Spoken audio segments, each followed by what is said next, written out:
China. The world's oldest civilization was born here. Thousands of years later, it is one of the world's chess powerhouses. For most of the past 30 years, China has held the most prestigious title in women's chess. The legacy of the Women's World Championship is rich. Menchik, Gaprindashvili and Chibanitsa, Kosteniuk, Xijun and Ho Yifan. Now, three-time world champion Ju Wenjun is defending her title once more. After vanquishing the likes of Katerina Lagno and Alexandra Goryashkina, another rival awaits. Challenger Lei Tingjie had to defeat 3 grandmasters in matches herself to get here. In the first 2 rounds of the candidates, she took on sisters Maria and Anna Muzichuk and won. Then in the final, she beat former world champion Tang Zhongyi. And that's it! Resignation! Lei Tingjie, the winner of the 2023 Candidates Finals. Will Ju Wenjun defend, or will we have a first-time champion, Lei Tingjie? Half the match is in Ju's hometown of Shanghai, half the match in Chongqing, where Lei hails from. Who will win and claim their share of the €500,000 prize fund? Welcome to the official broadcast of the 2023 FIDE Women's Chess Championship.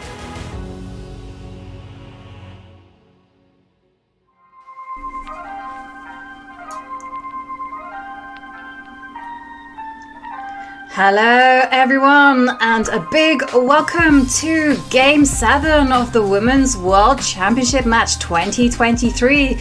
And the tension is rising as we proceed into the second half of the match. And along with the tension, the action has moved 1,700 kilometers upstream over the Yangtze River and to the mega city of Chongqing. Will this change of pace inspire and motivate our 2 players? Well, as we see challenger Lei Tingjie and reigning 3-time Women's World Champion Ju Wenjun return to their playing boards there in Chongqing. Well, I'm your host, International Master Ivanka Helska, and it's a great pleasure to be commentating all the action alongside someone who has just smashed the legends. She is the only woman to have broken the 2,700 barrier mark. She is also the only woman to have played in a world championship tournament. Also the only woman to have beaten Garry Kasparov. I mean, she's done so many things. She's also an author. She's also a mentor. Just overall extraordinary person. It is none other than Grandmaster Judith Polgar. Judith, good morning. Good morning. Hi, I'm happy to be here with you again. Are you excited about the Women's World Championship match? Well, I think it's getting to a very tense situation to the second half. And of course, right now we see that Ju Wenjun will have to strike back. And she may have to choose a different strategy than what she was dealing so far. Definitely. We will see whether the players do have new strategies up their sleeves. And talking about new things, the last time we were commenting together was in Norway Chess. And what have you been up to in the meantime? Oh, I do a lot of things. First of all, I'm working on a book series for children with my method. It's a series of 6 books, so that's very engaging. And also, I just came back from Chile, where I gave some talks and simultaneous exhibitions and meeting with people. So that was also very fruitful and very demanding, but lots of fun at the same time as well. Sounds exciting, and I definitely can't wait to see more of those 6 books using your teaching method, because if you can inspire more people to break those records like you just did, well, we are in for a treat. And talking about in for a treat, well, let's have a look at the action so far. And we've had 6 games played between Ju Wenjun and Lei Tingjie in the wonderful city of Shanghai. Now the action has moved to Chongqing, but here goes. Game 1 was a tense affair. Lei Tingjie starting with the white pieces. it does look like on paper it was a very calm and safe and steady draw. It was, after all, a Berlin, but it was anything but. It was very tense, and Lei Tingjie did have an opportunity to actually get a big advantage, but she missed it. And game 2, also another tense, cagey affair. Lei Tingjie once again actually pushing, and then the players had a pause, and then game 3 and game 4, and there was all about Ju Wenjun. Lei Tingjie blundering with the white pieces, but somehow holding on, Ju Wenjun pressing, and then of course that fantastic game 5 where Lei Tingjie actually broke the deadlock and she defeated Ju Wenjun with the white pieces. And game 6, that seemed to be Lei Tingjie's territory. She's come very well prepared. She's working with very esteemed Grandmaster Timur Rajabov. And let's take a look at the head-to-heads. She's easily neutralized Ju Wenjun with this fantastic home preparation. And there we can see the stats. Ju Wenjun, the more experienced competitor. Do any of these statistics surprise you, Judith? Yeah, it's interesting that Ju Wenjun has an overall clear lead, right? But of course, we are now in the World Championship match, and it is something that completely different. The match has such a different spirit. It's so different than a tournament. Definitely, it's much more cagey, and after all, I feel like the match plays, they're all about all different elements, the psychology, the over the board, and there we can see the players. They're sitting there getting ready to focus, getting ready to play their moves, and looking at Lei Tingjie, she's very expressive. And is this something that you used to do? Close your eyes and try to settle into your thoughts? Did you have a pre-game ritual, Judith? Yes, kind of. First of all, I arrived also a few minutes early to the game, 5-10 minutes or so, of course, depending on the tournament situation and how many people are playing. But of course, I played some matches also in my life. I was not a big match player myself, but I know that it has every breathing, every move has the double of the value. So of course, when you're battling it out in a match, it's so different, and it's so interesting for me to see them sitting there ready for a few minutes, and we see close-ups also for both players, and somehow I can feel that somehow Ju Wenjun is thinking, okay, what am I going to do? How I'm going to be turning over things, etc. While I see Lei, who is very confident that I'm the leading person in the match. I'm here. I have all my self-confidence. But already now you can see that, okay, now it's already time to focus on the game, nothing else. So it is really interesting to see their body language also, and to feel what can go in their mind. I mean, you can see, look, they didn't make a single move. And it's like you could see the same exact thing. But I think also Lei is probably closing her eyes and somehow gets into the mood, in the focus completely. But it could be move 29 time travel situation, right? By the body language. It certainly could be from Lei Tingjie. Yeah, actually from both of them, you do feel the tension.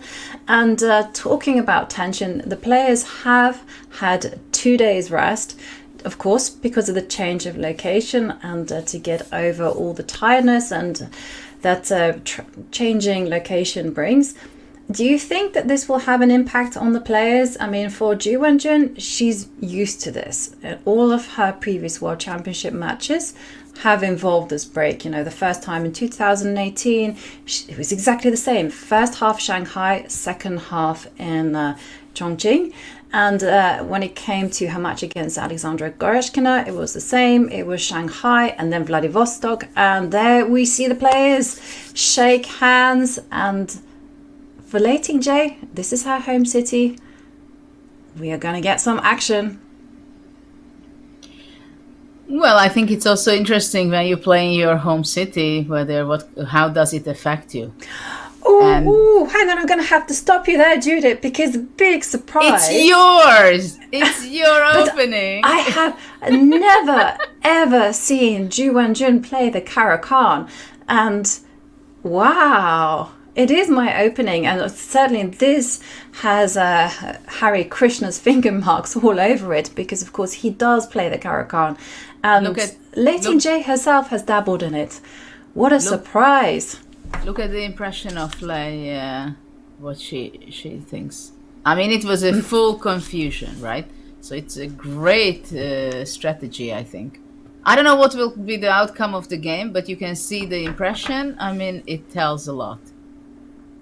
It certainly does say a lot. And well, here we're coming to a big crossroads. And also, what is the best approach for Lei Tingjie?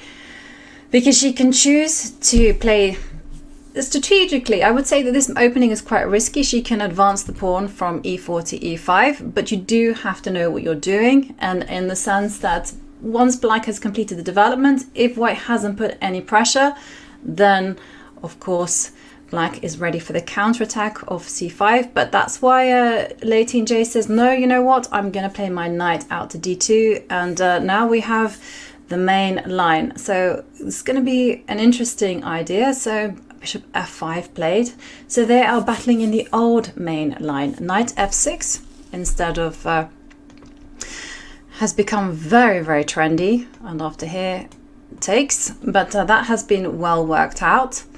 And it's a very different structure as well. Exactly. And bishop f5 is way more reasonable.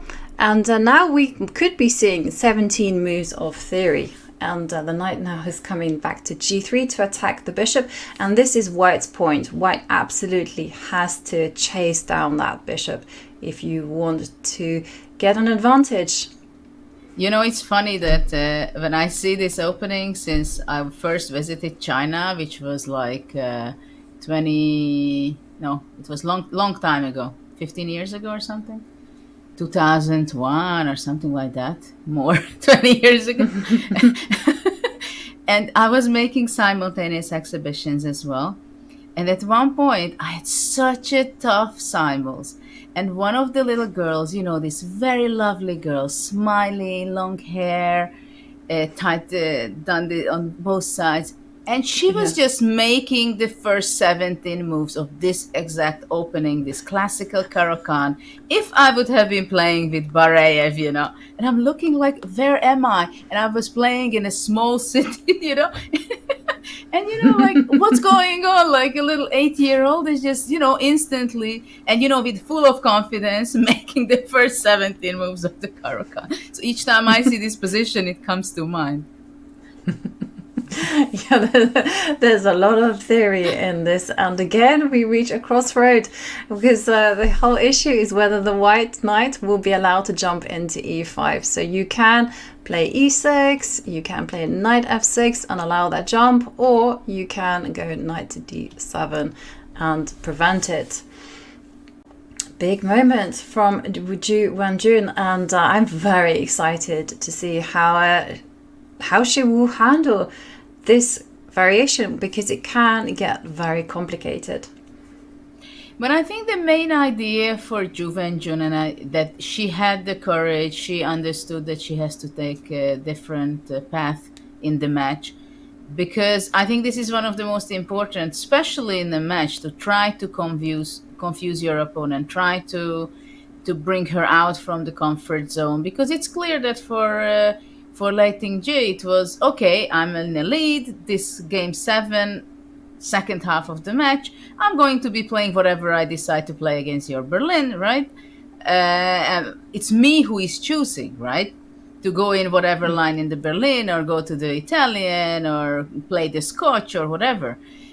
And then you could see when Caro-Kann showed up on the board, that it was confusing. And even look at her now, like, she's trying to show that she has all the self-confidence and everything is under control, but still it was an unexpected story for her, and we'll see how she will be able to manage. Of course, the position and the whole system is extremely stable for white also, But she has to make up her mind which direction she goes, how much she wants to push, if she wants to go only for drawish line, and the tension will be there.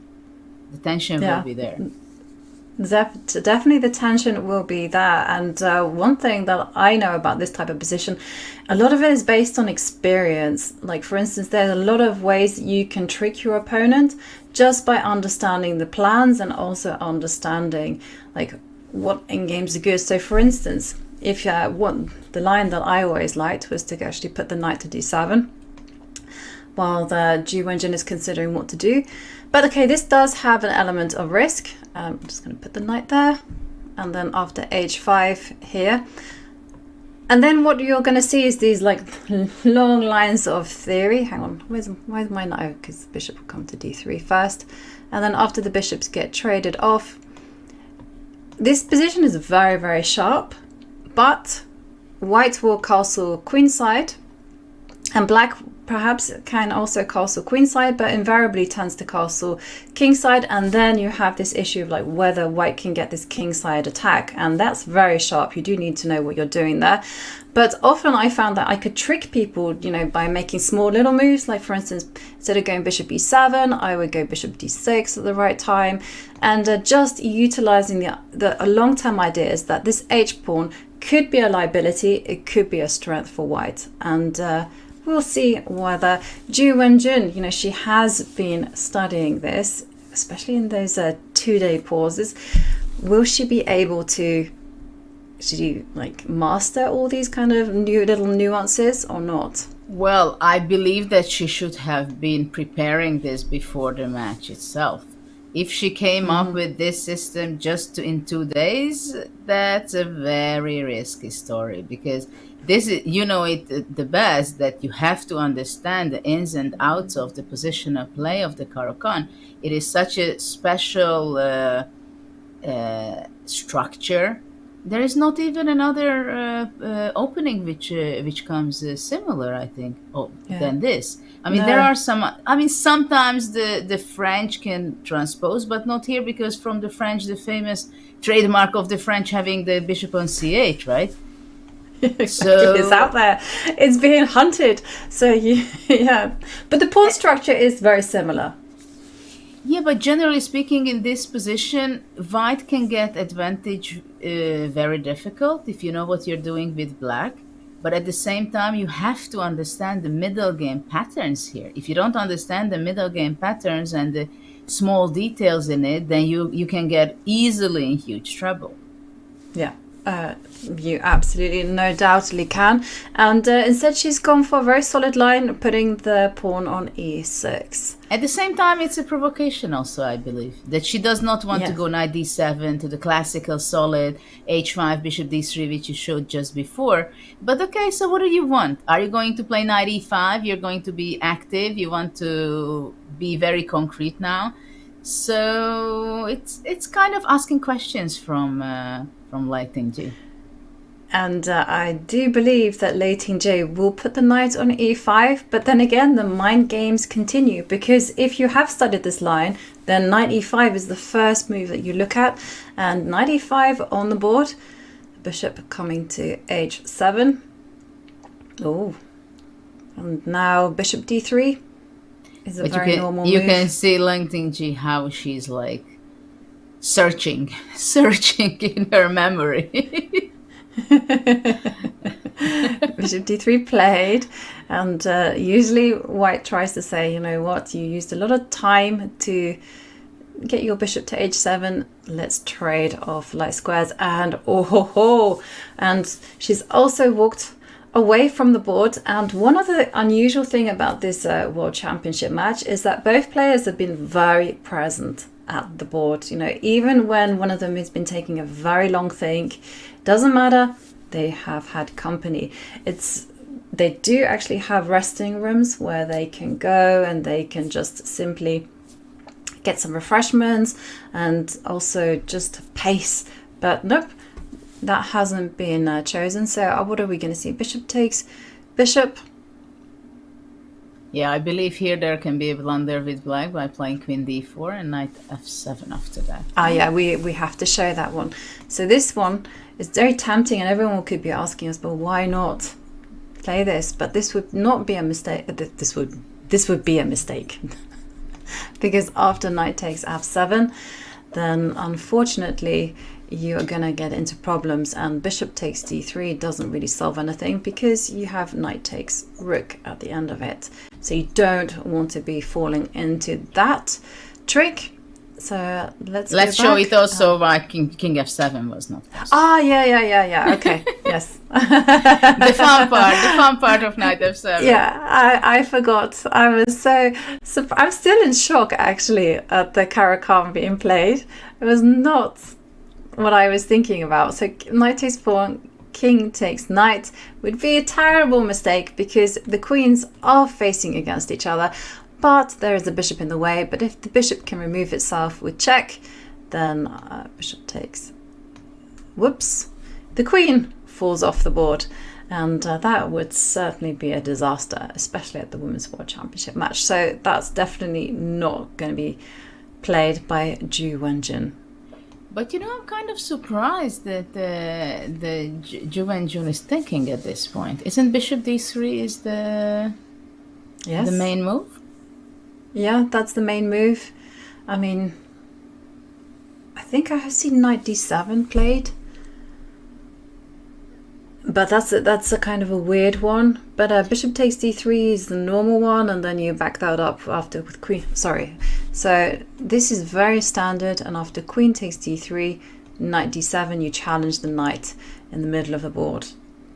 That for me is very standard.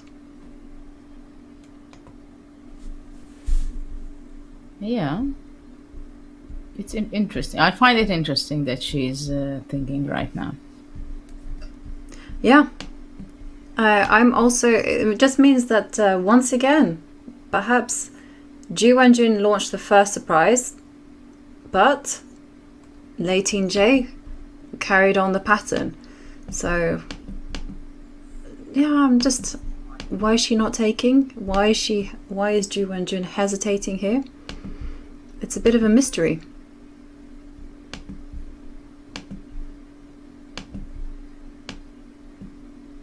And watching on the clock also.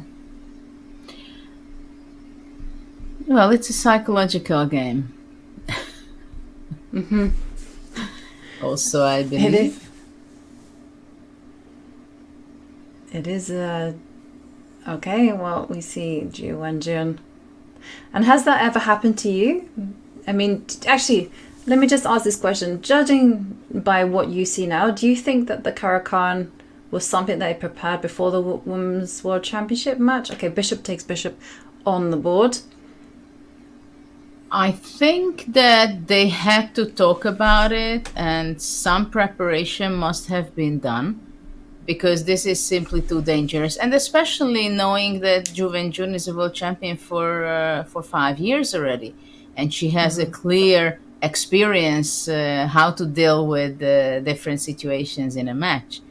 So I would be extremely surprised if they would not have worked on it with her seconds. Yeah. And when it comes to preparing for a match or preparing for a tournament such as this, I mean, you yourself have played in the World Championship tournament in 2005. Like, can you tell us a little bit about all the preparations that were involved? Well, that was kind of special and different because it was Kasparov just retired from competitive chess, right? So it was very clear that people, including Topalov, who eventually won that World Championship in 2005, they considered that there is a space for them suddenly.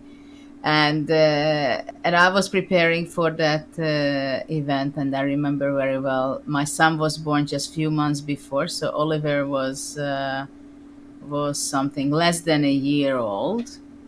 And I was preparing in the summer, going to my summer house, and I was like having heavy trainings with different training partners, working every day. I really don't like running, But I said, no, I have to run. I have to do my physical training. But of course, when I woke up, I was with my son. In the evening, I gave the bath. In the between, I was training.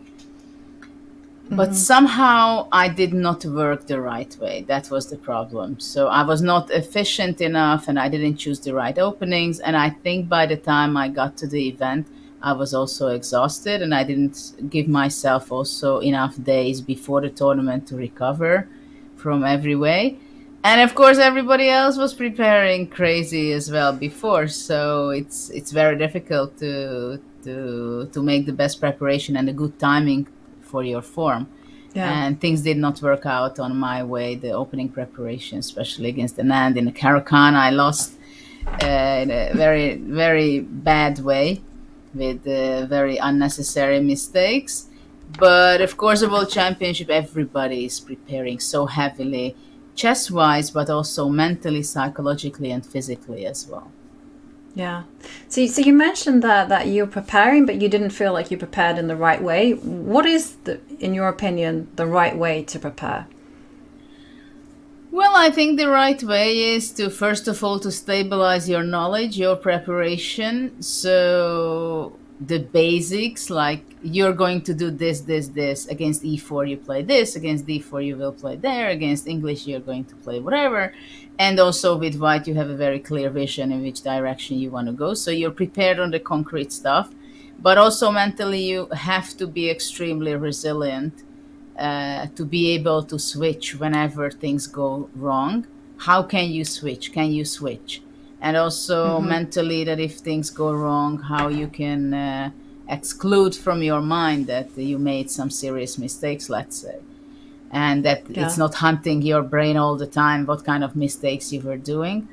And also you have to be very well balanced. First of all, not to get too tired before the event, but still keep this balance of having the alertness, being resilient, and of course your nervous system is very important, that you are able to sleep also before the event, but especially during the event. Yeah. And I'm gonna you came up with some amazing points there, and I really want to delve into them a little bit further.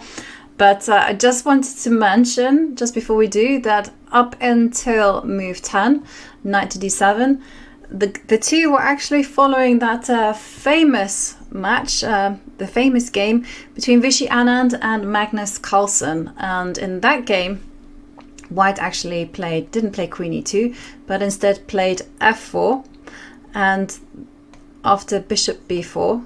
Actually, I spoke to one of the seconds in this match, and they were saying that the Caro objectively perhaps wasn't the best choice for this. And after Bishop c3, Bishop e7, and Black actually got quite an okay position after knight to gf6, and then here comes the fun. So f4 is the main line, but Queen e2, let's go back. But I think it's interesting to highlight the fact that after f4, Bishop b4, this is again something, a very typical move, which if you're not aware and you're not playing the system so much, it's not necessarily that you would be playing Bishop b4. But the idea of that to force c3, it's like somehow the pawn on c2 stands more stable. Like after c3, Bishop goes back and Bishop d2, what you showed. I mean, the Bishop on d2, of course, would be more healthy, cover the a5. Also after castles, so somehow the pawn on c3 is not so convenient. Somehow you want to push it to c4, right? Eventually. And there are so many these small details in this Caro-Kann, right? Where it's no big deal. It's not that it's bad for white, but as we know, pawns never move back in chess. So once the pawn is on c3, it can only go forward.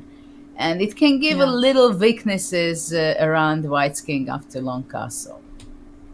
Definitely, yeah. It's good that you mentioned that this particular variation is full of small nuances. Like, for instance, it is also possible after knight d7 to go bishop f4.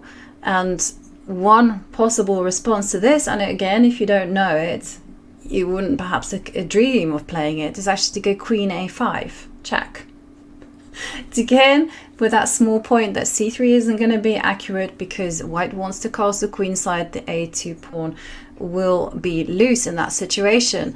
And the whole idea is after queen a5 is that, also again, you can provoke this bishop to go back. So like little small things that you do need to know. But queen e2 played, and queen e2 is an unusual move.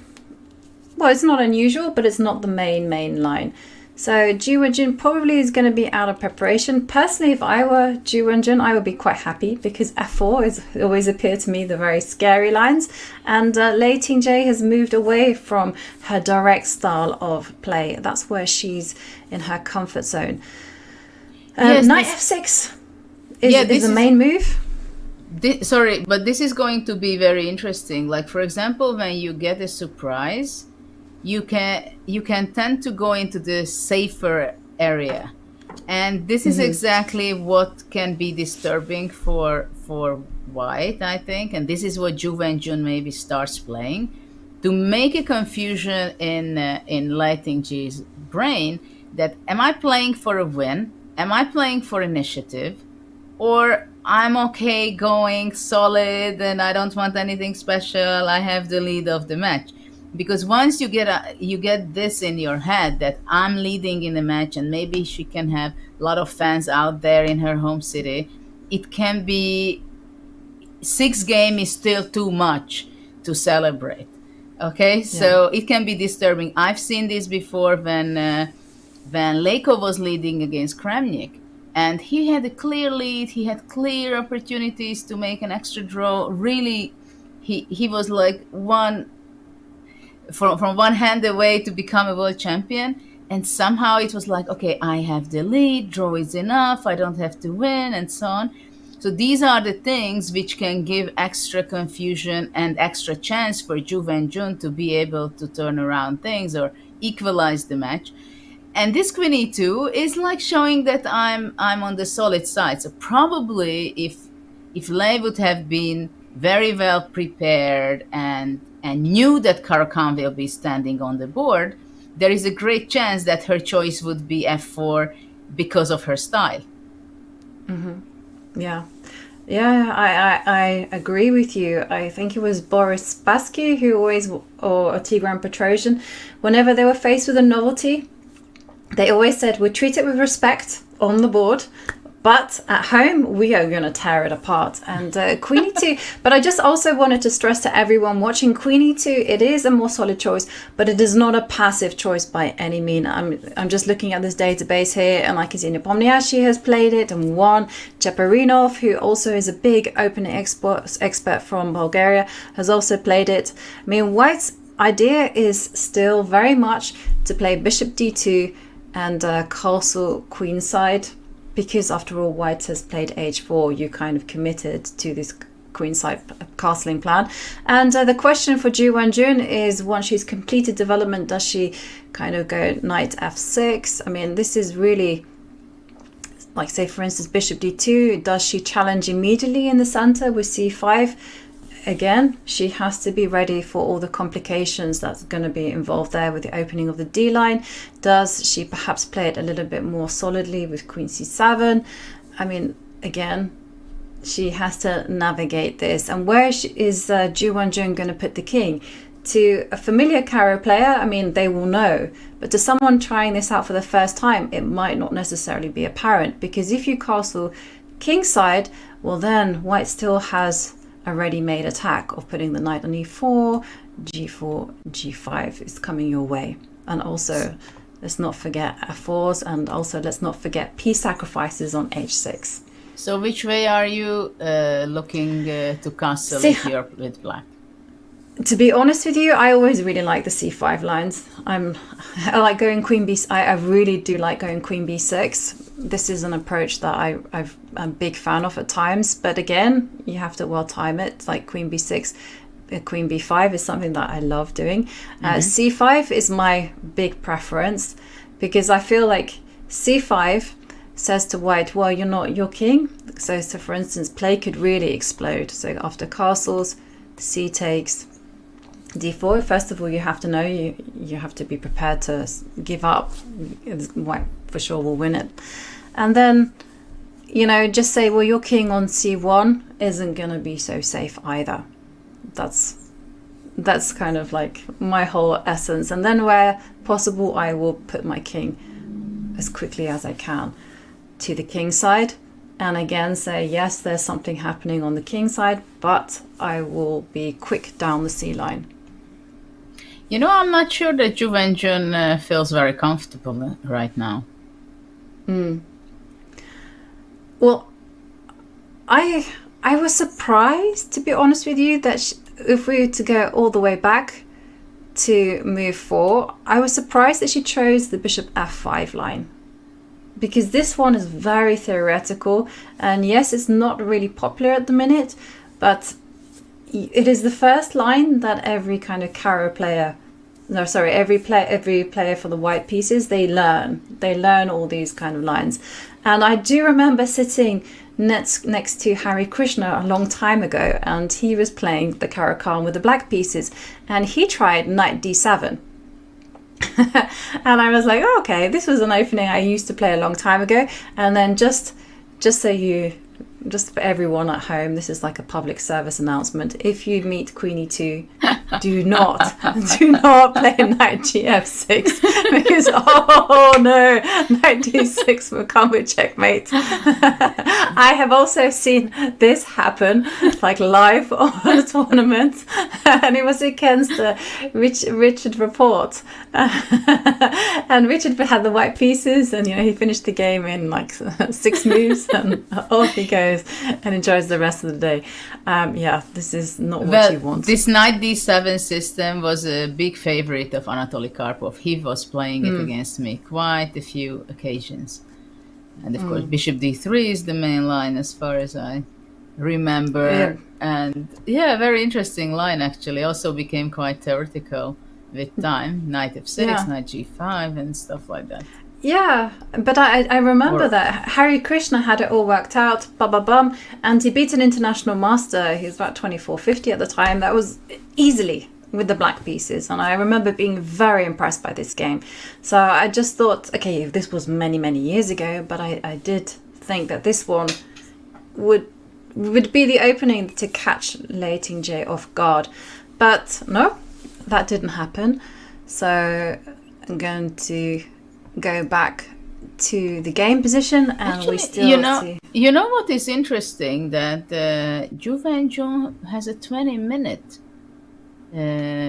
behind right now. So this is kind of strange. We are just move 6 or 7? Yeah, we're move 11. So but it's all theory, right? This is all theory. I mean, this has all been played before.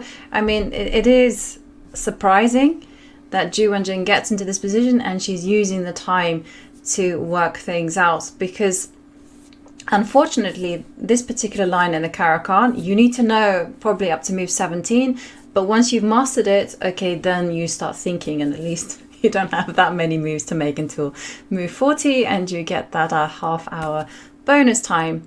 But yeah, Queen E2 has been played, and knight f6 is the main move. I mean, what could she be worried about? What is stopping her from playing what is the most natural move on the board? Is she considering knight takes knight?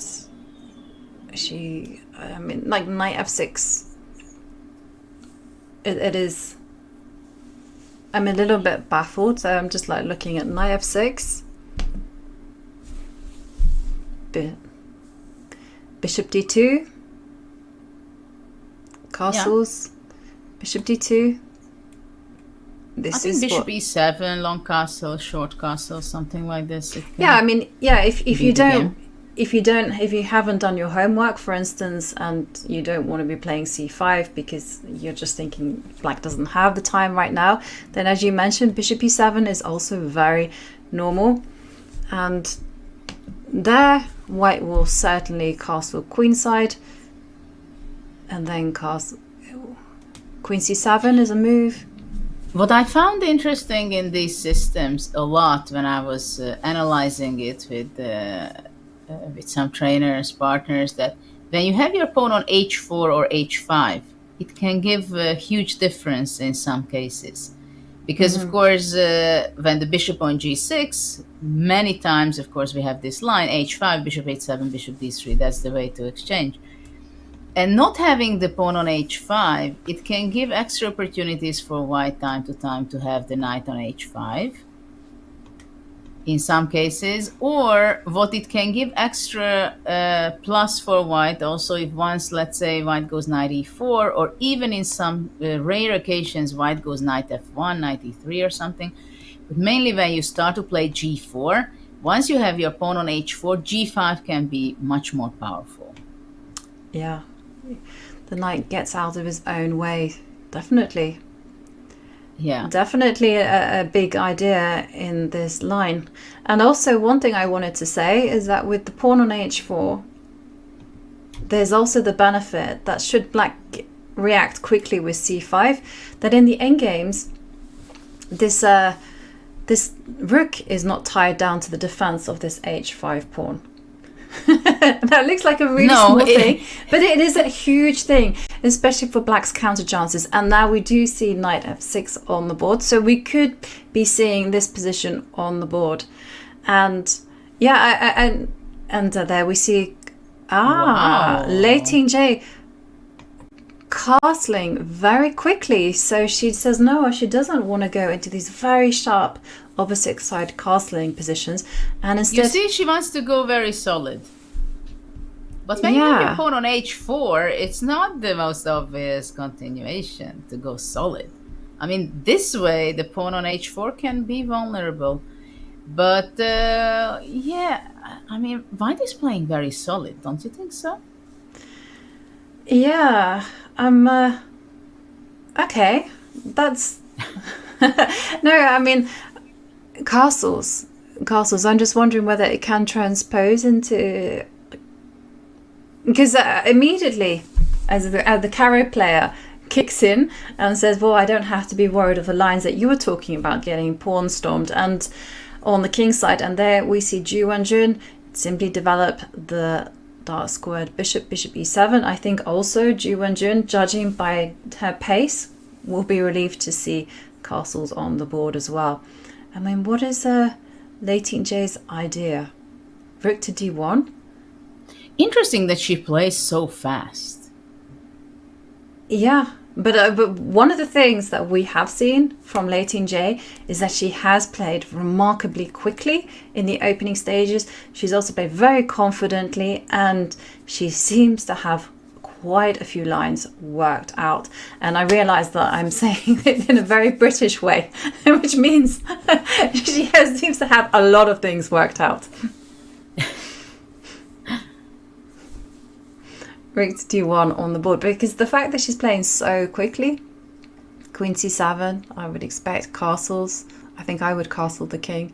I mean, you have to be there's no sacrifices on the board. And short castle is on the board. Okay. And c4 played. But I mean, this is normal for Lei to play this fast? I mean, she's blitzing practically. She is blitzing, and she's making... Sometimes it can show this is how she wants to cover her nervousness. Right, yeah, that definitely could be a thing. And she did say at the press conference that 50% of what she's saying is the truth. That's what she said? Yes.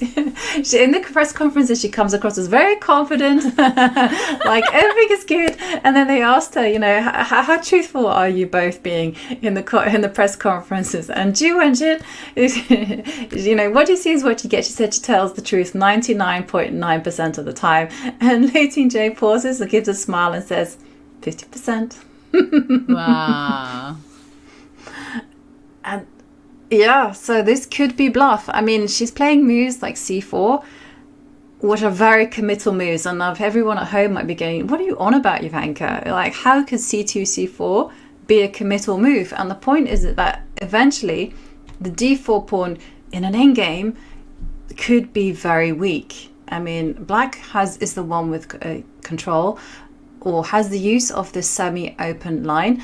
And also you can get chipped away at the right time. Everything is done at the right time with like b7, b5 ideas. I remember when I was first shown this idea, I was like, whoa, what is that?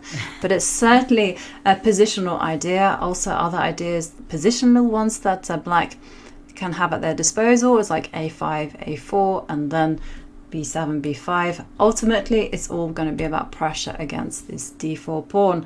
But that's the long game. And when it comes to the short terms, well, I think this is the perfect time to take our first break. We did see Ju Wenjun launching the first surprise by playing the Caro-Kann for the first time in this match. And we're going to leave the players there in Chongqing in the playing venue just for a short while. And we will take a break and return in a few minutes to the amazing city of Chongqing.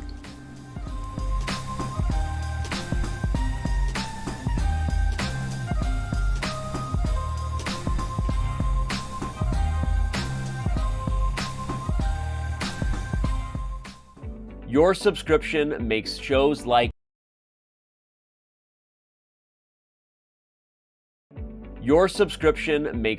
like this possible, which is why our Twitch subscribers will never see ads on Chess.com. Connect your Chess.com account and Twitch account at go.chess.com/connectaccounts, and bang, boom, voila, you're done. 100% ad-free bliss forevermore. Whether you're following our events on site or on stream, type the command connect in the chat, and thank you for helping bring these shows to life.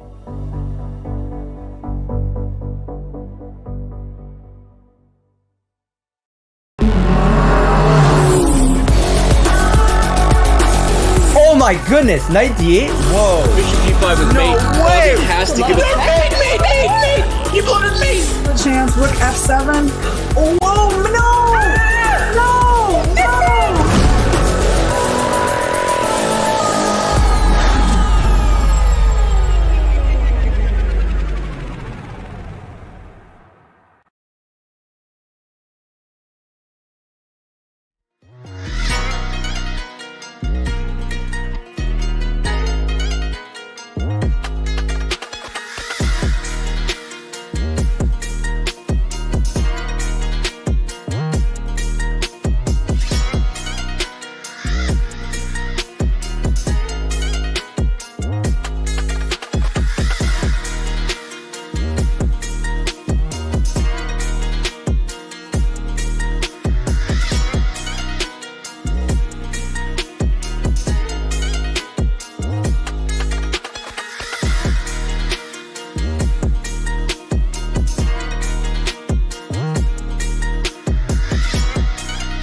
Hello, everyone, and we are back to the mountain city Chongqing in China.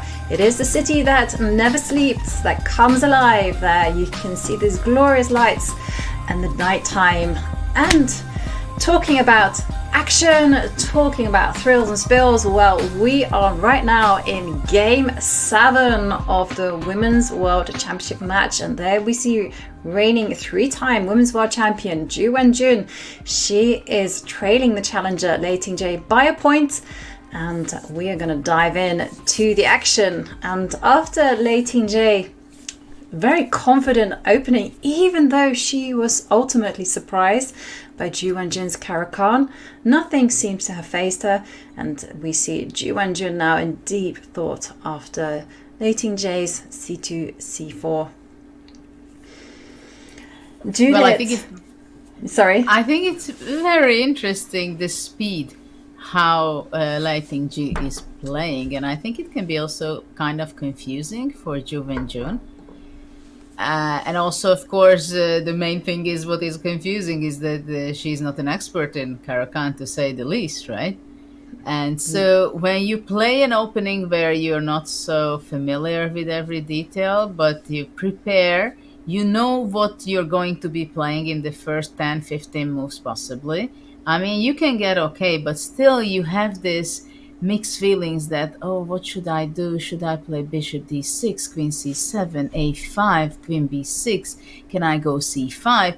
You know that the position is just kind of very healthy. It's starting to be a middle game position where the better wins, who understands the game, the position, the details, the inside and out. That is the person who is going to be scoring the full point, or at least trying to press.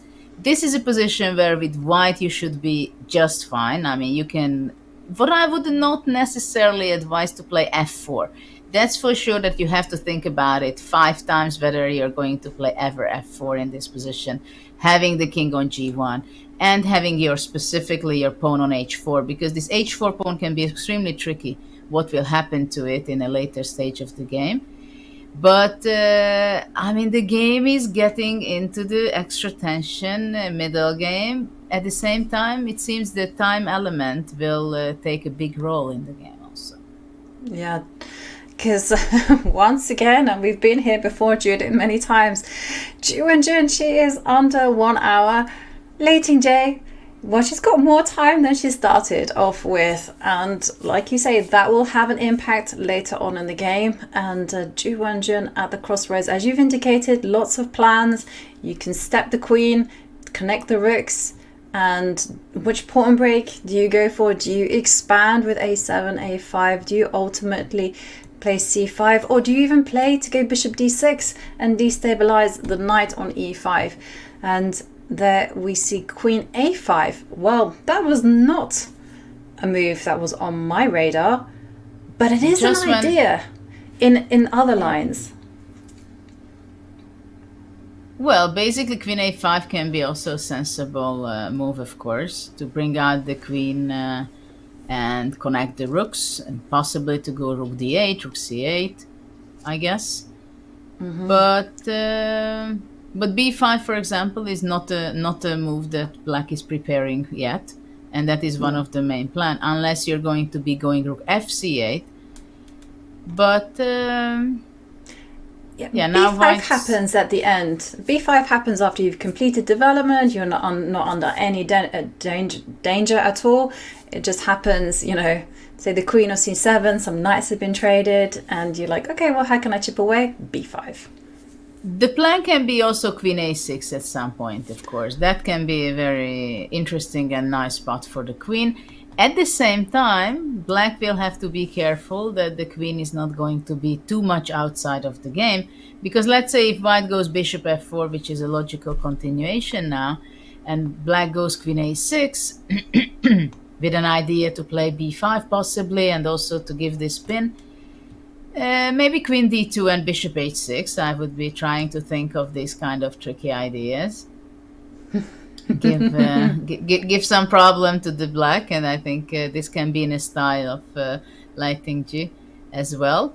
But it's just an idea that bishop f4, queen e3, or queen d2 with an idea to attack on h6, kind of sacrificing, can be an idea, especially when the queen is so much far away. Yeah, definitely. Yeah, I would be, like you, quite nervous about putting the queen on a6, just as you've indicated, because of those ideas of, you know, building up an attack. The king is all alone. I wouldn't like that at all. And bishop f4 is very natural, but what is the point of queen a5? I wonder whether queen a5 was just to provoke bishop d2. Maybe she wants to go rook d8, because after rook d8 already you would want rook fd8, let's say, or rook a d8, but for some reason somehow I prefer rook fd8. Though knight g6 can be sometimes a move that has to be considered all the time, but I see that I don't think it works right now. But the idea after rook d8 is to capture on e5 and to eliminate that very active knight on e5. And if d takes e5, then already the queen on a5 stands extremely powerful. Yeah. And after knight d7, the bishop attacks the pawn on h4. Also, the bishop is actually standing quite well and powerful on the other diagonal. After d takes e5, bishop c5 can show up at some point. So say, for instance, you make a move like a3. I'm just suggesting it. That's a random move. Knight takes e5. And... yeah, and basically if d takes e5, I would go knight d7. The h4 pawn is hanging. At the same time, knight h5 is there all the time. This, we touched already, this idea that as the pawn is not on h5 yet, the knight can show up and attack, playing queen g4, bishop h6 and stuff like that. Yeah, and I just highlighted the e5 pawn because I have a general rule of thumb. Again, you have to know your rules in order to break them, but when a pawn stands on e5, it cuts the board in half, and this is a signal for you that you should, where possible, attack the king. When a pawn stands on d5, the idea is not to attack on the queen side. The idea is actually to grab as much space as possible. So once again, I'm very happy to see that pawn on e5 fulfills my criteria. One of these days, I might write a little rule book on chess. and I will have it. I will finish it. Once you know the rules, go out there and break them.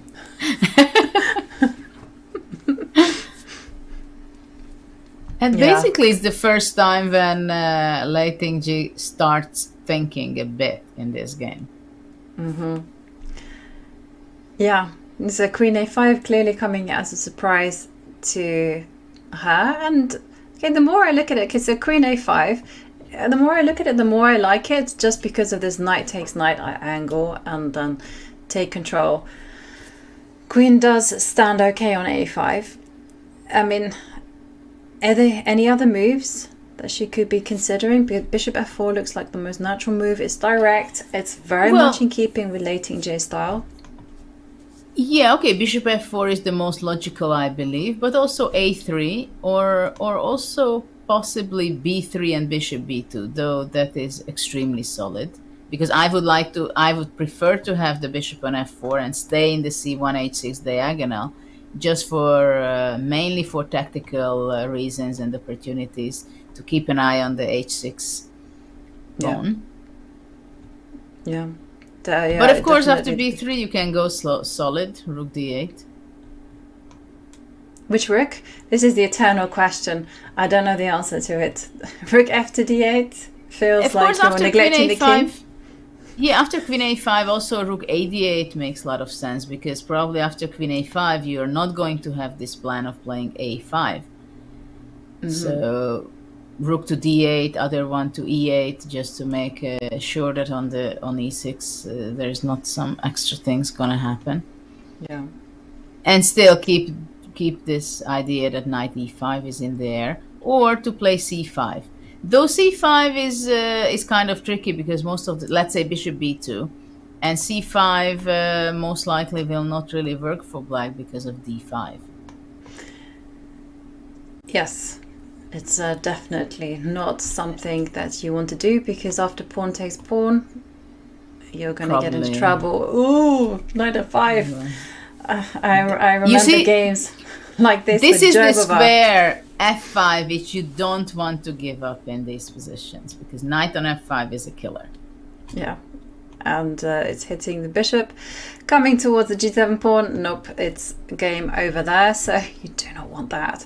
So yeah, this I kind agree. of c5 moves, black has to be extremely careful when to choose to play it. Most often, if white can go push it to d5 after c5, c5 will not be a good move.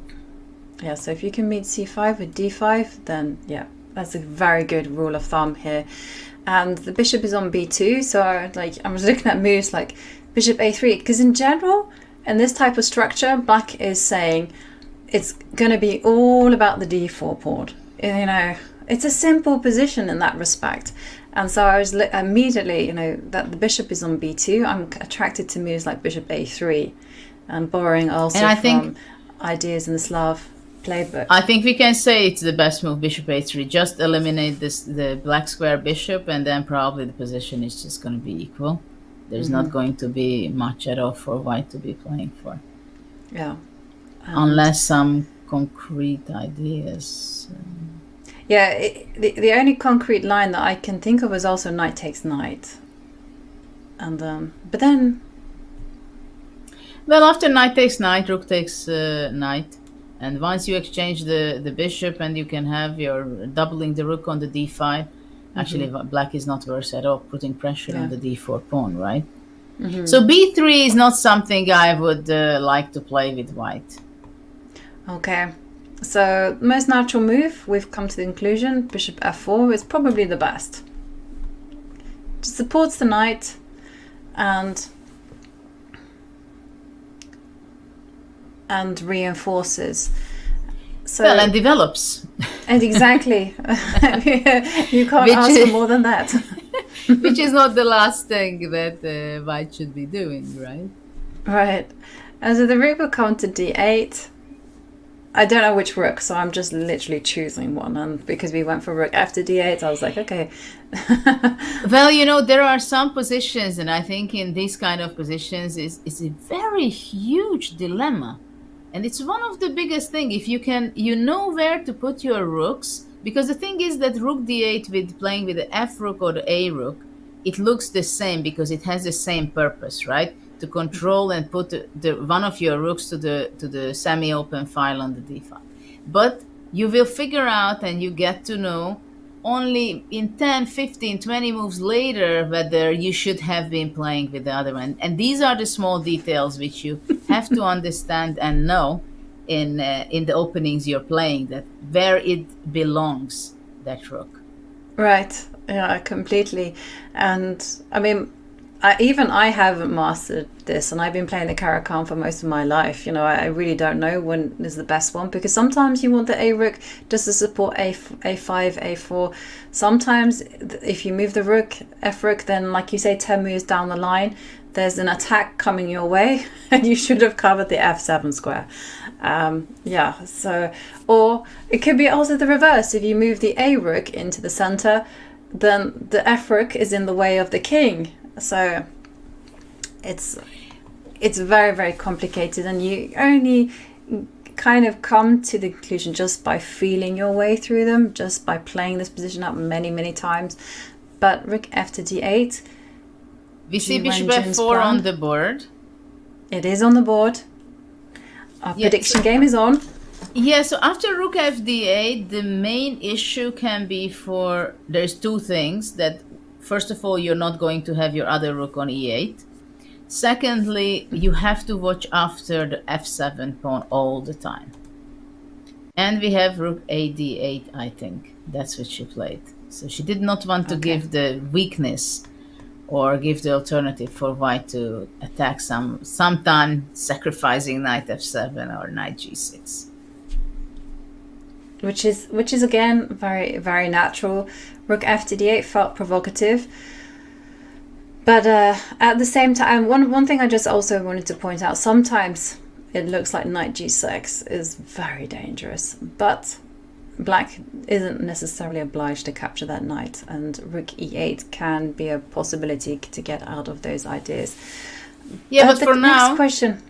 Sorry, for Yeah, now, for now it doesn't work. It doesn't work, and I don't see whether it ever will work in this game, because somehow it seems that black is very active and very well developed already. Yeah. So definitely not going to work here, but definitely something to always consider in this pawn structure. Have it in your memory banks. And okay, so now it's white's turn, and Lei Tingjie, again, very aggressive, very direct style. And I remember this nice interview that the Chinese women's team captain Ni Hua did, and he was saying that Lei Tingjie's style is very much aggressive, and Ju Wenjun's is positional, and he called it a battle between the sword and the shield. So bearing that in mind, I'm thinking of aggressive moves. So I was thinking rook d3 just to get the roving rook. What else? I mean, I suggested some random move, a3 again, because I've had this done to me many times, a3 with the idea of b4 and steamroller the black position. What else is there? Well, I think don't rook see d. anything else. I think rook d3 is interesting move, and but first of all, I don't know what is your plan, because you cannot go rook d1 in the next move, because the a2 is under attack and can be taken. The question is, the first question I would ask, of course, after rook d3, what happens if I just simplify with knight takes e5?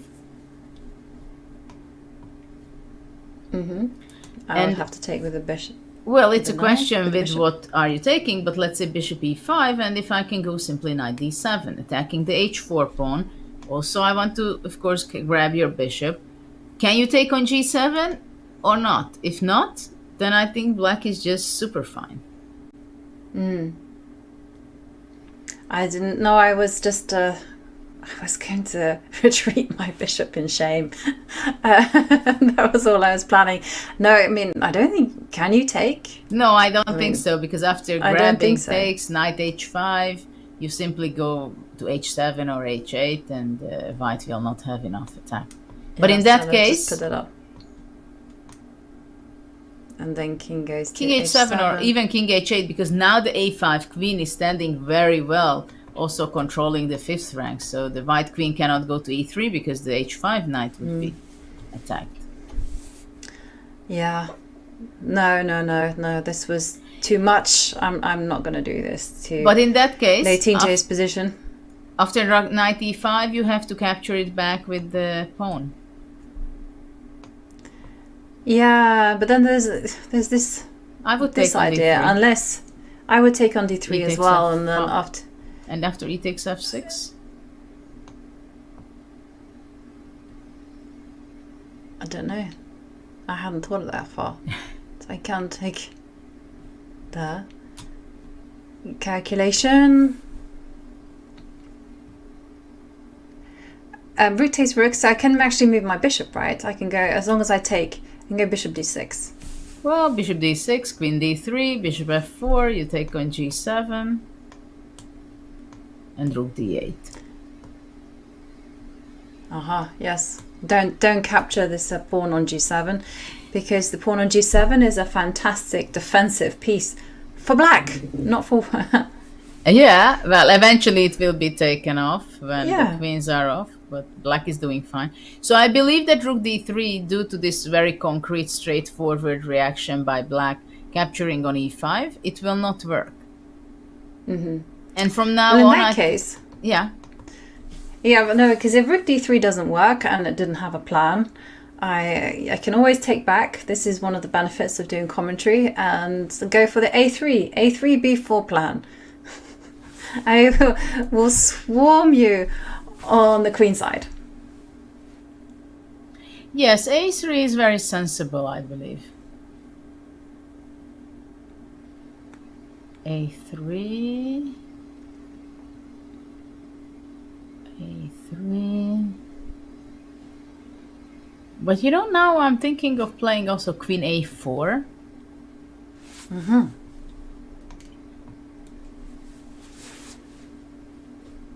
And if I just carry on, obviously I didn't quite know where you're going. That's to another level for me, so I'm going to go b4. I don't know if I can go a5. Ah, that was the plan. Oh, Rook D. Wow. And Rook D3 is on the D3 board. played. I only suggested that because she is a very direct player, and we've seen her time and time again always choose the most aggressive path to an attack. Rook D3 on the board, and that one had been neutralized because of knight takes knight. But I guess you have to also spot that after pawn takes knight, rook takes d3 will be met by. Hang on. So let's repeat this. So just go to the analysis board again, and just see after pawn takes knight, you have to be able to spot that after rook takes, pawn takes, that you do have bishop d6. That's the only move to stay alive in the game. And if Lei Tingjie misses that, which you might do, I don't know how easy is it to see, because we're looking at it like literally on the board. Aha! Wow, hang on a second, the plot thickens, because after bishop d6, we've been Bishop just h6. been told bishop h6 is interesting.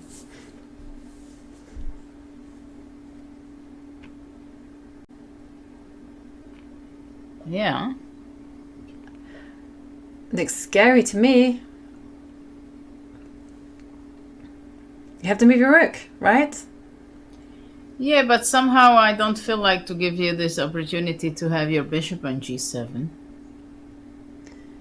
Yes. Yes. So you're looking at pawn takes bishop, but if or bishop takes knight, but that no. But the thing is, though, if the bishop is allowed to live, if you want to get rid of the bishop, you have to leave this pawn on f6. So Yeah, I don't know what. so black rook can- takes.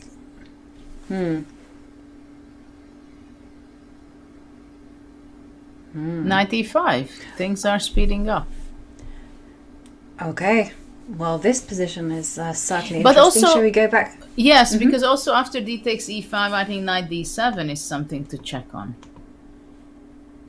Yeah, just to say no, thank you. These complications are not for me. But wait 1 second. Then But knight everything makes h5, sense. knight h5. h5 That you've been talking about that for a long time. Yeah, so for example, if in And- this position pawn would be on h5, it would be a completely different story. This gives extra opportunities for white.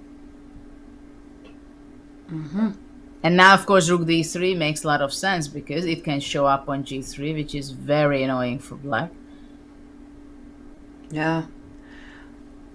Wow. Knight takes e5 on the board, and it's decision time.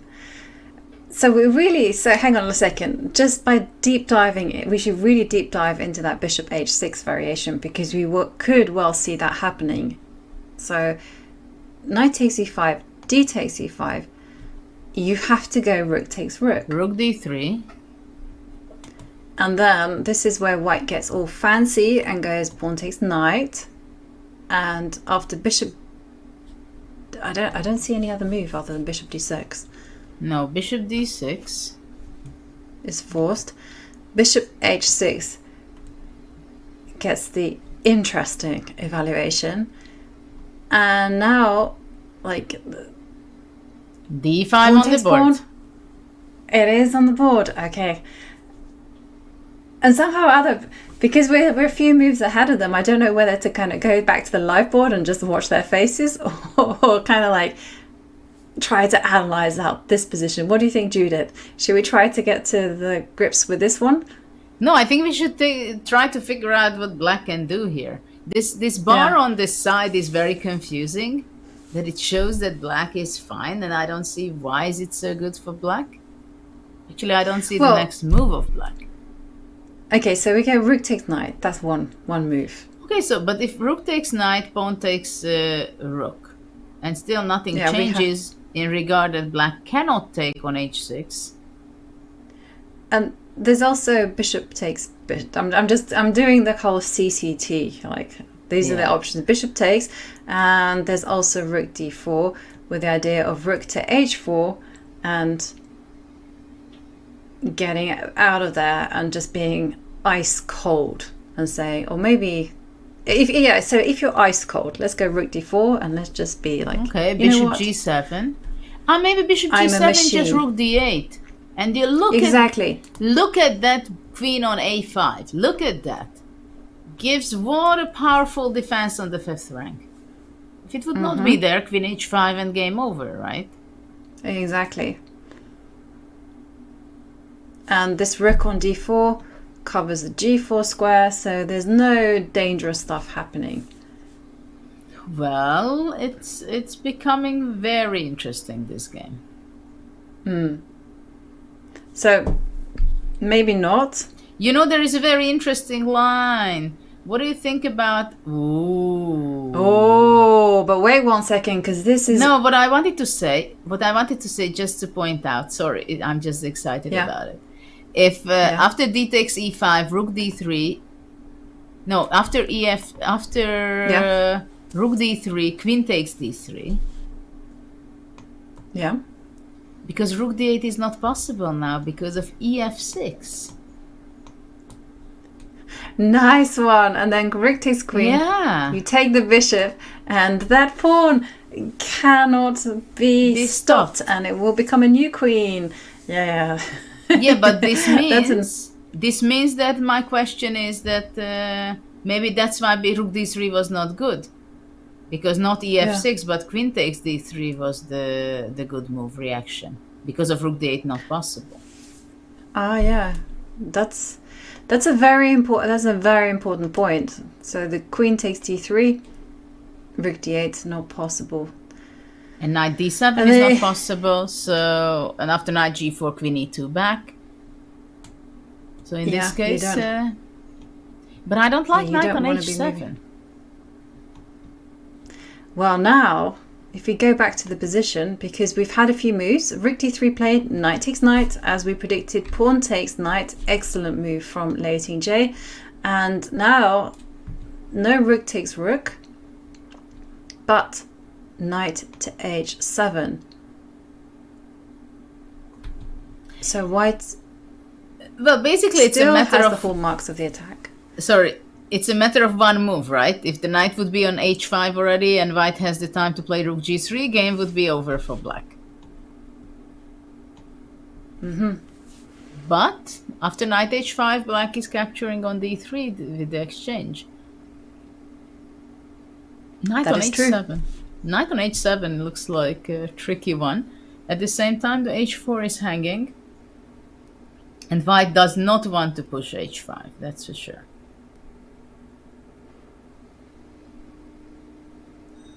But can you sidestep? Because ultimately, I feel that this pawn on h4, it's hanging, as you mentioned. Now the question is whether is white going to give up a pawn in one way or another, because h4 is hanging. The d file you might have to give up, and that's not something white wants. Because now it can be very tricky for white. But you can use both sides of the board. So for instance, you can go rook b3, because I really don't want to trade off rooks. I feel that this is the perfect attacker in disguise. And I was wondering about moves like rook b3. I was even looking at b4 just to get that time to go knight h5, rook b3, and then after bishop takes h4, the plan is then to point at the b7 pawn. Yeah, but you know, when you give up the d file, it can be very tricky. And also, okay, of course, knight h5 seems that it can be dangerous for black, but at the same time, maybe there is nothing. For example, let's say we go rook b3. What happens if with black, I just don't do anything else, just go rook d7, you know? Because if once I would control the d file, I mean, you go knight h5. Yep, that's the plan. But I'm just wondering whether you can be really bold and go, that's what I would take do. this one. Yeah, exactly. Exactly. Take that one off the board and say, you know what, I got the g5 square. Yeah, okay, so let's rewind my rook to b3 and let's have a look again. Let's go back to the drawing board. Knight h7.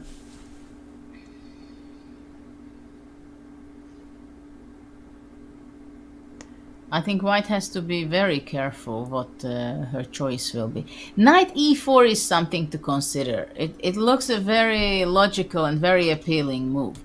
Towards to d6. Knight e4. So after bishop h4, I think I would be going rook h3, and it looks very appealing.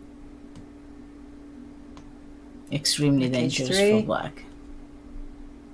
It does look very dangerous because if I just drop the bishop back, then you don't need to be asked twice, right? Are you going to be sacrificing, or are you going to come I in don't with the know. I don't know, because I'm afraid if I go bishop h6, you can go immediately queen e5, but maybe you can even capture it first. But maybe knight queen e5 immediately is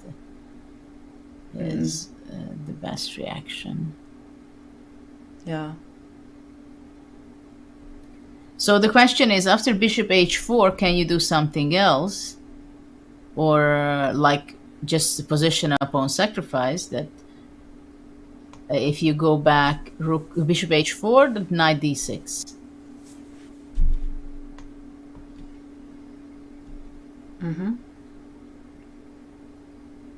Because I like my knight on d6 very much. It's a nuisance piece, and this extra pawn isn't worth that much, so what to do? So I think knight e4 is critical. Yeah. And if you think about it, that's the only piece which is not playing well. That is true. That is very true. And also it makes me think that after knight e4, maybe black should be looking at playing like rook takes rook first. Takes back. Takes back. And now I'm very nervous with your rook on d3. They've always taught that 3 is the number to attack a king with. It's the magical number, and I'd like to get rid of one of them. Okay, knight d6. 96, and now is the time for me to say a pawn is a pawn is a pawn, and move my queen back. I don't know, move the queen back. I don't know, just it's not aggressive, but then doesn't matter. But then you could solidify as well with. Maybe I should be going back with bishop e3, because I don't want to exchange your bishop if you go bishop g5. Though I fully think that white has great compensation having the knight on d6. I mean, I'm happy to give up one pawn for something like that. Yeah, no, I mean, it feels like this pawn on h4 is just irrelevant, and it's going to be all about the action happening in the middle of the board. Yeah, definitely not a pleasant position for black. Well, I think I would definitely go knight e4. Because I'm afraid knight h5 kind of things simply don't work. Yeah. But it's so pretty, knight h5. Trust me, I have the temptation. Trust me. I have the temptation to go there. And after all, it's not my game, so why not to play knight h5? Yeah, but knight e4 makes perfect sense, but I must admit my eyes was drawn to knight h5 and it's like, can't help it.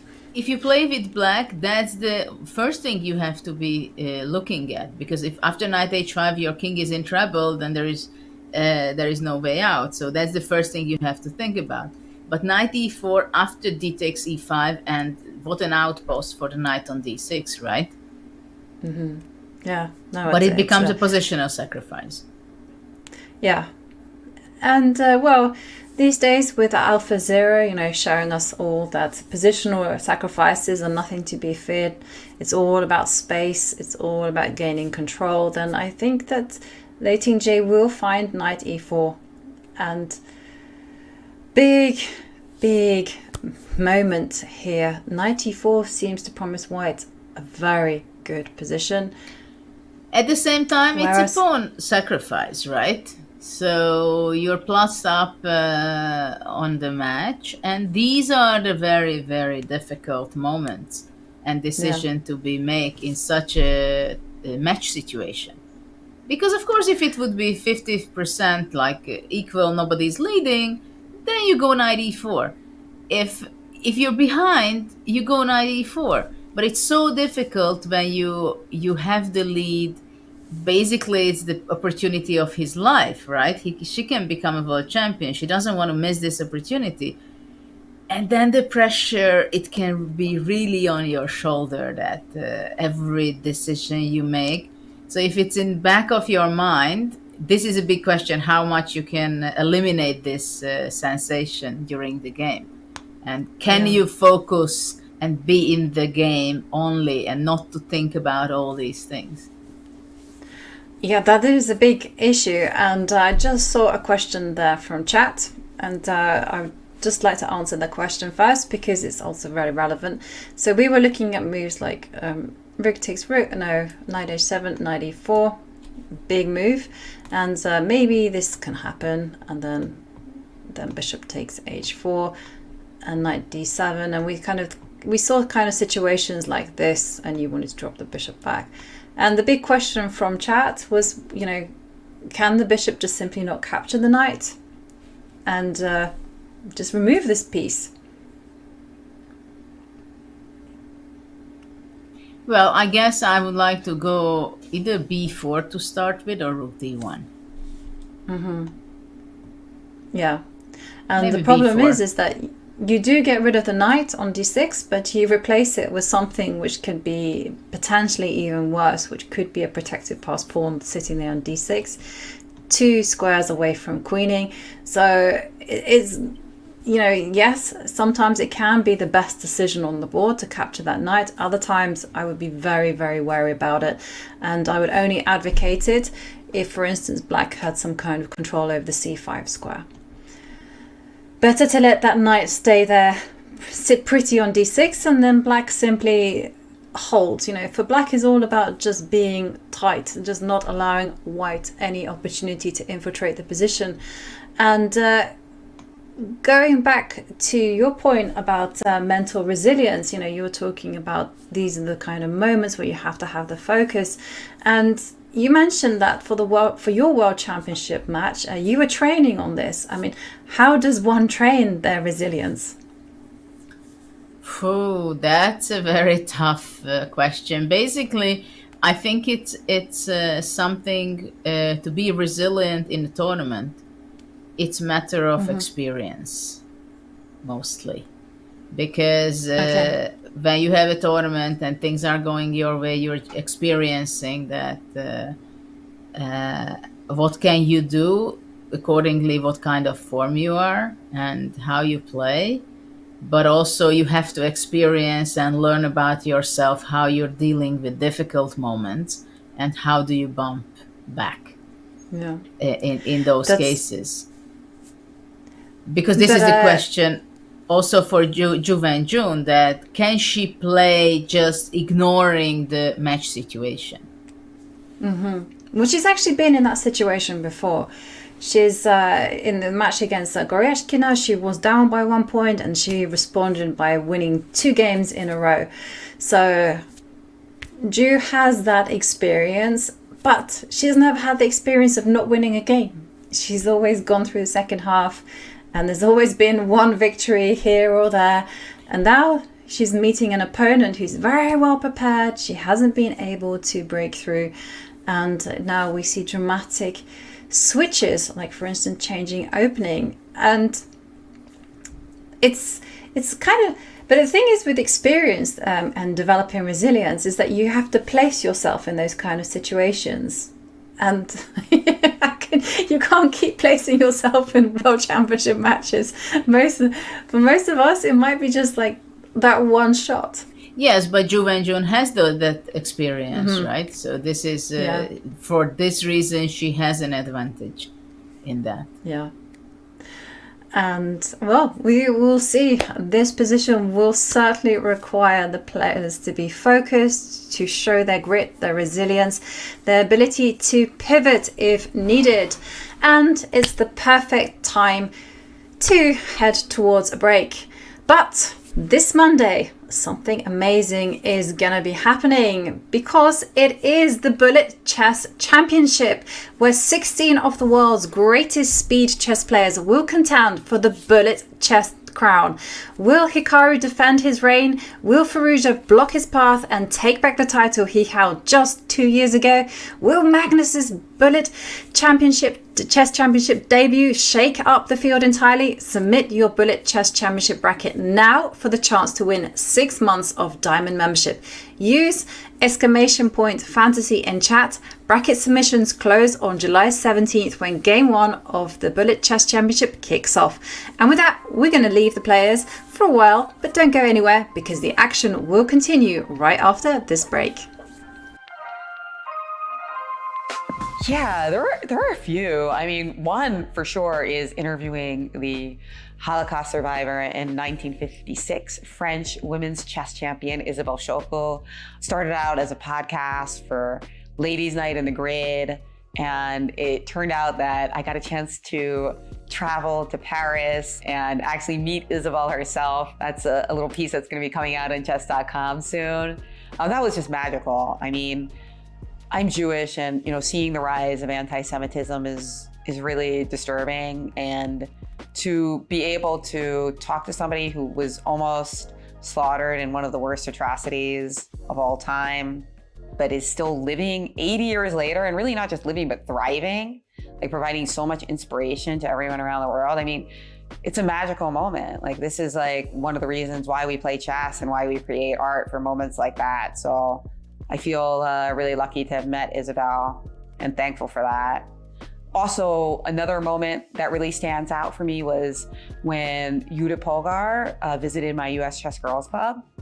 We had hundreds of girls there from all over the world. In fact, we had girls from Kenya, we had girls from, obviously the United States, from Colombia, and we also had adult women there as well. So it was a huge turnout, and Judith was just so charming and brilliant in her answers.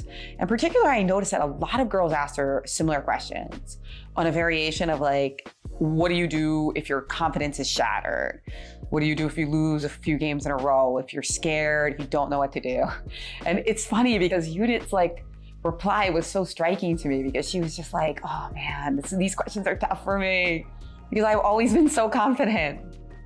And she did manage to reply, but it was interesting to me to see that was a bit of a struggle for her, because she has always had that confidence that she was great. She hasn't suffered from imposter syndrome. And I think that's a big secret to her success, and just a reminder of how important confidence is to becoming the best chess player that you can be.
We're just waiting on Lei's choice here.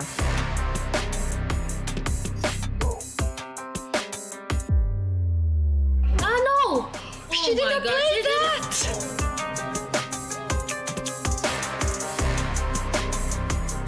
Kudos to Lei Tingjie for a really, really impressive performance.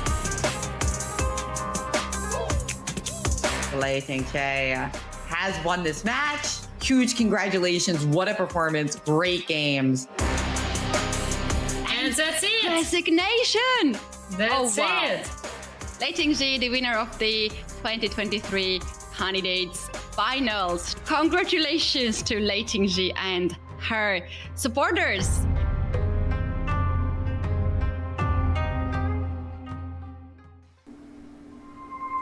Challenger Lei Tingjie is trying to become the...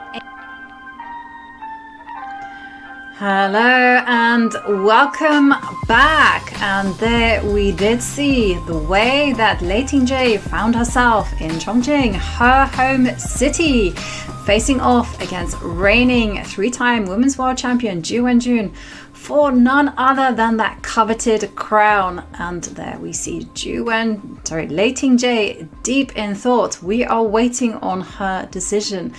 Is she tempted by a kingside attack? Is she perhaps willing to sacrifice a pawn in order to get a magnificent knight on d6? Well, Lei Tingjie is thinking about everything, and we see her there focused with full determination. And we have to remind ourselves of the Lei Tingjie's journey. You know, it all started in 2021. China, of course, severely impacted by COVID. And she only had one tournament that she could play in 2021, and she chose to play the Grand Swiss in Latvia, and she won it with a round to spare. And then, of course, in 2022, she again had only one tournament. That was the Women's Candidates, and she won that one convincingly. And in 2023, she faced off in the finals of the Candidates against her compatriot and also someone that she's grown up alongside, Tang Zhongyi, and she won that one as well convincingly. She never needed a tiebreak for any of her matches. So there we can see her path. First of all, defeating Maria Mazicuk, and then she beat Anna Mazicuk, and then Tang Zhongyi. Very remarkable player, and we've seen her just arrive to the board just armed to the teeth with preparation. We know that she's working with Timur Rajabov as her second. And Judith, I mean, has Rajabov actually worked as a second before? I think probably he did, but I'm not very well aware of in which matches or to whom. And he's a very strong player, pretty good theoretician, I must say.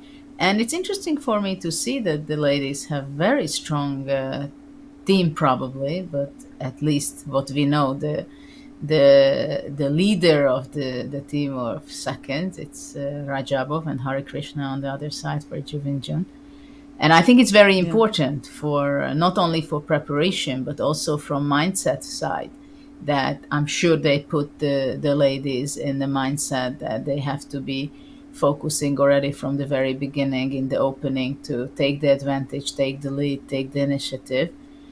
And at the same time, of course, it must be a very difficult job for being a coach and second. And the position, what we have actually, and the situation, seeing the faces, I think we can see on the body language a pretty big shift compared to a few moves ago, when Ju Wenjun was like sitting there thinking. Even with simpler choices, she was spending quite some time, but it seems to me that now she finds herself and she feels kind of comfortable. Contrary to Lei Tingjie, she kind of expressed on her face that she's not happy, that it's just not working. It's like, this is what the expression I saw on her face, that my attack will not work out. It's not. And you know what? It's, of course, the position is balanced, and I think knight e4, knight d6 will have a great compensation for white. At the same time, if you have a different mindset and you think after rook d3, she thought that knight e5 is not possible because she's going to be going with knight h5, or just she thought that knight e5 is not possible because what we were looking also, that after captures is back, rook d3, that was the only thing we were looking.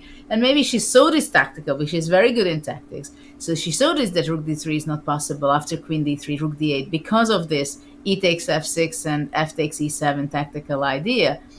So it can happen that you simply underestimate a move like knight h7, which I think I would do, or I had this feeling, okay, if you have to go to knight h7, that's fine. I'm happy with my rook d3. And now you have to realize it, that actually it's not that simple at all, because you cannot go rook d1 because the a2 pawn is hanging and the h4 is hanging. I don't want to give up the d file.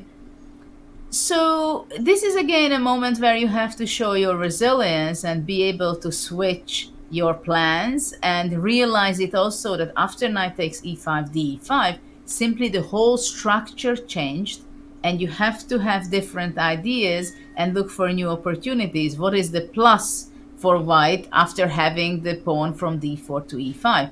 And the plus is that the d6 pawn is undermined there. So yeah, you have all big control over the d6 square, as you said, but it does require some flexibility, right? Because I'm pretty sure, knowing Lei Tingjie's style, that this rook was primarily designed to move over to the g3 square.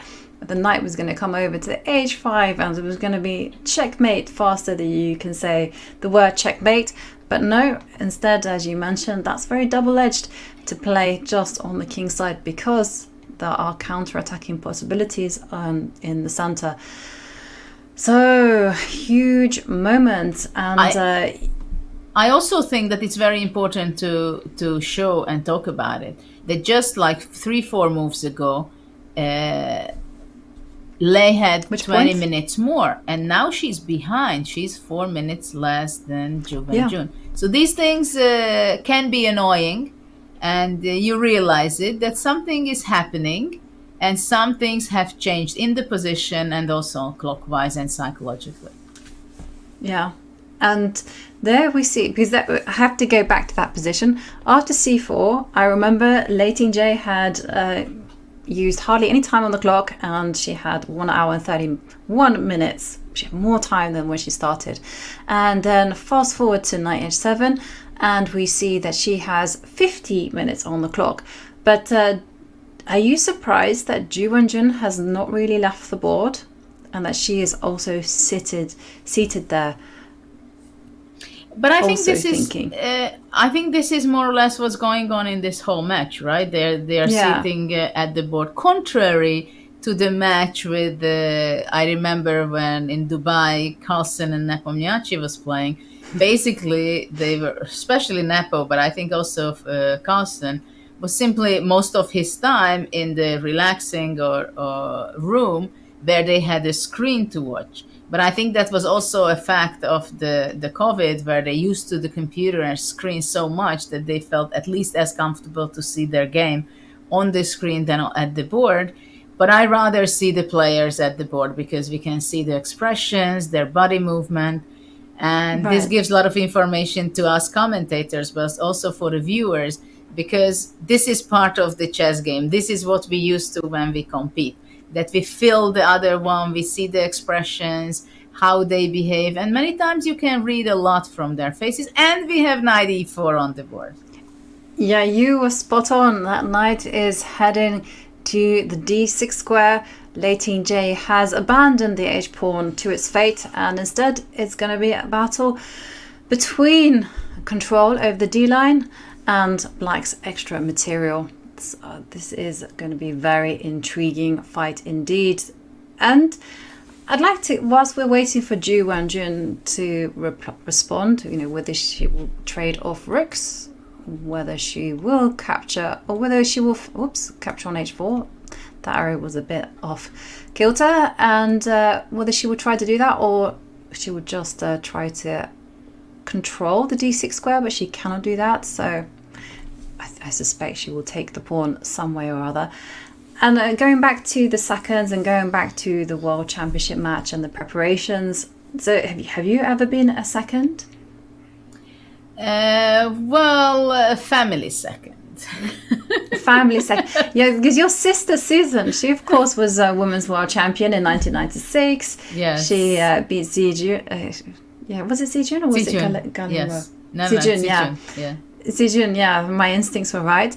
And what was that like as a family, as a second, watching your sister play? I mean, and also tell us if you can, all the preparations that she did for that big encounter. Well, basically, she had the first try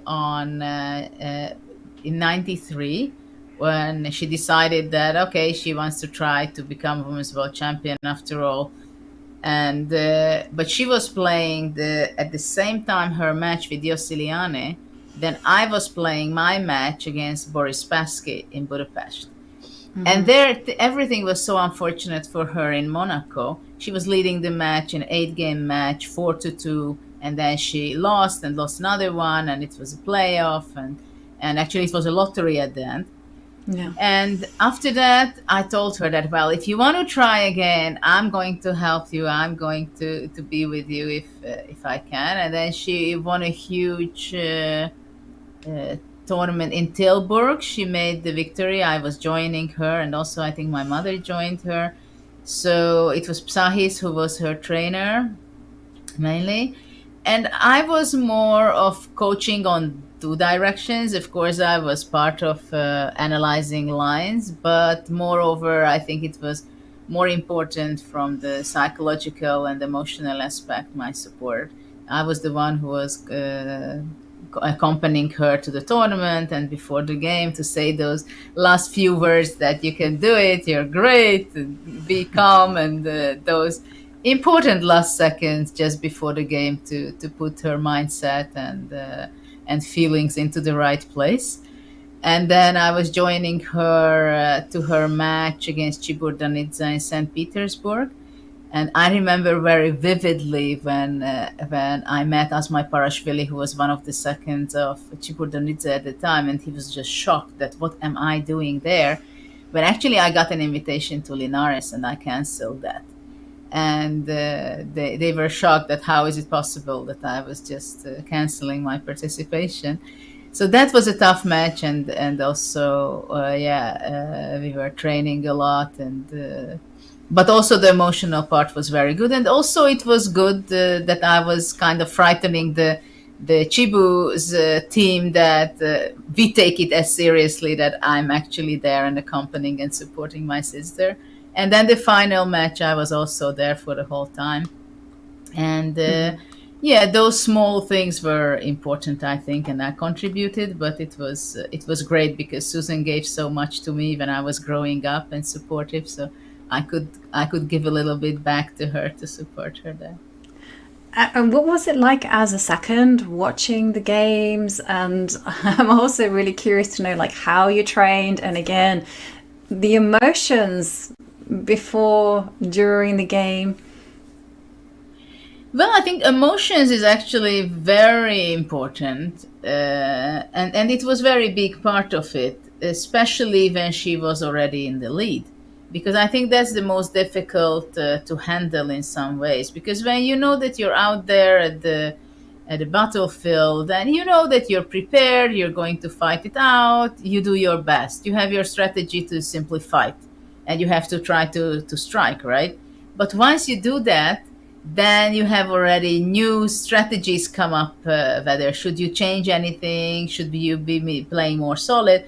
And the bottom line is always that you should be just playing the same way, not to take extra crazy risk. But I think those are the most difficult things to change, and especially when Susan had extra, I think she had already +2 or +3 in the match with Xi Jun. She was like panicking at some moments that, she was seeing ghosts on the free day, and then you should have to calm down, and because it can be so emotional that you get so close. And of course for her it was especially dangerous because she had a winning kind of match already against Yossiliane where she was leading 4-2, and she knew that she could ruin once such an important match. And so those things are, of course, very important, but at least as important as what is the preparation from chess point of view. But the two together must be done continuously, changing, alternating. And of course, the other most important thing is in a match and in such a tense situation that when you're not preparing, when you're not focusing on the game and playing the game, how can you take relaxed moments? And those walkings and shoppings on the free day, shoe shoppings, that was also part of the positive preparation for the match or in between games. You know what I'm talking about, right? Yeah, exactly. I know exactly what you're talking about. I mean, guys, probably they mostly go simply for a huge walk around the city for the 355th time on the same route. But for me, it was also kind of a great preparation when on the free day or sometime when I want to relax or change, that I just go looking around, shopping. That really takes away my mind completely from the action, what's going on in the tournament. But we have action on the board. We do have action. We have we actually have predicted nearly everything. So the knight did come to e4 as we saw, and then we did see Ju Wenjun decide to trade off rooks and grab the pawn indeed. And after Lei Tingjie put the knight on d6, completely expected. The queen didn't retreat to c7, which is just the move that I suggested, but queen did come to b6. And we are going to see this position. So the queen on b6 does threaten the pawn on b2, and it also threatens the pawn on f2, because this bishop on h4, don't forget it, it is hiding away, but it is playing a role. I like queen b6, to be honest, and generally I like those moves which has several different ideas, and actually it has three, right? What you just mentioned, attacking the b2 and f2, at the same time defending her own pawn on b7. So it is kind of a nice spot for the queen. But now the question is whether what white is going to be playing. Is she going to play queen d2, defending both of the pawns, and also I have my own stuff, just take a look a little on the right side, and bishop h6 one day can be something to consider. So queen d2 is something I would think first. Yeah, I was thinking queen d2 as well. That was my first reaction, but then, you know, because I'm just a commentator, and when I'm commentating I feel like I can be as extravagant as I like, but also because someone did this once to me and it was very painful. They just gave away the b pawn. In return they got the b7 pawn, and yeah, they just killed me on the 7th row. So I was thinking that if you can defend the f2 point and you have to cover the e5 point, so the move I really wanted to play but doesn't work is to go bishop e3. Yeah, the problem with bishop queen e3 that I captured e5. That's the problem. Yes, that is the big problem, and that unfortunately is no good because the knight on d6 is no longer stable. So that doesn't quite work. But I was inspired by the idea, and I thought, okay, well, if somehow or other I can manage to defend the f2 pawn. G3 is also G3 something that can be considered, which after probably bishop g5 no, would be the move. She plays queen e2, so keep it simple. And there we see queen e2 on the board. Queen e2 maybe she played because possibly she has a plan to play rook d1 and again bring the other rook to d3, to the third rank, to h3 or to b3, which can be very powerful. But I think queen d2 also made a lot of sense. But queen e2 is also something. Also, queen g4 is something she might be looking after at some point. Yeah. Yes, it's certainly in the air. Also, you can have many kind of like how to say this. it can have many appearances. Like for instance, you can go bishop e3 and then capture on h6. You can go bishop e3 just to chase the queen away. Queen is. But I have a question. Mm-hmm. I have a question. What do you do on queen d4? Well, you're going your to plan, go g3. I'm going to go g3 because it took me about a few seconds, but I did notice that you had an idea that after rook d1, you could. No, rook d1 just gives up the bishop. Simples. Yeah, that was but my I would go idea. g3. I was looking at bishop takes f2, but no, g3, g3 and then rook d1. After g3, actually, you have no threat, though you have rook d1, but you're not threatening g takes h4 at once. Can I go knight g5, or it's very stupid? Well, the evaluation bar doesn't approve. Yeah, it doesn't like it so much. I agree. Maybe just simply king g2. King g2, and I'm just wondering, rook d. What is the plan after rook d3? You want to go knight h3. I wanted knight h3 and take on f4. Yeah. Mm-hmm. So then I go king g2. Yes, I think that kills me. Okay, so after g3, if bishop g5.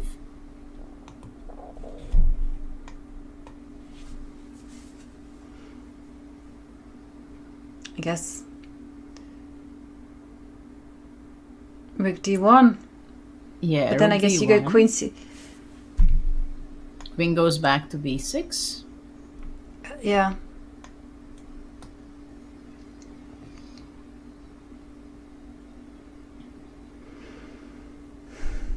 And the move I really want to play is probably not the best move. I guess you have to go bishop takes bishop, or. Yeah, that's what I was thinking, that simply bishop takes bishop, knight g5, and you go king g2, and after that f4, rook d3, and you have great initiative. It's just simply nice to play it with white. Yeah. And once again, black's extra pawn is just there on h6. It doesn't have any impact on the game whatsoever. So material doesn't matter in this exact position. Yeah, it's looking difficult for Ju Wenjun. So I'm thinking with black after queen e2, whether how to get out of this box with black, because I would like to have, if I would have two moves, I would be happy to play c5 and queen c6. Mm-hmm. But I don't know if I have time to reach my queen. With my queen to c6, you know, because that would be quite okay. If I play c5, queen c6, b6, then all this kind of rook d1, rook d3, rook b3 does not make any sense anymore. Right, but okay. So what's stopping? Can you not do it now? c5.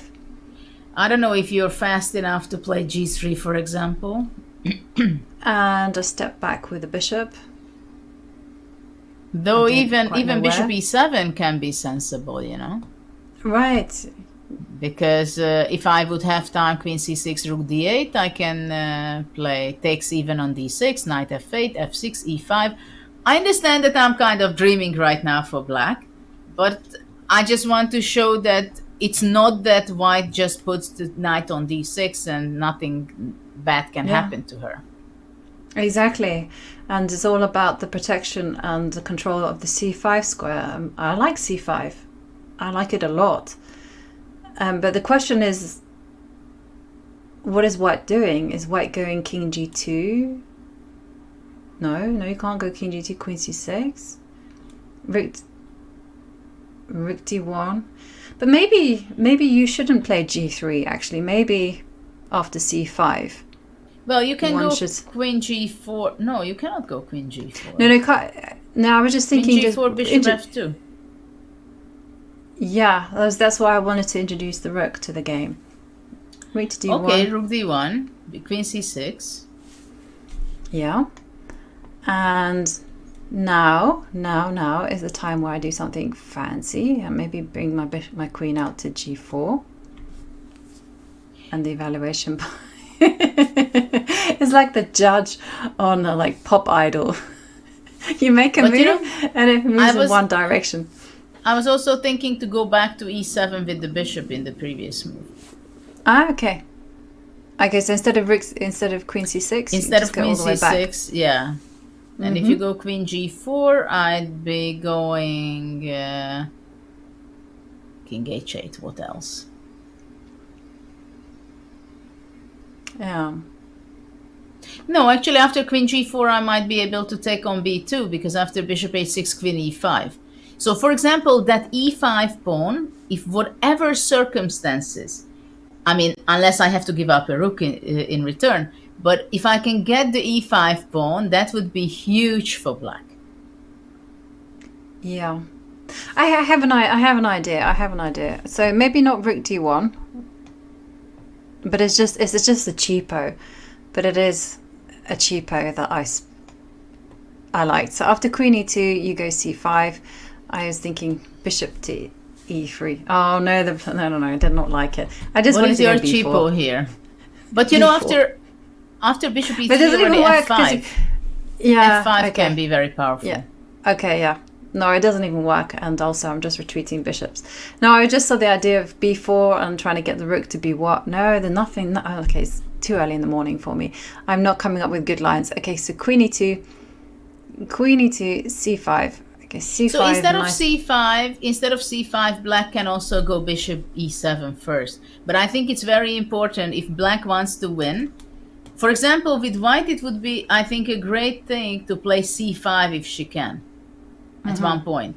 So for black, this would be the only possible way of really playing for a win. If she can make sure that white is not playing c5 and she plays c5, queen c6, and really at some point rook d8, f6, knight f8. So in the other hand for white, it means that white has to be very precise and keep an eye for attack, queen h5, queen g4, putting pressure on the f7, not allowing f5 or f6. But it means that it's going to be very sharp now. So things can be tricky. And now look at that, Ju Wenjun is behind time again. Yeah, but in light of all this, I'm thinking that queen e2 is an inaccuracy, because if the queen was standing on d2, you could at least back this up with b4. You know? You see, I had this idea, queen d2 somehow, and queen bishop h6 also there. Yeah. Well, subtleties in the end. So queen b2 instead of moving the queen to e2 is perhaps the most accurate try. Bishop, yeah, because once I like your plan. Once c5 comes and we have a move. Rook d8 played. Very natural. And you know why she played it? I guess she wants to be bringing her knight already to f8. At the same time, I don't like it. Yeah. Maybe I just go rook c. Well, yeah. Rook c5, but c5 but c5 now. happens. Yeah, I kind of really. Yes, I guess also I really wanted to go bishop e3, but c5 is still happening. Oh, but hang on a second, c5 is a mistake. Bishop c5? Or what? Why? What is it? Why is this a mistake? Maybe queen h5. Queen h5, double attack. Oi. No, I'm telling you, rook d8 I don't like. No. But this is deep stuff, though. But this nice is move there. Yeah, because rook d8 gives two very bad things for black. First of all, the f7 pawn is vulnerable, and secondly, even with c5, knight b7 kind of things. Hang on a second. Is queen? No, queen h5 is not possible because f2 is hanging. So okay. I like your bishop e3 and after queen c7, b4. Bishop e3 on the board. On the board. Yeah.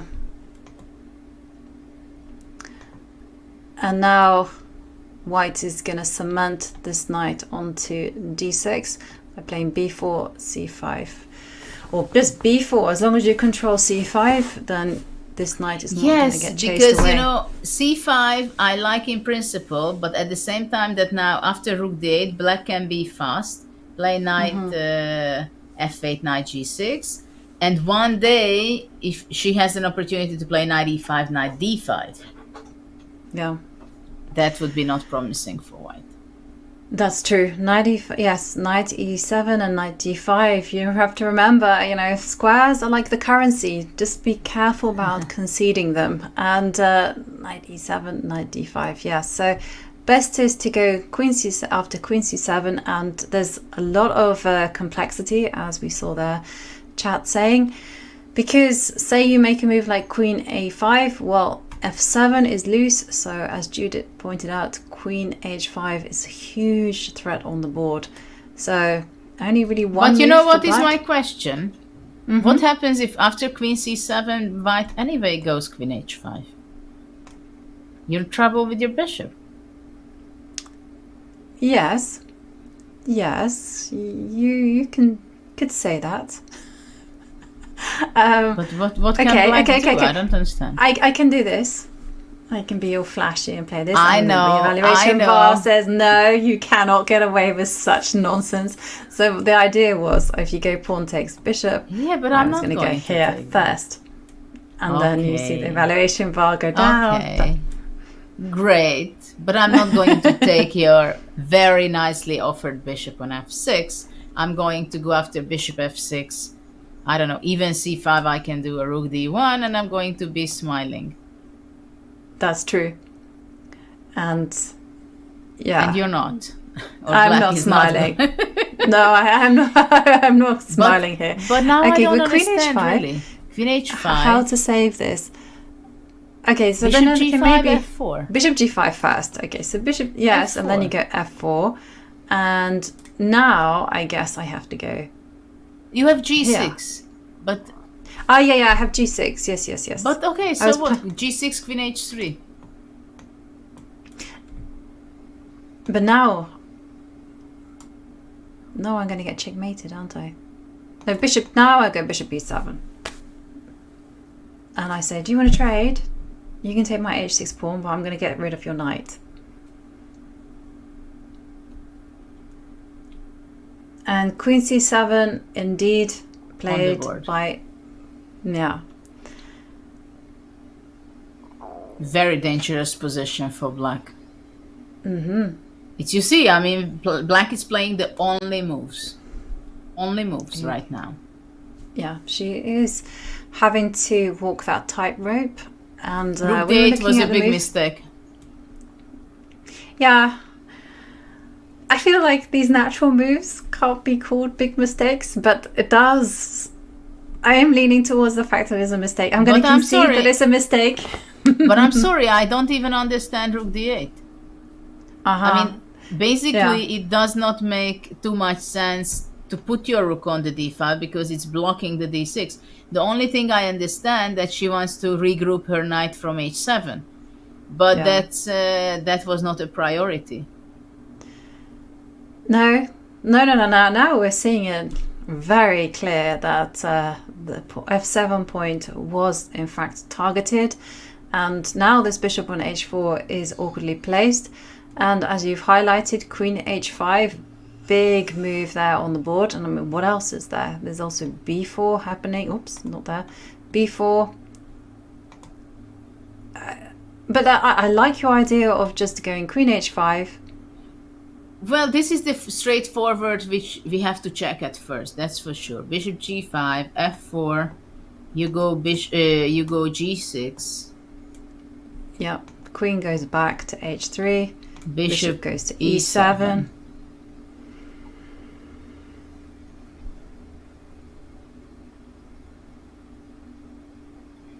c5. c5. h5, yeah. Yep. g4.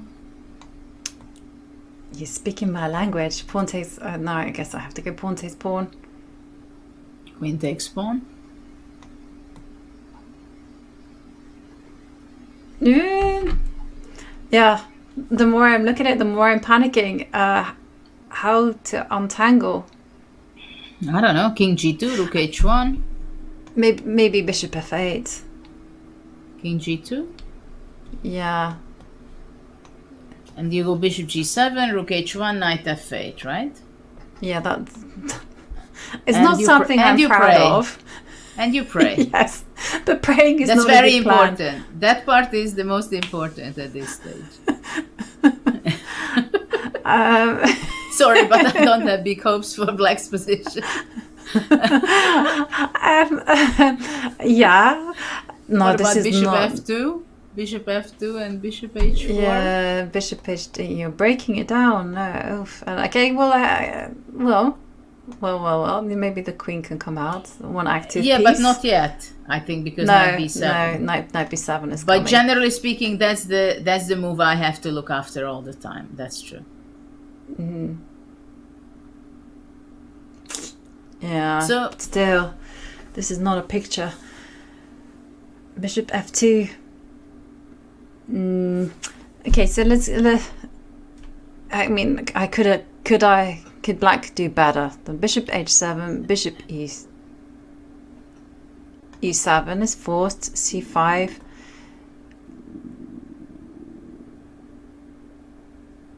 H5 feels forced. Oh no, maybe this is the best move. Bishop F8.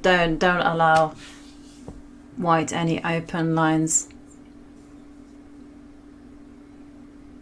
King F2. Are you still coming? I have a feeling you're still gonna crack open the position somehow. Do I or not? Yeah. Okay, so Maybe let's go B6. F5. Yeah, I wanted to destabilize this knight, and if I couldn't destabilize it, then I wanted to open up a line.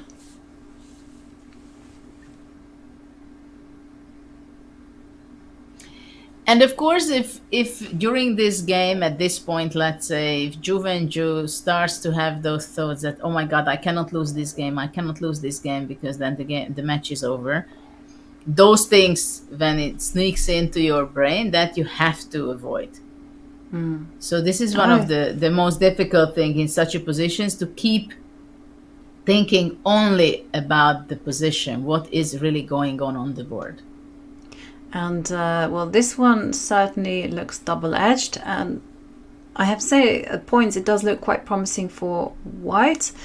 And we do see Lei Tingjie, she's settling down for a big think, and Queen H5 is the most straightforward way to attack. It's not the only way though. You can of course go B4 and just say, I will cement this knight on D6 and I will just grab as much space as possible on the queen side, and just say to black rather, you can't play a thing, you can't make a move. Because I can see situations like, you go B4. Okay, the computer doesn't like it, but I was just thinking, if you go A4, A5, A4, A5, and then suddenly you're threatening this pawn on A7, it's not easy to defend. Or you just crack open a line. So for instance, if the bishop comes down, I know that this is go C5 and then back that up with B5 and try to get a rook onto the 7th. I mean, this is also quite nice for white. Feels quite scary for black. Ooh. But knowing Lei Tingjie's style, I think that we are going to see the move Queen H5 on the board. It's straightforward. It provokes an extra weakness on the king side that black has to look after.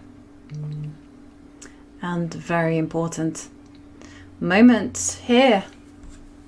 Queen H5, Queen.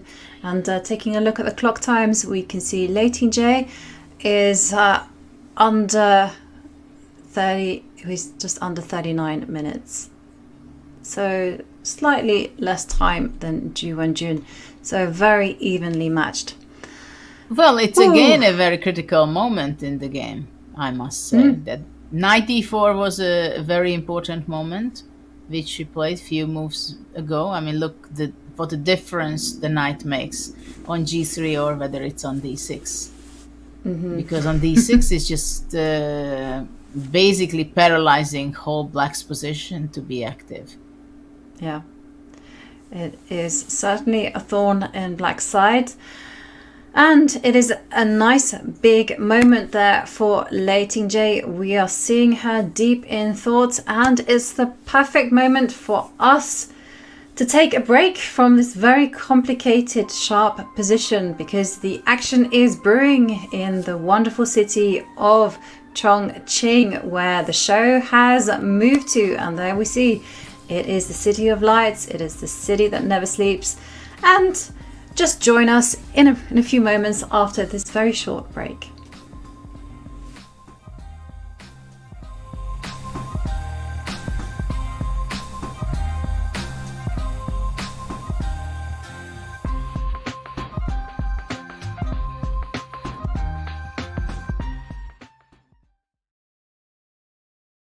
Do you wish playing a chess game with a friend was as easy as sending them a text? Well, good news. Now it is. With Chess.com's new iMessage app, you can start and play a game directly in iMessage. Your friend doesn't even need a Chess.com account. It's just tap and play. Head over to go.chess.com/iMessage or use the command iMessage in chat to learn more. Chess Kid is fun. Chess is great for the brain, but it's also fun to play. And Chess Kid makes it easy to have fun. Whether your child is a total beginner or a prodigy, they can hop on and find a well-matched opponent from around the world at any time. Chess Kid is the safe, parent-approved way for your child to play chess online. Chess Kid is educational. To kids, it feels just like playing, but chess is a great way to learn patience, strategy, and critical thinking. Chess Kid features a comprehensive training program that guides kids to level up on their way to mastery. There are more than 50,000 chess puzzles and a whole library of entertaining videos that teach strategies, tactics, openings, and endgames specifically for kids. Chess Kid is easy. Whether you're a parent helping your child, a coach managing dozens of kids, or a school of hundreds. Signing up is free and easy, so what are you waiting for?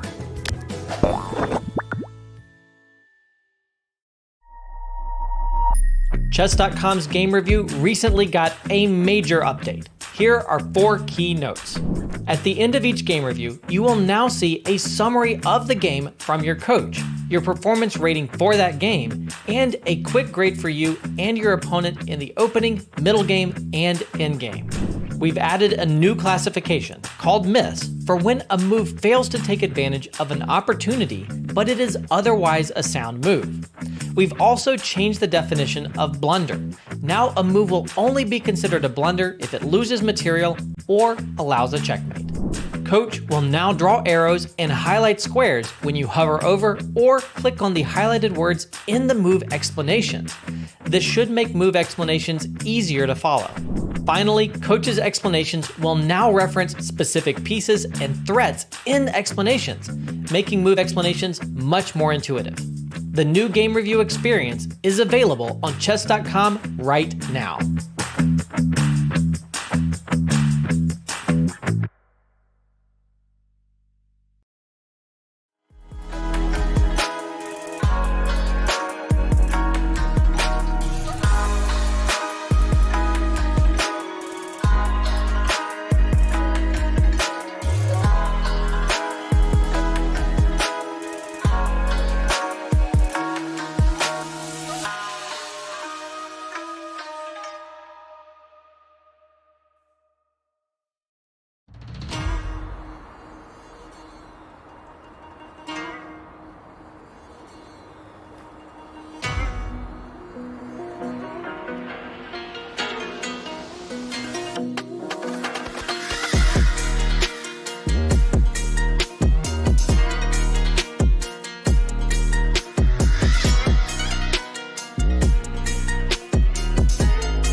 China.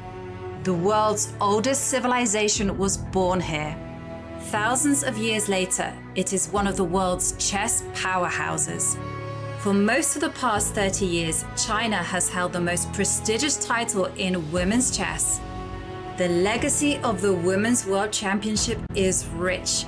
Menchik, Gaprindashvili and Chibananitsa, Kosteniuk, Si Jun and Ho Yifan. Now, three-time world champion Ju Wenjun is defending her title once more. After vanquishing the likes of Katerina Lagno and Alexandra Goryashkina, another rival awaits. Challenger Lei Tingjie had to defeat 3 grandmasters in matches herself to get here. In the first 2 rounds of the candidates, she took on sisters Maria and Anna Muzichuk and won. Then in the final, she beat former world champion Tang Zhongyi. And that's it! Resignation! Lei Tingjie, the winner of the 2023 Candidates Finals. Will Ju Wenjun defend, or will we have a first-time champion, Lei Tingjie? Half the match is in Ju's hometown of Shanghai, half the match in Chongqing, where Lei hails from. Who will win and claim their share of the €500,000 prize fund? Welcome to the official broadcast of the 2023 FIDE Women's Chess Championship.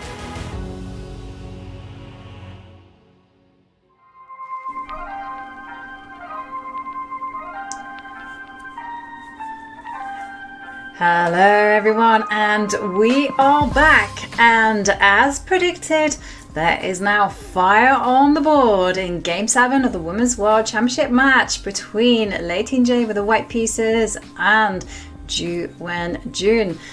And Judith, I am proud to be able to say that we correctly guessed the players' next moves. So Queen H5, we left you, well, with a cliffhanger. Would Lei Tingjie just to solidify her position, her queenside advantage, or would she go for the immediate, well, Queen H5? And Queen H5, of course, it did happen, and of course this did set off a chain of motion that Bishop G5, F4 and G6 on the board, but now not Queen H3 but Queen F3.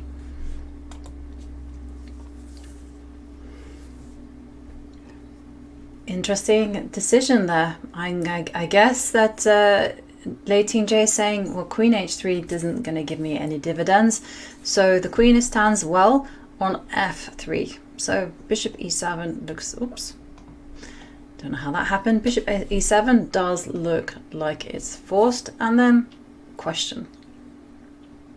Well, for me it's a question why to go to F3 and not to H3. What does it benefit for white? It seems that she just wants to go c5 and strengthen her position, her knight on d6.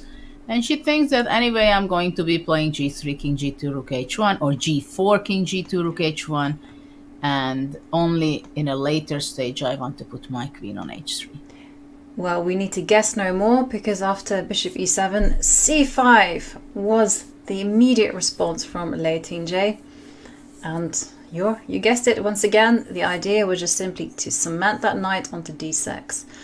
And now she does have a choice, as you've highlighted. She can try to crack open a line on the queen side, or she can play in the center, or maybe even play against the king. Yeah, it's a big question for black actually, whether can she ever take on d6. And because it looks ugly this way and it looks ugly that way. This is what I can tell you. Either way, it's something I would not like to be on the black side. Yeah. Yeah, the question is this knight, isn't it? It's like this knight on h7. It's kind of caged in, and it doesn't have a good future. Well, it has one dream place. But yes. Probably it will never get there. Well, this is why I was perhaps inspired by your idea of playing f5. I wondered whether I could do that. You know, if you go pawn takes pawn, I'm just going to go knight takes and introduce my You knight mean to now? d5. Yeah, if I can get away, I know. This breaks all the rules because you're really not meant to push pawns on the side that you're weakest. Yada yada yada. You're not meant to weaken your king. But I'm really uncomfortable with this knight on d6, and I don't like this prospect of going bishop takes knight. So if I can, and I see the evaluation bot hates it but doesn't hate it as much. And yeah, it completely is true. This is not a comfortable position for black. Black's extra pawn is meaningless. Well, the first thing has to be checked is e takes f6 en passant. Yeah, and my idea was to get that one into the game. Oh, for a minute it liked my knight f6. I just wanted to get the knight into the game. And also one thing, I might also take that back actually, because it might be more important to put the bishop on the long diagonal. Yes, but in that case, okay, queen h3. Can you not win a pawn immediately with this? Knight f8, I thought. Nah. Don't worry, I have the same idea to win a pawn immediately. It's only that with queen h3, I hope that you cannot defend both of your pawns. Yeah. Queen h3. And yes, I cannot defend. That is true. I give you that. But at the same time, this one is You can go hanging. knight f8. Yeah, knight f8, Yes. queen h6, bishop b2, and then you drive back your bishop to g7 with the tempo. Yeah. And somehow or other, I feel that black would be happier here than the position that we see on the board, because with that knight cemented on d6 and white with his ironclad grip in the center, it feels very, very uncomfortable for black to play. Well, this is a big moment for black to check whether f5 is possible and she wants to go, or she just sits and waits until there are better times. But I don't see how it will be better times for her.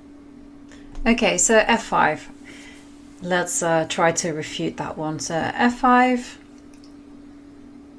Because if white is not exchanging on f6, this is the other question, then black can play h5, stopping forever white playing g4, more or less.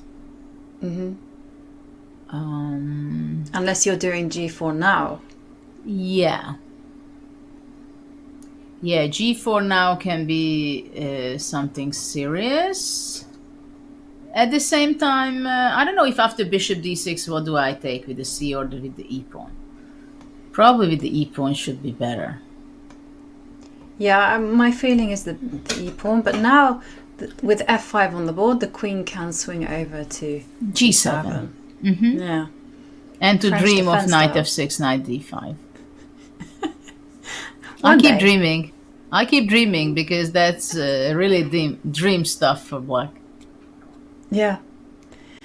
And yeah, on that subject, are you a pessimist, optimist over the chessboard, or just a realist? Well, when I was a kid, I was a real optimist, of course, with my g4 stuff and aggressive play. Later on, it depended on the position, on the structure. When I had healthy attacking positions, I could be sometimes even over optimistic. And then when I got some lessons, I realized that maybe it's better not to. But also there are some tricky positions where it seems for your eye really appealing, and then you have to figure out that, well, actually it's only the looks. When you start analyzing it, it's by far not so good as it looks at first. But generally I was more optimistic and realistic than pessimistic. Yes. Okay, optimistic. I'm quite optimistic, and I always try to be optimistic when I'm defending as well. But you just remind me of that rhyme that they have. If you ever go to the cities of Oxford and Cambridge, they always have this postcard which says, "The more I know, the more I find out, the less I know. the more I know, the more I forget. The more I forget, the less I know. So why bother? Yeah, but I also learned when I was preparing, during preparation, you can be very pessimistic, you know, because you play against a strong player, you make your preparation, you don't find any advantage here with white, you don't find any advantage there, you have problems here, you have problems there. And then I understood that no matter how many problems I have to deal with at the board, I only have to deal with one. And this cheered me up, that it's only one I have to deal with of the many problems or many questions I have. It's a good philosophy in life, you know. And talking about how only one problem that Ju Wenjun has to deal with, well, she has to deal with a knight on d6. And once she's got that one in the bag, then she can move on to doing other things in her position. But for the time being, it's a pretty big problem. And they have just played 26 moves and just 31 minutes left on the clock. And of course, the players are getting that 30-second move, 30-second time increment per move. Well, now I think Ju Wenjun is having a difficult moment because she has to make a very serious decision to play f5 or not to play f5. And it seems like in every move we have these serious questions, because if black plays f5, then white has in a different difficult dilemma whether to capture it on f6, to play g4, or just to play slowly. And we see b6 first.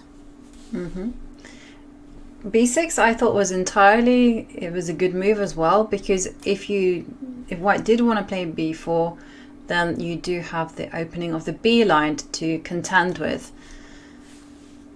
So nice decision, but the consequences though is that this pawn is weak on c6. Yes, but the question is, how are you going to be reacting with white? Because if you go b4, then black can capture on c5, and if your idea with b4 is to capture it with the pawn, then black can go rook b8, and suddenly, finally, black has some activity for his rook, which obviously he does not have when he's looking the d6 knight. So then probably it's a kind of relief for black to go rook b8, and also at one time she might be playing knight f8, knight d7. So now I think black could say that she improved a little bit on her position. Yeah. At least she gets a little hope of activity. That is absolutely true. But unfortunately for black, white isn't obliged to take on c5 with the pawn, but can actually capture with the bishop. And there are targets there on the board. So for instance, if you went b4, I'm just saying there's also the possibility of rook c1, which you do need to calculate as well. Pawn takes, bishop takes would be the response. Although immediately don't forget, my dream can come true, knight f6. It's worth dreaming, you know. It's good to dream, because eventually sometimes you get it. You even announced it to me that it was going to be happening at one point, and still I let you get what you wanted. So yeah, you see, I'm optimistic. It is. Then it's a big threat. So after b6, hang on a second, if you were to go rook c1, which was my other idea, pawn takes. I mean, do you have moves like rook takes c5? I thought of that at first, but I'm not sure that you will be so happy. After rook c5, I would be taking on d6. And your idea was rook c6, right? That was your plan. Yeah. Queen b8. And I guess just keep the rooks on the board. Queen b2. Yeah, I had a feeling you would do that to the I white like position. pawns too, not only you. But you didn't take d6. You took the one I really want. I didn't want you. I make a selection which one I take, but I like them. Yeah, to sacrifice and to take as well, both ways. Yeah. Okay. So b6 it's a great move from Lei Tingjie, and we can see the jacket is off. So she is coming into serious thoughts. So maybe b4 is just forced. Maybe it's just one of those things you have to accept. Yes, but don't forget that we were analyzing Queen H3, where Black had no time to play B6 kind of move. There were a lot of action. And this way that Lei Tingjie, she played Queen F3. Now Black has a time to breathe, and that's why she was able to play B6. Yeah, because we were looking at those moves after, say, Queen H. In this, no, not in this type of position. Let me just go a bit back. After G6 to go not to F3 but to H3 with the queen. Yeah. So after, hang on, I will find the position. Okay, so let me just go back a few more moves. After F4, G6. After F4. So we were looking at Queen H3, upon which she has to go back, and then you reinforce, and then you get this. So already it does feel, just by having that time to attack the pawn, you got in C5 for free, and you're able to bolster it as well for free. Well, of course, the question is whether on H3 the queen, what is it doing, and if you can take advantage of this extra pawn, because when the queen on F3, it puts pressure on C6, so after rook C1, Black would not be able to play B6. So I think B6 was kind of a must in the position, in the game position. Yeah. Because if Black would not play B6, then White would be playing rook C1 and really make some good prophylactical moves. Yeah. So this was a rook C1 and preventing the breakout over here. So very accurately played by Ju Wenjun to B6. What other responses are there? Yes, and it's interesting that these kind of positions, we are looking just generally, observing what is positionally, and then when we start looking at it by concrete means, then it becomes reality that sometimes, one Tampi is missing, or Black can play B6. So it's an opportunity for a breakout for her. Yeah. And there we do see that the trade of pawns and Black seizing the open line. And I just saw a question there from our chat saying that the more the game goes on, or the more the match continues, the more pressure there is on Ju Wenjun. And what is the psychological effect of this? Does she panic? I mean, how do you dig deep and avoid that kind of negative sensations? Well, I think for someone who played on top of the world for quite some time and being a world champion for 5 years, she is not the type of person who is going to be panicking, really. She might lose the match, but most likely it's not going to be because of a panicking thing. But of course the pressure and the stress is there, and of course it reaches everybody, no matter how strong you are. But as far as I see, she's handling the game very logically, and she's fighting. Yeah. And what do you think it means to be women's world champion, or even world champion? You know, you get to have this crown on your head, but does it make life enjoyable? I mean, you have direct experience with your sister being women's world champion, and whoa, hang on a second, you might have to wait to answer that one, because G4 has been played.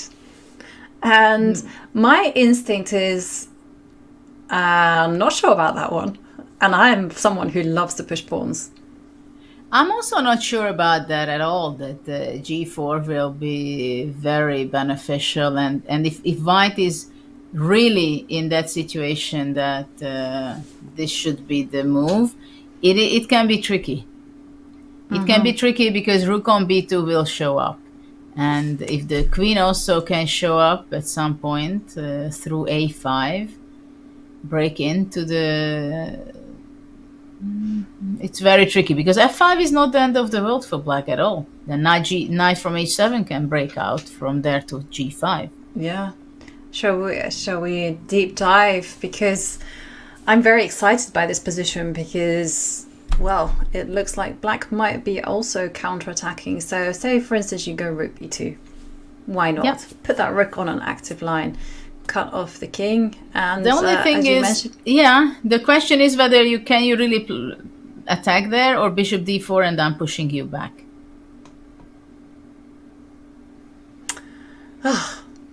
Sorry. How frustrating after the excitement that I finally had one piece out, and then now I'm like, because if I go rook c2, you're simply going to attack me, and I just don't have any squares, so no, I can kill that idea, and we can't go for that one. So yeah, no, that was a cold shower indeed. But what do you think about queen a5? Yeah, okay, so that goes to the next queen a5. I don't like g4, though I'm a big signature person of g4. Yeah, this is your move, right? Yeah. And queen.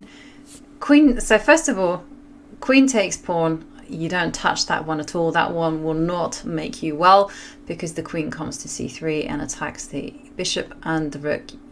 You need to maintain some defensive connection. So queen a5, excellent move. How do you stop the queen from coming into c3?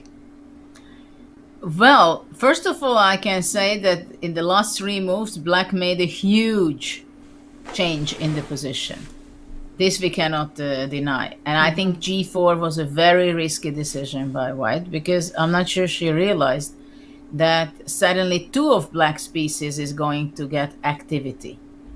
And it's huge because the rook on a1 is not active, right? So the rook from a1 had to be placed in a better place into the game first. And also it would have been important, I believe, that instead of g4, that white is making more attention, focus on limit the opportunities for black's pieces, the queen and the rook. And now after queen a5, look, Ju Wenjun stood up for the first time from her chair. It's like she broke out of the cage. Take that one. Yeah, no, I mean, also this would be a big victory for Ju Wenjun to win with the black pieces. Tomorrow she will have white, and okay, this is also setting the scene for the second half of the match. And it does feel like, because the two halves have been played in two different countries, two different cities, it's like they're separate tournaments. They have one tournament, Lei Tingjie won that one, now we have something completely fresh.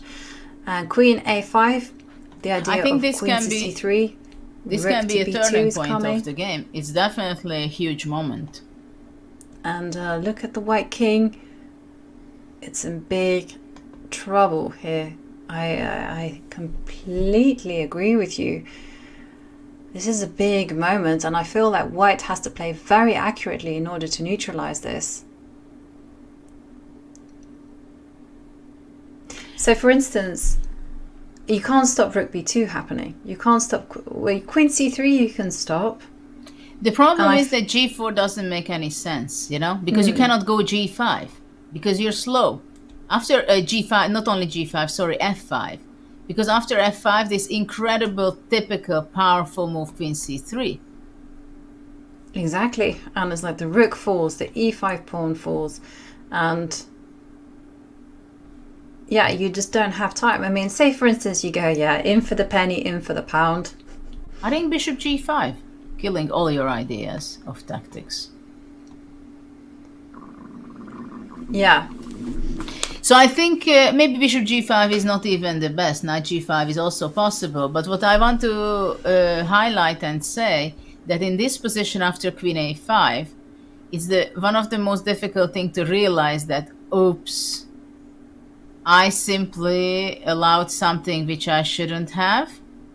And the other thing is, which is the most painful in a position where just 2-3 moves before you said, okay, I'm white, I have full compensation, it's only me who is playing for a win, and suddenly the alert is ringing that maybe this is the moment I should look for a draw. I should be happy for just make a draw in this game.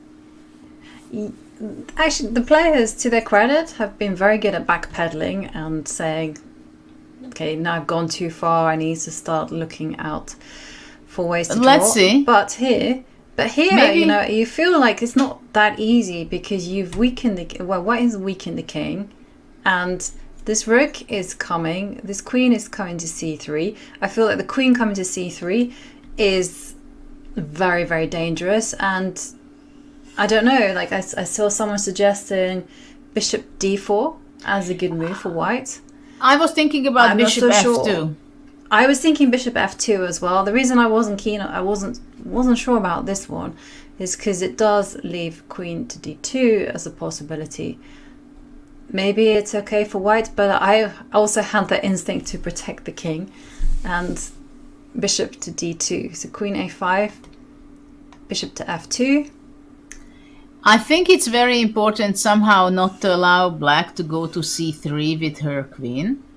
But of course, after bishop f2, queen d2 might be unpleasant.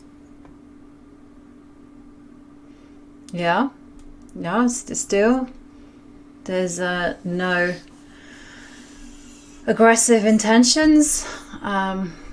You see, there are a lot of movements by Lei. Look, hand moving. It's getting uncomfortable. She's squirming.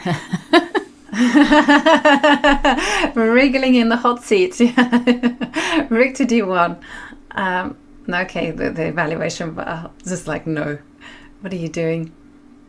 Well, probably black is just capturing the pawn on a2. The real problem I see right now, that the pieces and the pawns look very beautiful for white. The only problem is that they cannot go and improve that setup. You see this g4 pawn? It's a baddie. It's not a good move. It's too weakening. And like you say, when it came to that critical moment, Lei Tingjie should have restrained her instincts and simply said, okay, let me find something else. Because why should g4 work? Because black ultimately hadn't done anything wrong. And we see instead that rook f1, queen a5 on the board, rook f1 played. She's almost 10 minutes behind. I mean, okay, 8.5 behind on clock. And the moment for Ju Wenjun to consider. Does she need to worry about f5? Does she need to worry about queen takes pawn? f5 we had neutralized, right? Well, F5, we talked but about queen c3 here. Right.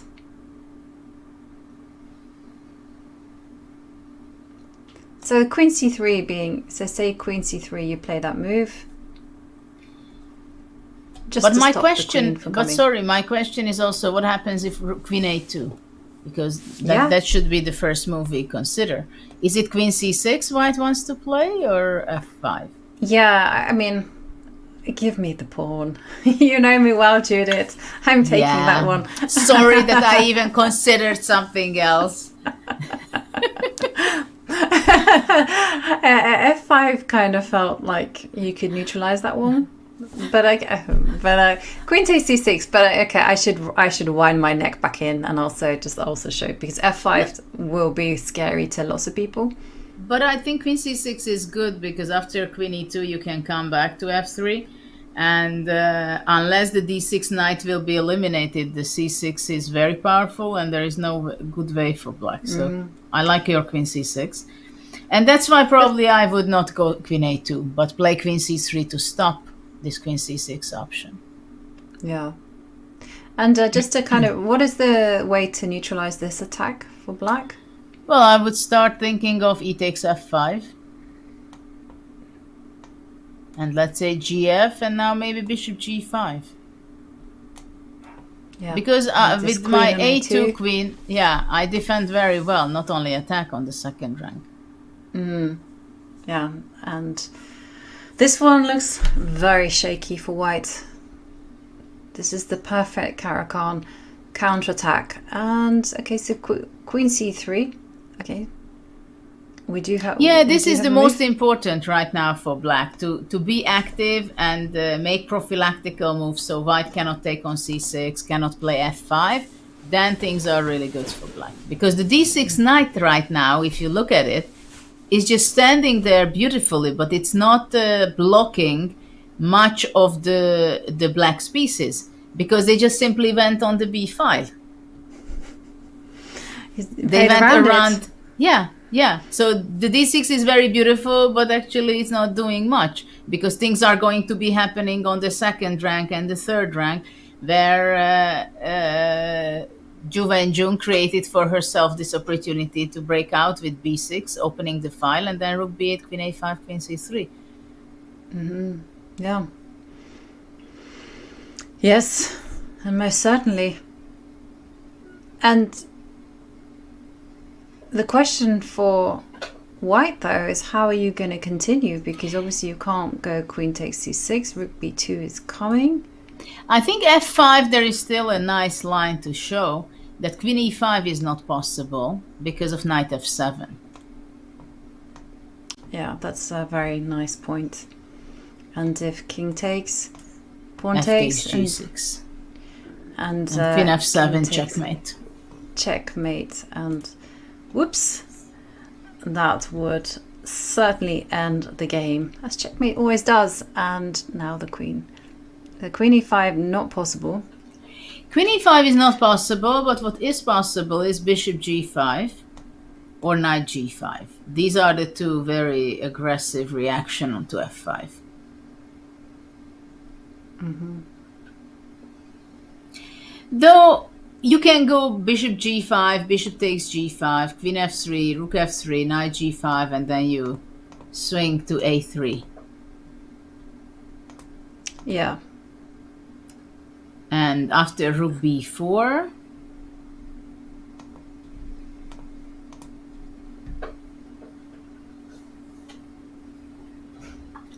f takes g6, takes on g4, king goes out, or fg immediately, doesn't matter, rook a7. I mean, white is in danger. After rook a7, also knight f3, knight e5. Mm-hmm. Yeah. Yeah, there is on this, instead of this, knight f3, and then knight comes to take e5. So that's like one way that black can neutralize and get a slightly better endgame, or better endgame. I feel like white is quite active there. Other possibilities after f5, you can also capture on f5 first and then jump in with a piece. You mean e takes f5? Yeah, e takes, yeah. And immediately the evaluation bar goes up. So this is not the way to do it.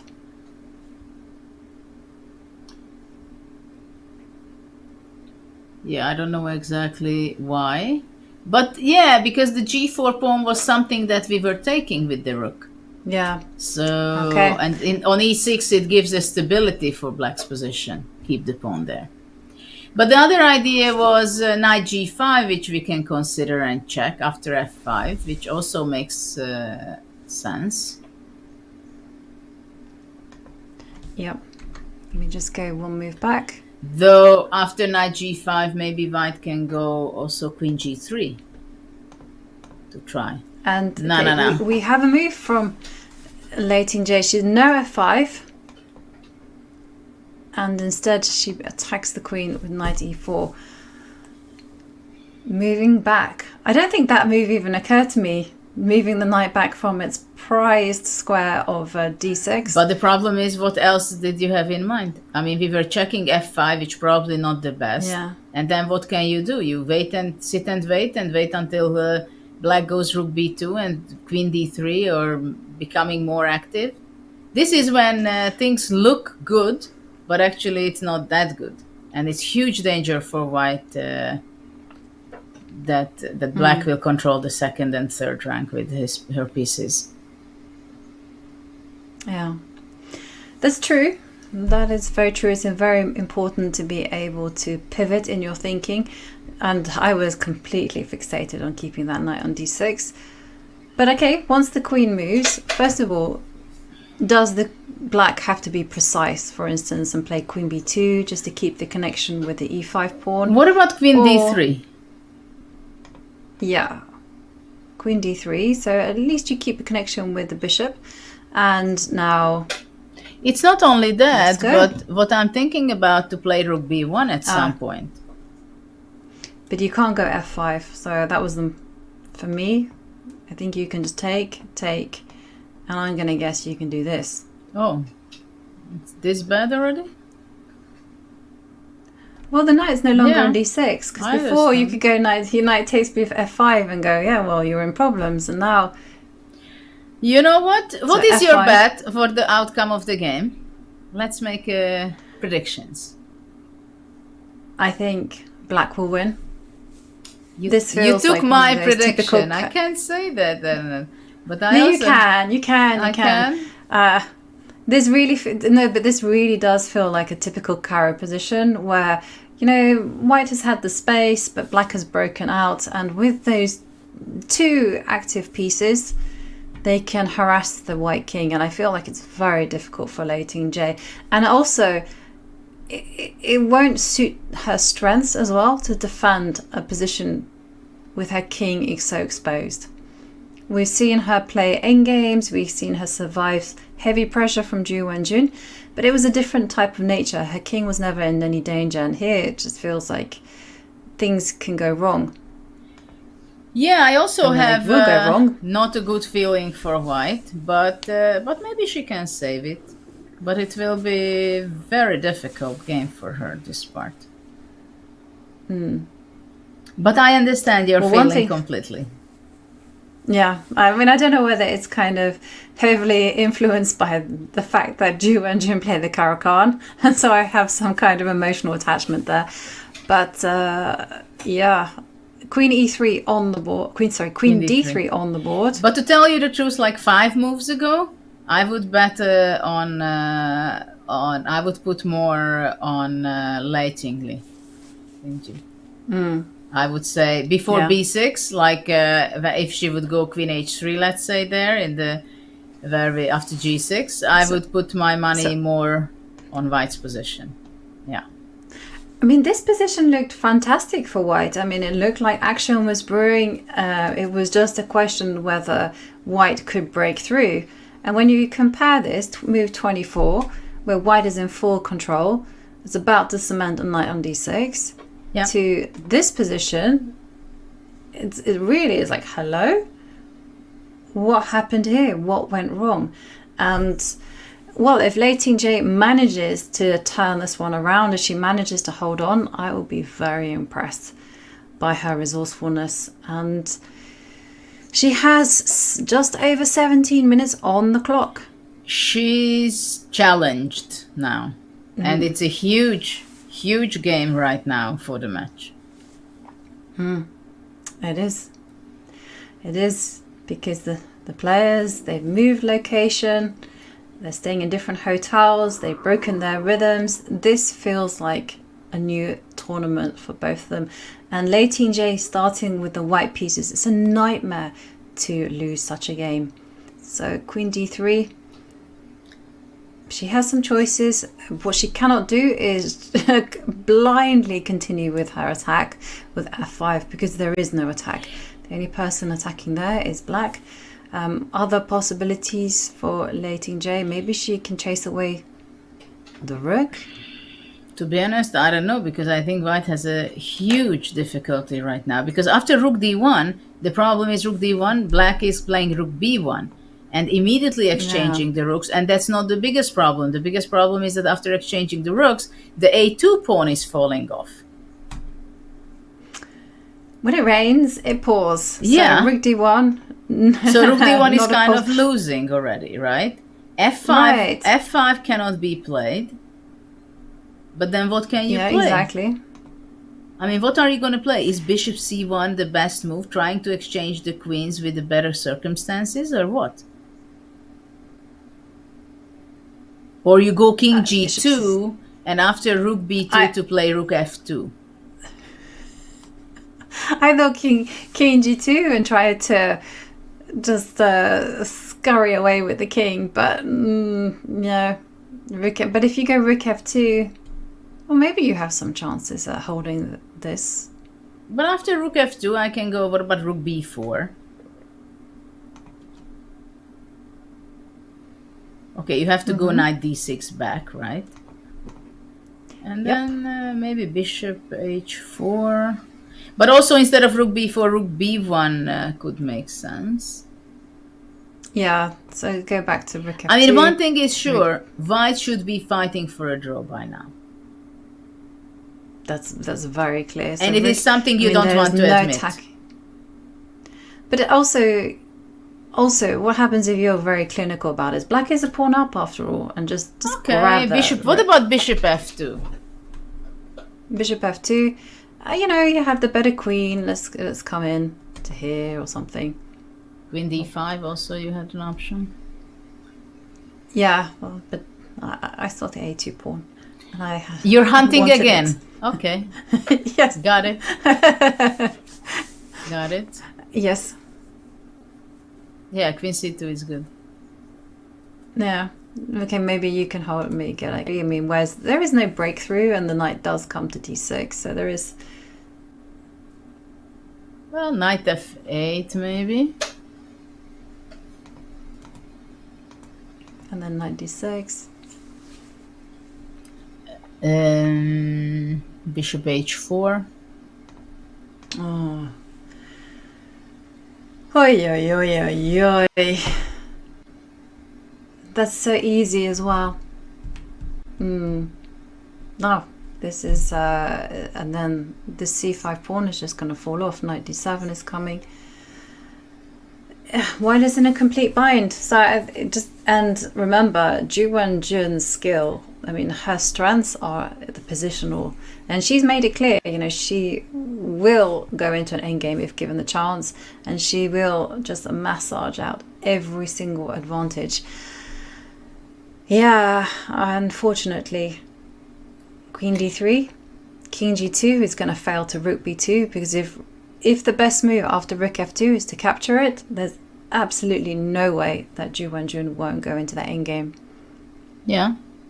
Yes, but I just simply don't see such a good alternatives for white.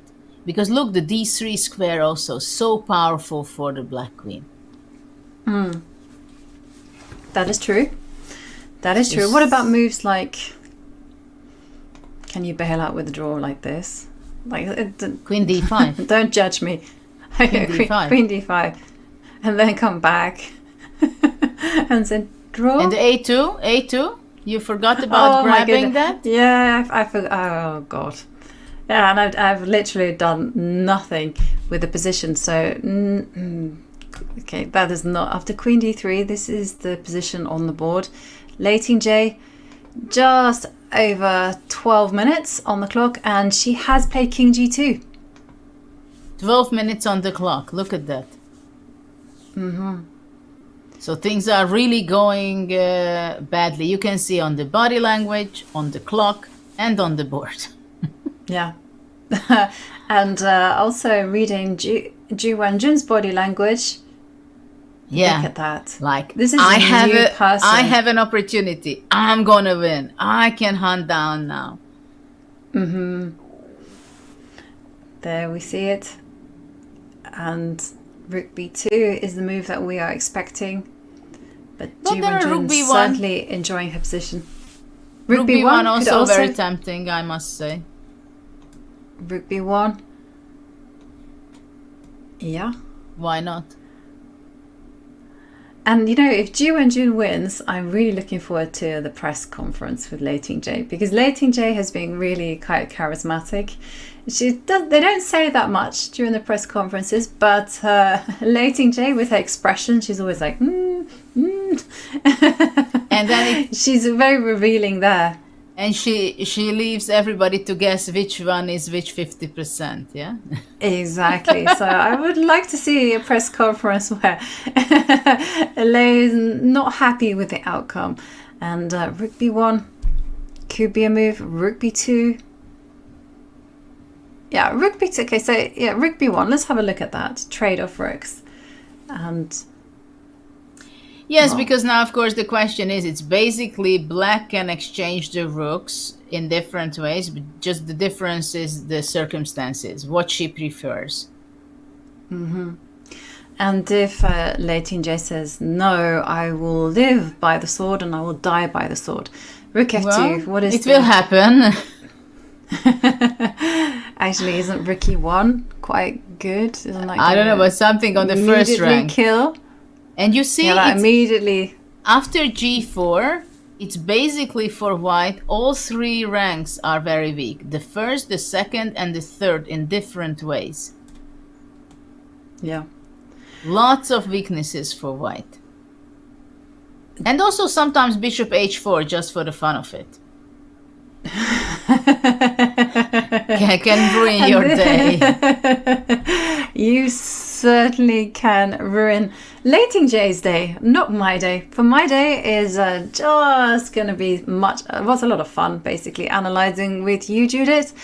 And, well, this is a huge point in Game 7 because it does look like Ju Wenjun is primed to make a big comeback on the very first day that these two players are playing in a new town, Chongqing. And there we see Ju Wenjun. She is poised. She feels that her position is good.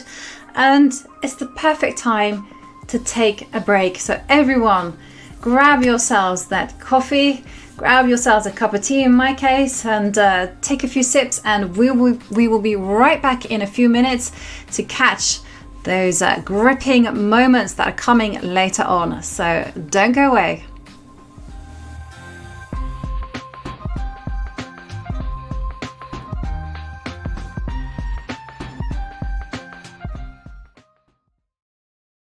You guys play chess? You want to talk about it? Yes, we do. Let's do. Oh yeah. Where do you play chess at?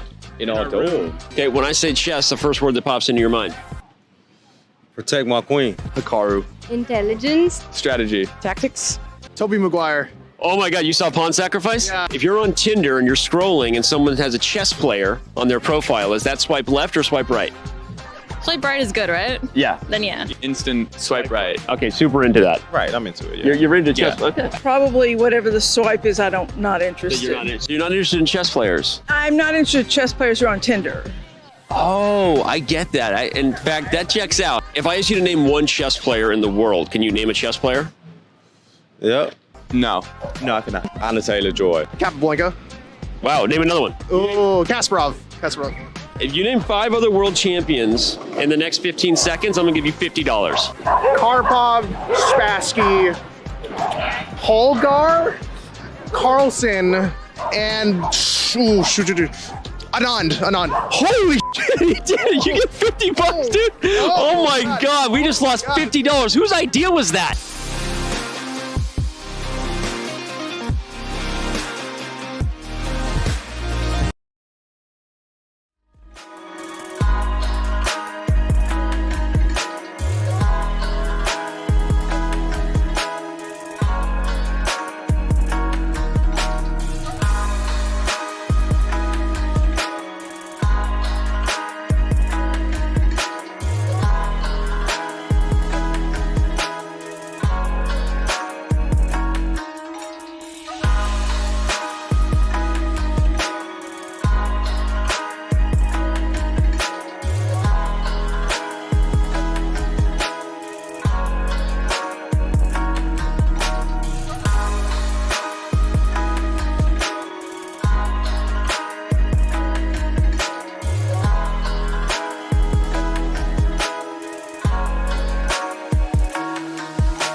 I didn't think about winning or defending the goal. I just think we're still a strong team, and hopefully we can play our best.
Welcome back, everyone, and there we saw Ju Wenjun in that video showing us why she is 3-time back-to-back reigning women's world champion.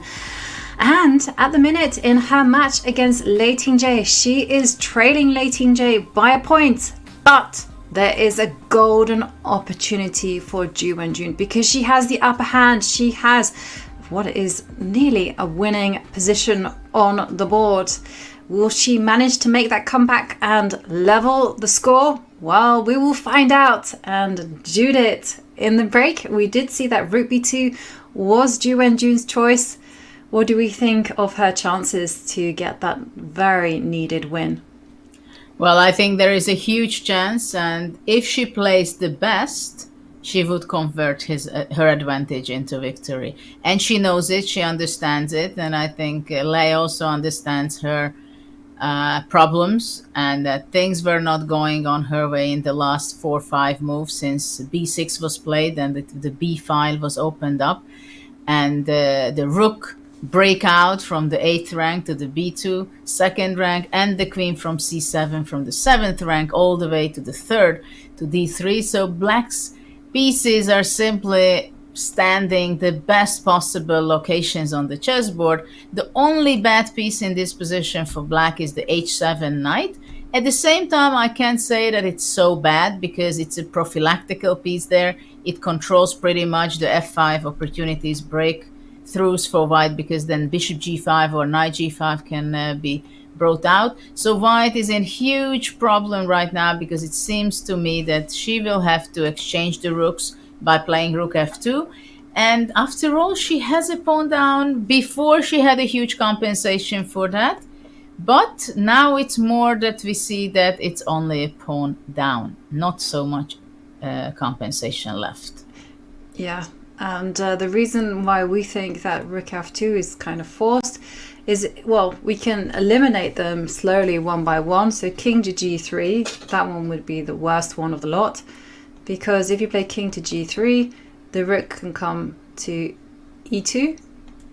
I don't know why my arrows are like that, but they are. And you win material. Exactly. That's it. 0-1. And there you go. Karakhan will win you every single game in the counterattack. I exaggerate. But I can't help but sell my opening. But you're the ambassador of this opening. Exactly. And so that one, no king g3, and retreating the Bishop knight f2 or knight f2, yeah. Looked a disaster because after queen to d5. Oh no, hang on, what was the move again? Actually, it's not even a threat. You can. I think it's not even a threat. Queen e2 is also nice. Yeah. So, but you also go rook takes a2. You're not threatening a single thing. Exactly. And this little cluster is not going to be attacking the black king. So you're just 2 pawns up for nothing. So nope, don't want that one. And then the other one was bishop f2, and this allows a trade of queens, and also the a2 pawn is hanging. So rook f2 appears to be the best of a bad lot. Oops. Yeah, rook f2 seems to... There you go. Okay, so Apologies rook for that. f2 seems to be the best option for white right now, but it's definitely a painful one. Just to It see is. this position for white, so it's a huge challenge for white to try to escape in this position. Yeah. And now it's a big question whether should black capture on f2 or maybe to keep it, even to play queen b1 or queen a3. Yeah. So there are a lot of alternatives for black. Okay, so I was drawn to just capturing the rook, and I feel like Yeah, GM there's a Ju will simple be looking at chess. Simple chess. You know, she's going to be a pawn up. She has an excellent queen.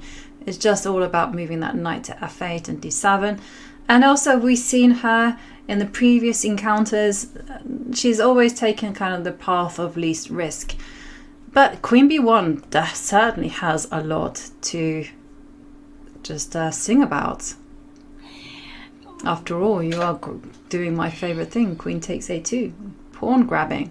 Yeah, but white can go probably rook b2, queen b2, knight f2, and counterattack on c6. That's true. I mean, black is definitely better. That's not the question. The question is, out of the many opportunities she has, what is the best, and whether will she be able to find them and convert this advantage? Mm-hmm. I mean, it is a pawn up, right?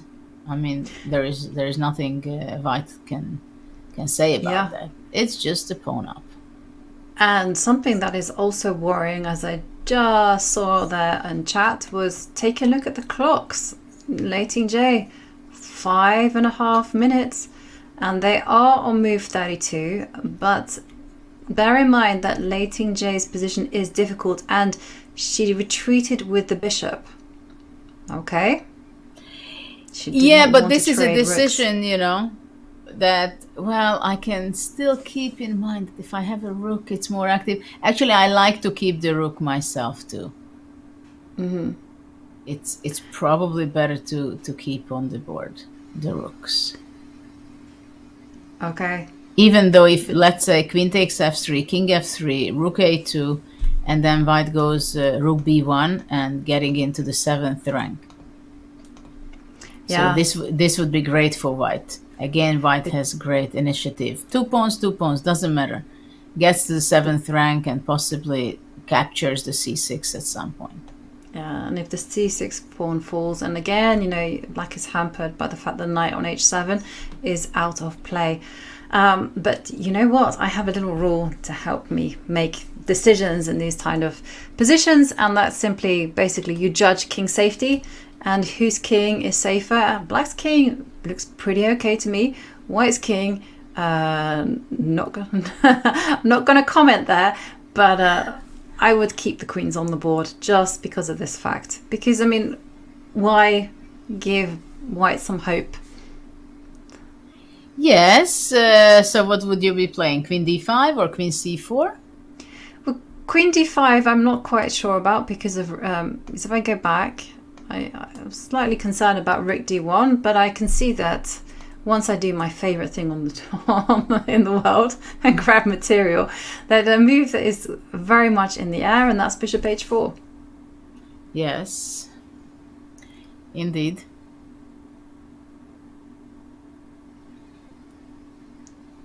And once you take the time out to deal with that threat, then knight f8 is gonna just guard the d7 point. What about queen d5. f5? Oh, f5. Yeah, you are alive, but you're not hitting anything because the queen on f7 covers.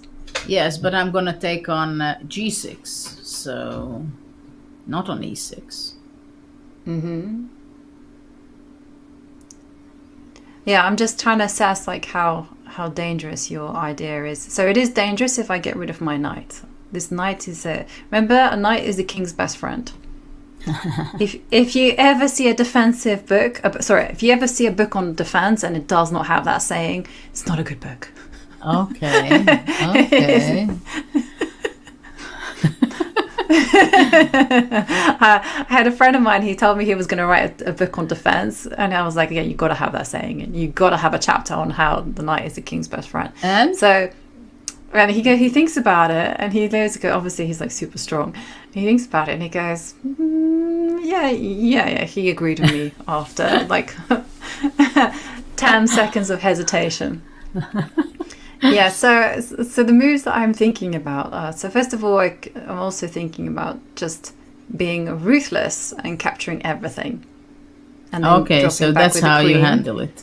Yeah, so I'm thinking about that. I'm also thinking about knight on f8. You don't get mate. That rhyme is also still very much. Yeah, but you cannot go knight f8 because I trap your bishop with f6. Ah, yeah, f6. Well, there you go. But I didn't get mated. Yeah. So the rhyme is correct. Yeah. But I do lose a bishop. But yeah, I mean, I was drawn to this one.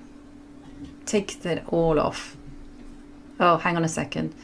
The computer says no. And well, the evaluation bar said no, but okay. It wasn't. I don't see the problem. Yeah, I can go queen takes f5. And I go queen e6. Takes rook d7. Ah, okay, yeah. Kicking back. That's true. Hang on a second. But hang on. I cannot panic because the evaluation bar is just going up and down. So it's telling me one thing, that I don't need to panic, and that now there is no f6. Now maybe knight to g5 simply. Yeah. No. The evaluation bar. I like the way the evaluation bar is playing with us, and it's like, no. Keep on guessing. Although it's going down in black's favor, and that's probably good enough. And in this type of position, you are 2 pawns up. Good enough is enough. Yeah. Yeah, and key idea is that knight f6 ideas is met by. Do I take? Bishop takes.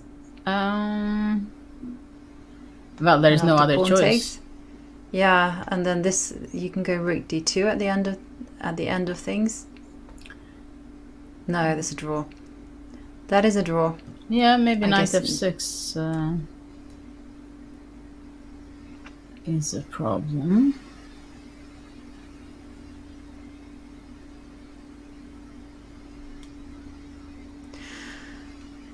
I was wondering about e6. Yeah.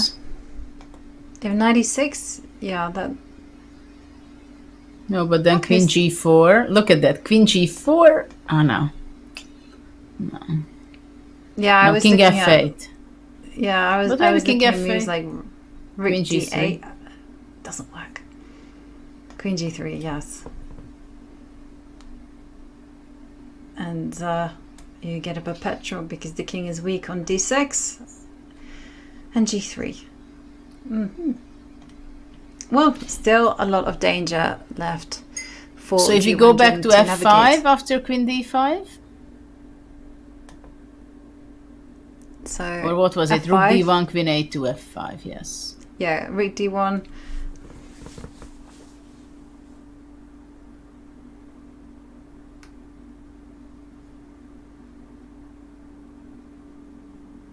But maybe you can do it this way. You can grab once, twice, and then come in with the bishop. But after knight g5, I would be capturing and f6. Yeah. Yes, I was banking on stuff happening on f2, but it's not enough. Yes, it's interesting moment for Ju Wenjun. I mean, we all know it's discovered for everyone that black is playing for a win in this game. And now she has to make a decision whether is she ready to exchange the queens, or most likely she discovered that she doesn't want to exchange, but how to lay on, where to go with the queen, to c4, to d5, to c2. What is the best spot for her? Yeah. What is the best spot? That is a question. And if you're like mega cold-blooded, like you go here, You mentioned the move bishop h4, and I can't shake that one off my mind. Yeah, because after bishop h4, knight g5 is a threat immediately. Yeah. Material. No, okay, so that loses. Wow. That loses on the spot. So why takes does it and lose? rook d7? Probably takes on g6. G6. Okay, g6. Yes, of course, takes on g6 and then rook d7. And this knight on e4 is an excellent defender, and queen f7 is coming your way. So it's crazy that things are shifting in a second. If white can really reach out to f5 and attack, it's a one-move game, one tempo game. This one. So f5. This is a critical moment. Well, it definitely will go down in the books. I agree with you, because it's a very complicated position. You know, black still has to tread that tightrope of complications. You know, rook b3 might be unpleasant.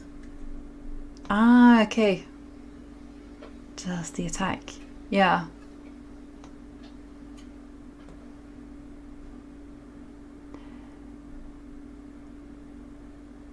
And if I step forward with the queen, g5, right? Or bishop g5.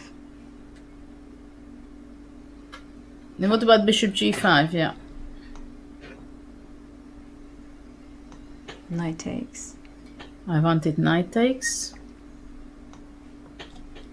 And I guess there's still no concrete ideas.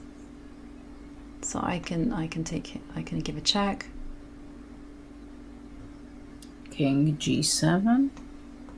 Now pawn takes pawn. Then rook f3 I wanted. Oh, hang on. Oh. Yeah, rook f3 draws, wins it. But I just saw the evaluation bar go all the way up. Why would it go all the way up here?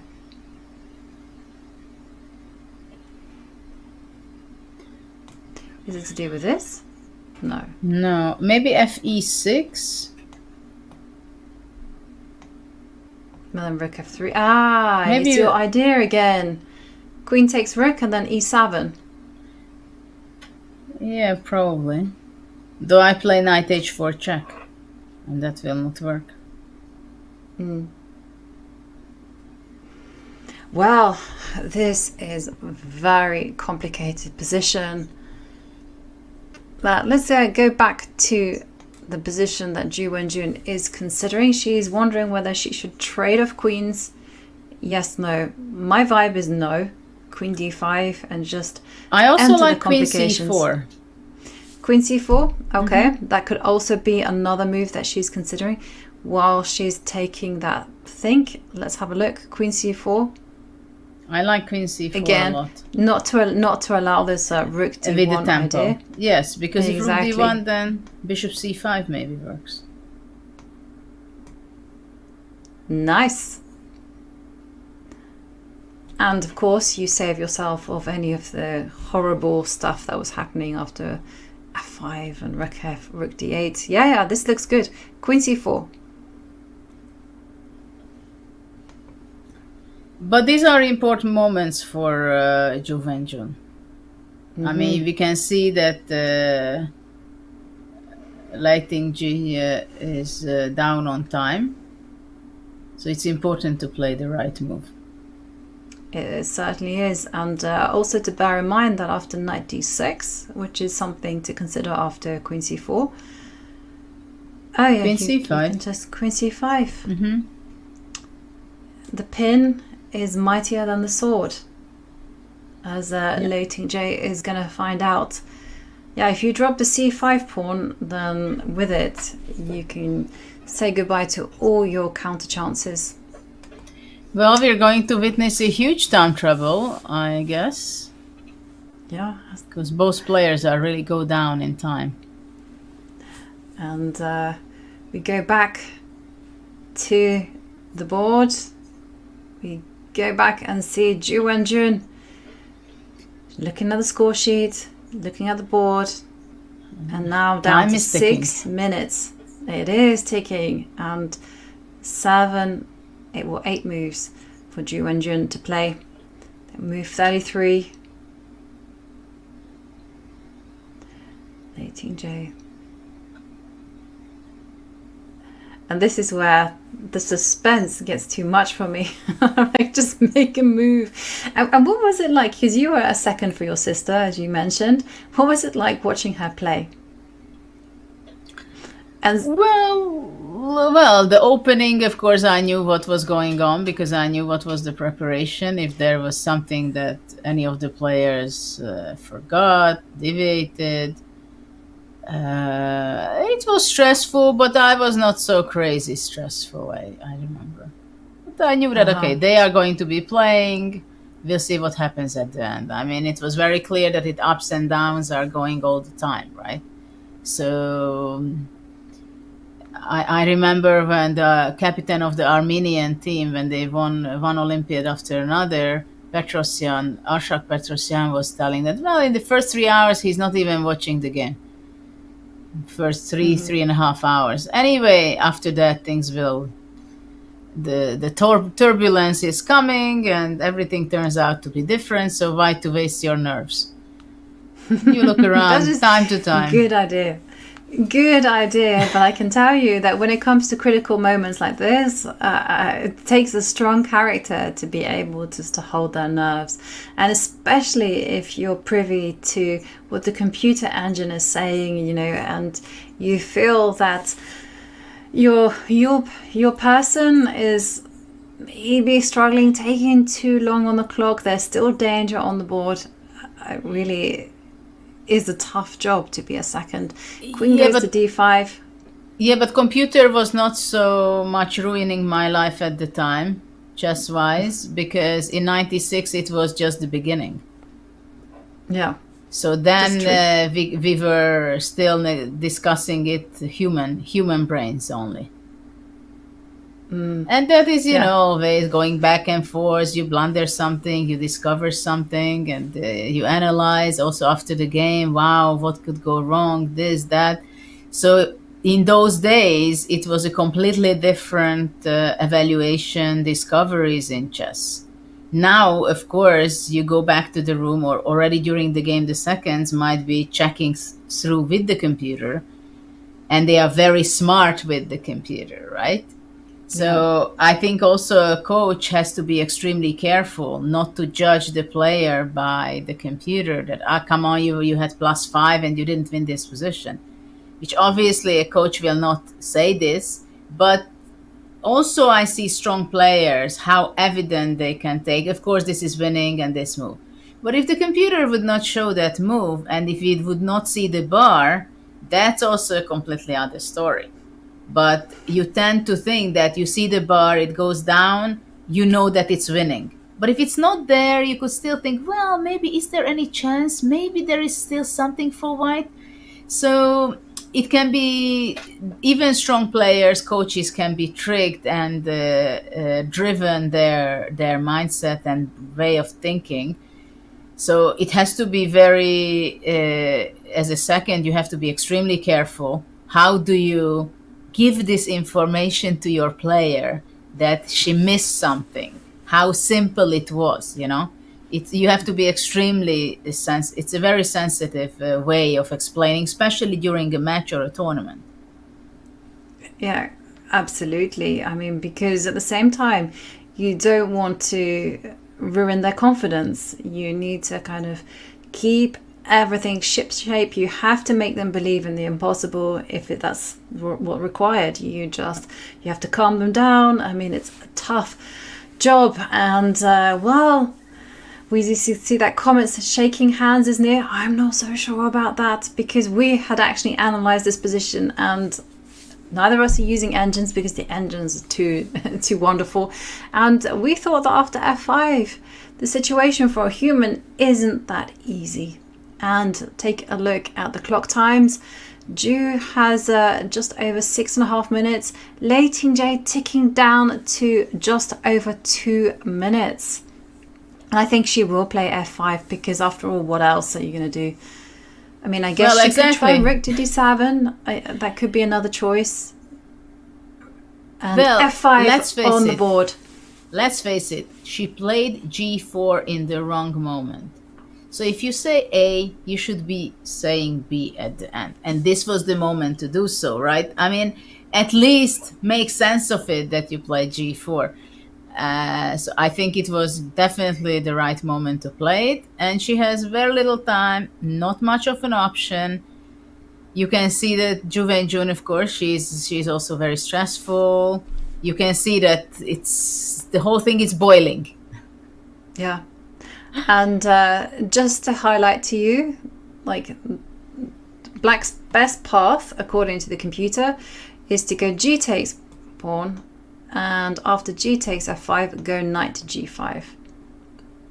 And after this, knight takes here, it says this is... We actually had this position on the board, but you have to find... And this is the main move to find, that queen c4 will win the game. Well, already when you have this position, you will find queen c4, but not necessarily you calculate it all the way. I mean, maybe you don't play gf, knight g5 because... And you see, we see e takes f5. E takes f5, and now g takes f5. And well, we had this position and we were looking at queen takes pawn, and then we saw that again. Queen to e6, which is a kind of nice simplifying move, would be a mistake, as the white rook suddenly gets very active and Lei Tingjie would have enough activity to perhaps save the game. So but instead, I think she has something else in mind. Yeah, apparently this is the move, knight to f8. So queen to f5, knight to f8. I'm just checking now with the computer.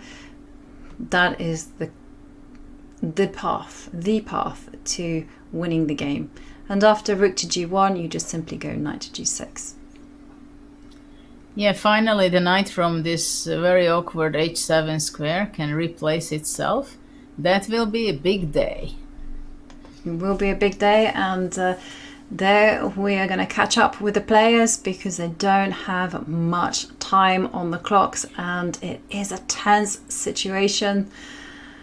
Oh. I love this queen on a2, you know. I love it when it's like a blade on the second rank, but it's also going back. Where is the defense to do versus the f7 pawn?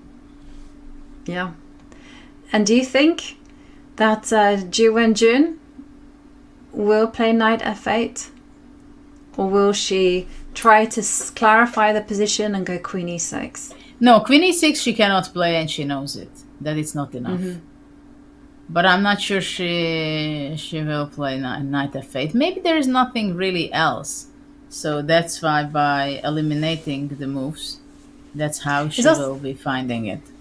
It's also possible to play knight to g5 or go back to the queen c4 idea.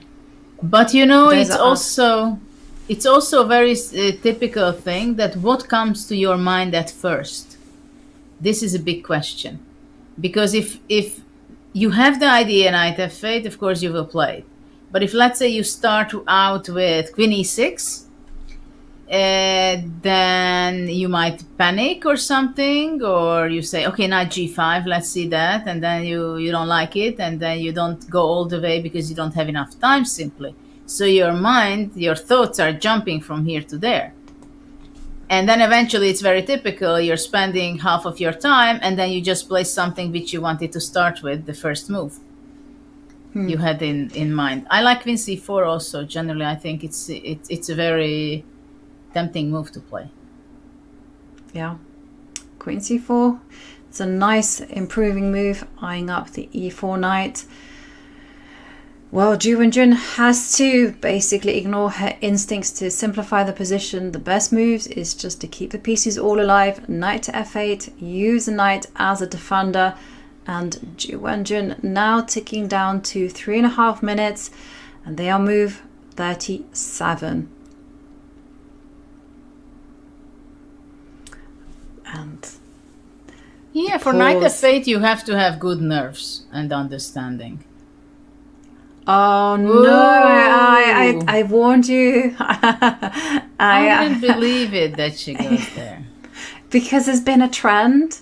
She's been playing, she simplifies, and I've noticed a strength, and it's also a weakness that Ju Wenjun has, is that somehow or other, to me, she can't hold the tension. And by the tension, I mean not nerves, but she just can't help herself, and she just initiates these trades. And Queen e6 played. I mean, it is really tempting. You are 2 pawns up. This is but a not game for long. where only 2 results are possible. Yeah. And there we see the bar just equalize itself. And yes, it's true. She won't be a pawn up. 2 I'm pawns up. surprised, actually. I'm surprised that she played this.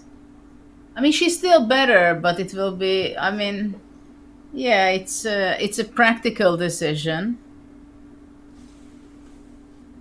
Okay, so what she has in mind after rook d7? She wants to go king f8 or bishop h4? Or what does she want? Bishop h4, right? Rook d7, it speaks for itself, and there we see it coming in. Bishop h4, I think it's a good move, right? Yeah. And it's on the board. How it is on the board. Yeah, so. One thing to be aware of is that you can't go rook to a7. Just to quickly highlight this, as the players really close in on move 40, where they will be getting that 30-minute bonus time. Because if you go, oops, no, not there. There was rook takes a7. I mean, you have knight g5 is the point I wanted to make. Yeah. And knight takes knight. Well, it's going to be a problem. I mean, you have to make fancy moves such as king f1. And still, the game continues. But it yeah, but this is very like difficult white. to hold this game with white, actually. Exactly. So definitely don't go rook takes a7.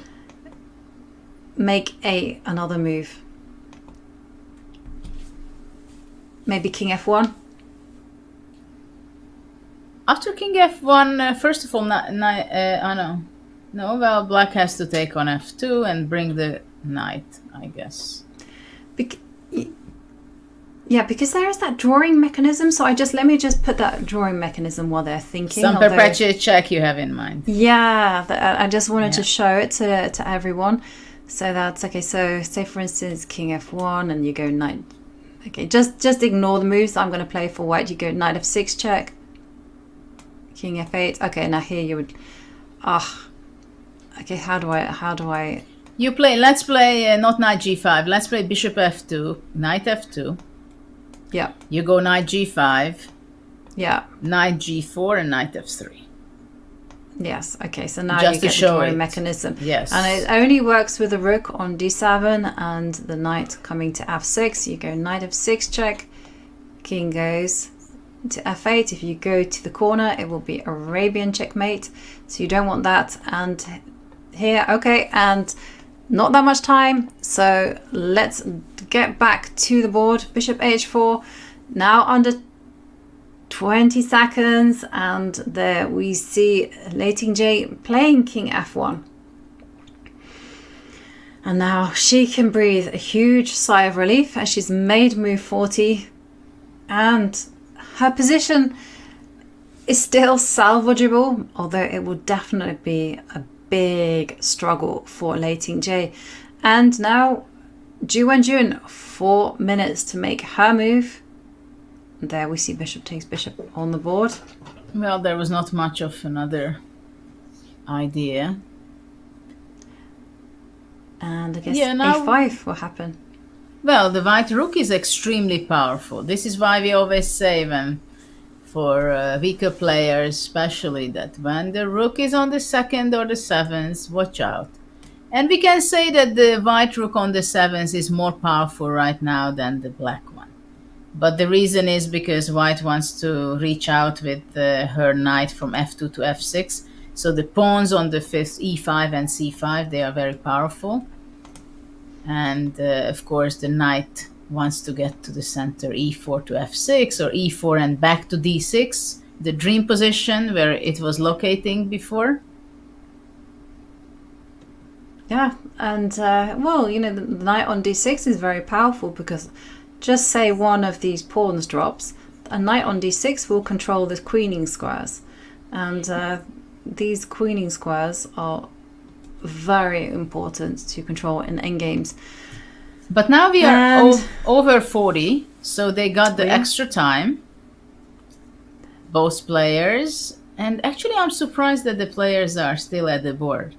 I have this idea generally that when you finish move 40, you're over time control, time trouble, then it's better for you to go away from the table just to close that part of the game, because there were so many things happening until then, especially in the last 10 moves, last 10, 12, basically out of a very passive, very difficult position for black. It turned around and she became active, and then we had this feeling, and she had this feeling for sure that she's almost winning or very close, and now she's making the effort to catch up in the match.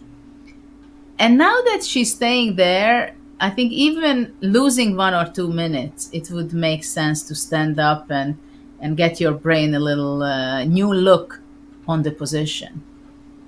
Yeah, that's the advice that I've always been given. Past move 40, get up, take that break, splash some water on your face, reset, refresh, as you mentioned. Sitting there, you're still bringing the emotion from that very minor time scramble, but it was intense, as those emotions are still there. But both these players have chosen on a consistent basis to be there present at the board. But you know, it can easily happen that you sit at the board, you give the impression to yourself and to the people that you're thinking about the position, but actually you think back what happened in the last few moves, or you missed something. You said, okay, why did I play Queen E6? Maybe I could play Knight F8. So I think it's much easier to break away from all these thoughts, also that what has happened, and really to reconnect with the new position, because it's very important that now we have a completely new situation what we had 3 moves ago, and specifically when you have a change of pawn structures, that is even more important, I think, to get disconnected and reconnected with the new position. So good advice there. When you have a change of pawn structure, get up. Because now if you see the position, if you look at the position at first, if we haven't seen the previous part of the game, we would have, or I would have the intuition that, well, white is 2 pawns down, but somehow she will make a draw because it's just too active. Don't you have this impression? Yeah, so for instance, I mean, the first move that I just thought about was, okay, why doesn't Ju Wenjun just pick up the A pawn as quickly as she can, push it 2 squares? And then the first thought was, okay, first of all, rook A7. And then I was like, yeah, no big deal, just go rook B5. But suddenly, with the knight coming to E4, yes, it is a big deal. Well, that wasn't the right answer. So maybe the answer is like to put the knight to D3 and then hold on to these pawns, and then rook A6 is coming. Yeah, and the black king cannot activate itself. The knight can go to G5, which is already a good start. Yeah. So okay, so the knight can come to A, but you're not defending the C6 pawn, and if that drops, you can't have everything. No, you can't have everything in life. But that's the thing is, though, the C pawn is going to be enough of a decoy to cause trouble. Yeah, and then white has also a passed pawn, a serious one. Okay, so you could be off to the races. The H5, rook takes C6. H4. But wouldn't you be annoyed with this type of position, having? It's not easy to play with either color. What was this? Rook B6, trapping the rook. Oh. I tricked you. It's not. That's a nasty one. Yeah, Okay, so h4 is not possible, but you know, it just goes to show the danger, right? So now you have to take some time out. Maybe you attack the knight. Just get your rook from out of that cage. Well, and yeah, the good thing is knight f4 is not possible. I mean, for black it's good that knight f4 is not possible to rook f3. Yeah. Well, king e2. And now run. Past pawns must be pushed. Oh, yeah.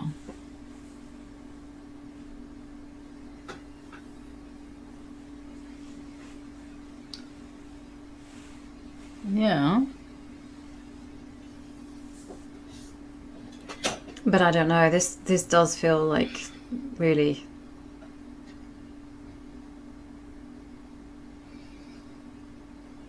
Anything can happen. And maybe we just retrace our steps, because that was quite a long line. So knight takes f2. Yeah. Just to make sure that there's nothing, because that was quite deep. Knight takes f2. That's the position we're in. And I'm wondering why Ju Wenjun doesn't just pick up the a pawn. She's taking a pause. She's had a think for a few minutes. But okay, what happens? A5. What happens if I just grab the pawn now? Which pawn? If, let's say, rook c7. Rook c7. Can I run? Rook c6. Run. Okay. I'm gonna run a3. Okay, rook a6. One more time. King g2. And this is the idea. Knight g5. And I'm gonna pretend that I have your c pawn covered. King g3. But I probably don't. Can you just push c6? No, because knight e4. And one more time. Rook f2 and rook c2. Yeah. Okay. So that's why I want to go king g3. Okay, and can I come forward with my king to f7? c6.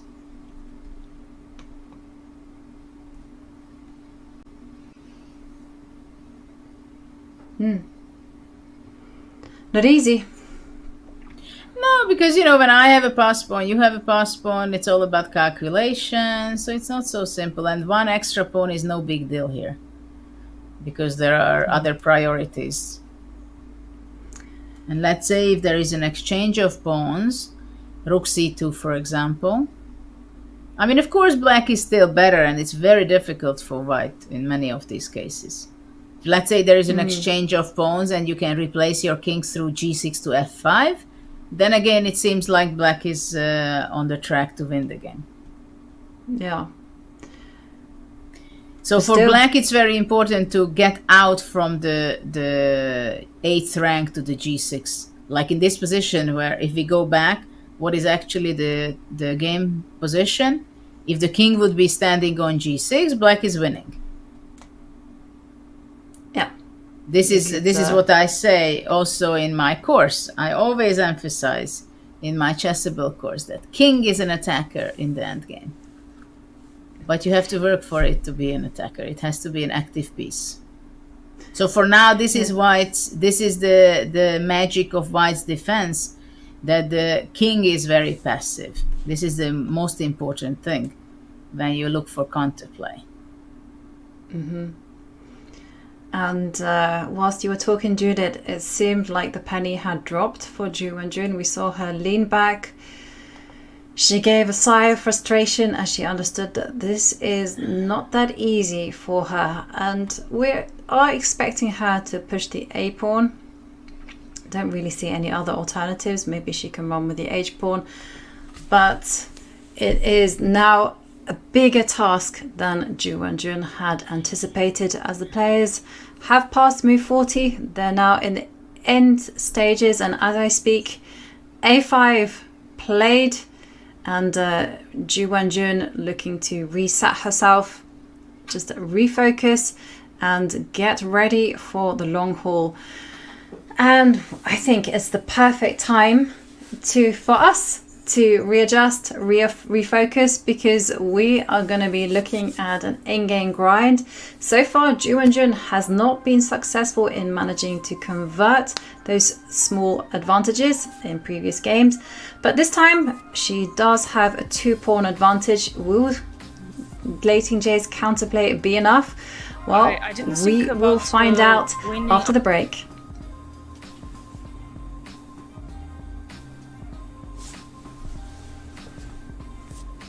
Hey everybody, it's Danny here, and as you may know, Chess.com and Sorry, Chessable I do are this now thing while one, I breathe. and I'm here to show you how you can make your Chess.com and Chessable one in just a few clicks. To start, let's log in and connect our Chess.com account. I just scroll right here above the browser and click Login. Scroll down and click Continue with Chess.com. Now, if you're already logged into Chess.com, it's just going to ask you if you want to approve that connection. I'm going to say yes, sir.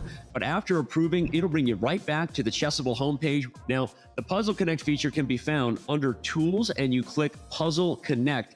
Now, what that does after you type in your username is it's going to pull positions from the games you played on Chess.com, create your very own personalized Chessable course, and then quiz you with the positions where you may have missed the best move. And the more you play on Chess.com, the more games it will have to quiz you as long as your account stays connected. It's pretty sweet, and it's going to help you get better learning from the mistakes in your games. Yes, this is a pro feature at Chessable, but if you go to chessable.com/link, you can get 30 days of Pro for free.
Hello everyone, and we are back, and as you might have heard, well, the action has me on tenterhooks, so much so that it leaves me out of breath. But anyhow, let's dive right through into what is happening on move 41 between Lei Tingjie and Ju Wenjun, and they are there in the new location of Chongqing, which actually, incidentally, is one of the world's mega cities. So I think it's actually the largest city in the world by population. It's also called the City of Fog, and it's also called the Mountain City, and also it's such a big metropolis that even the locals get lost.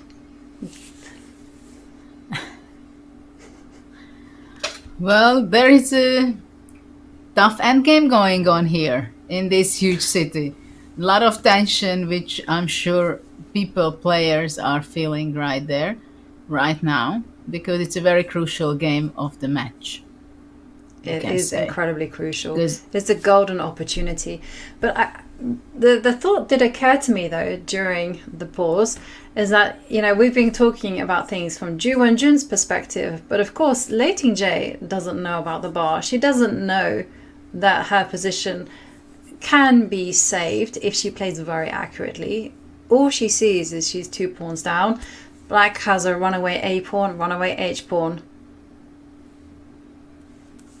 Will she be feeling somewhat dejected, or is she inspired by the fact that her rook is on the 7th row and she can start to nibble on the c6 pawn? Well, basically it's clear that she should have the feeling that she has good chances counterplay in this endgame. But now, for example, it's a critical move, because she has to decide whether is it a priority to capture the pawn first on c6, what we just looked at before the break, and to stop the pawn, but the pawn will go all the way to a2. That's what she would allow for Ju Wenjun. Or it's more important to stop the a pawn to be pushed, and let's start to go rook a7, but after rook b5, then you have to be protecting the c5, so you're also losing time. And it's not so easy to calculate and evaluate the differences between the two. I mean, we know that the black pawn will be pushed much further if white is not playing rook a7. At the same time, it's not clear and it's not easy to understand which gives the better drawing chances for white. Mm-hmm. And even I would say that even you can go with knight e4. I mean, that can also be something to consider. And only after a4 to play, let's say, rook a7. And then black does not reach to a2, so black should be playing rook b4, let's say. And then I say that I want to go with my knight to d6, this fantastic place. And after that, I want to play rook a7, capture the c6. And then I will have a great passed pawn once the c6 pawn is taken. So there are different alternatives. That's very true. But I was there inspired. But the thing is, though, Lei Tingjie can't just be obsessed with his c pawn, because black does have two runaway pawns, the a pawn and the h pawn. So they move quite quickly as well. It's incredible. Pawns only move one square, but somehow in endgames they get double the momentum, because h pawn is now barreling down the board. And but okay, let's say if we take a look, what happens if I go rook a6? Okay, just to okay, I grab I'm a person with a C6. one-track mind. Okay, yes. Okay. And I go h3. King g1. King g1. I wasn't sure whether I should be going rook b1 first. Okay, so now I need to. Okay, this one needs to be promoted ASAP. So let's bring in this guy. Yeah, I think this is the move, and this is the key, that you can bring your knight defending the h3, and then you go rook b1, rook b2, and then push it all the way to checkmate. Yeah. So this is not possible for white. Yeah, that is. It's certainly slow. One way that white is too slow, as you mentioned. So going back to the position, so it's a5. This is the thing that's critical.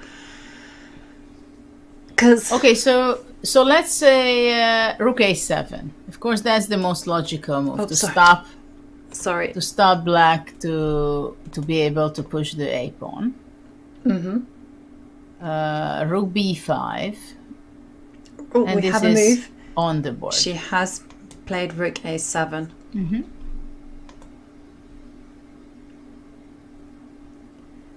So rook a7 again, rook b5, the only move that I can see to defend the a pawn and hold on to this 2-pawn advantage. I don't see anything else. Well, that seems to be the most logical because rook a2 is also sensible. Ah, yeah. But that is not attacking the white pawn. It's only focusing about her own pawn to support playing a4, a3, and maybe also to push the other pawn on the h file. And it can be also possible, but I think knight e4 now may be stronger. So after a4, knight c3 is possible. After knight e4. Yeah, or knight d3 was also possible, maybe. Knight d3. Yeah. Maybe knight d3 is very interesting. Because knight b4 is a threat, so a4 is not really possible to knight b4 also. Mm. And also knight f4 just in case. Yeah, because I was going to suggest, your plans of always like running down with the h5 pawn.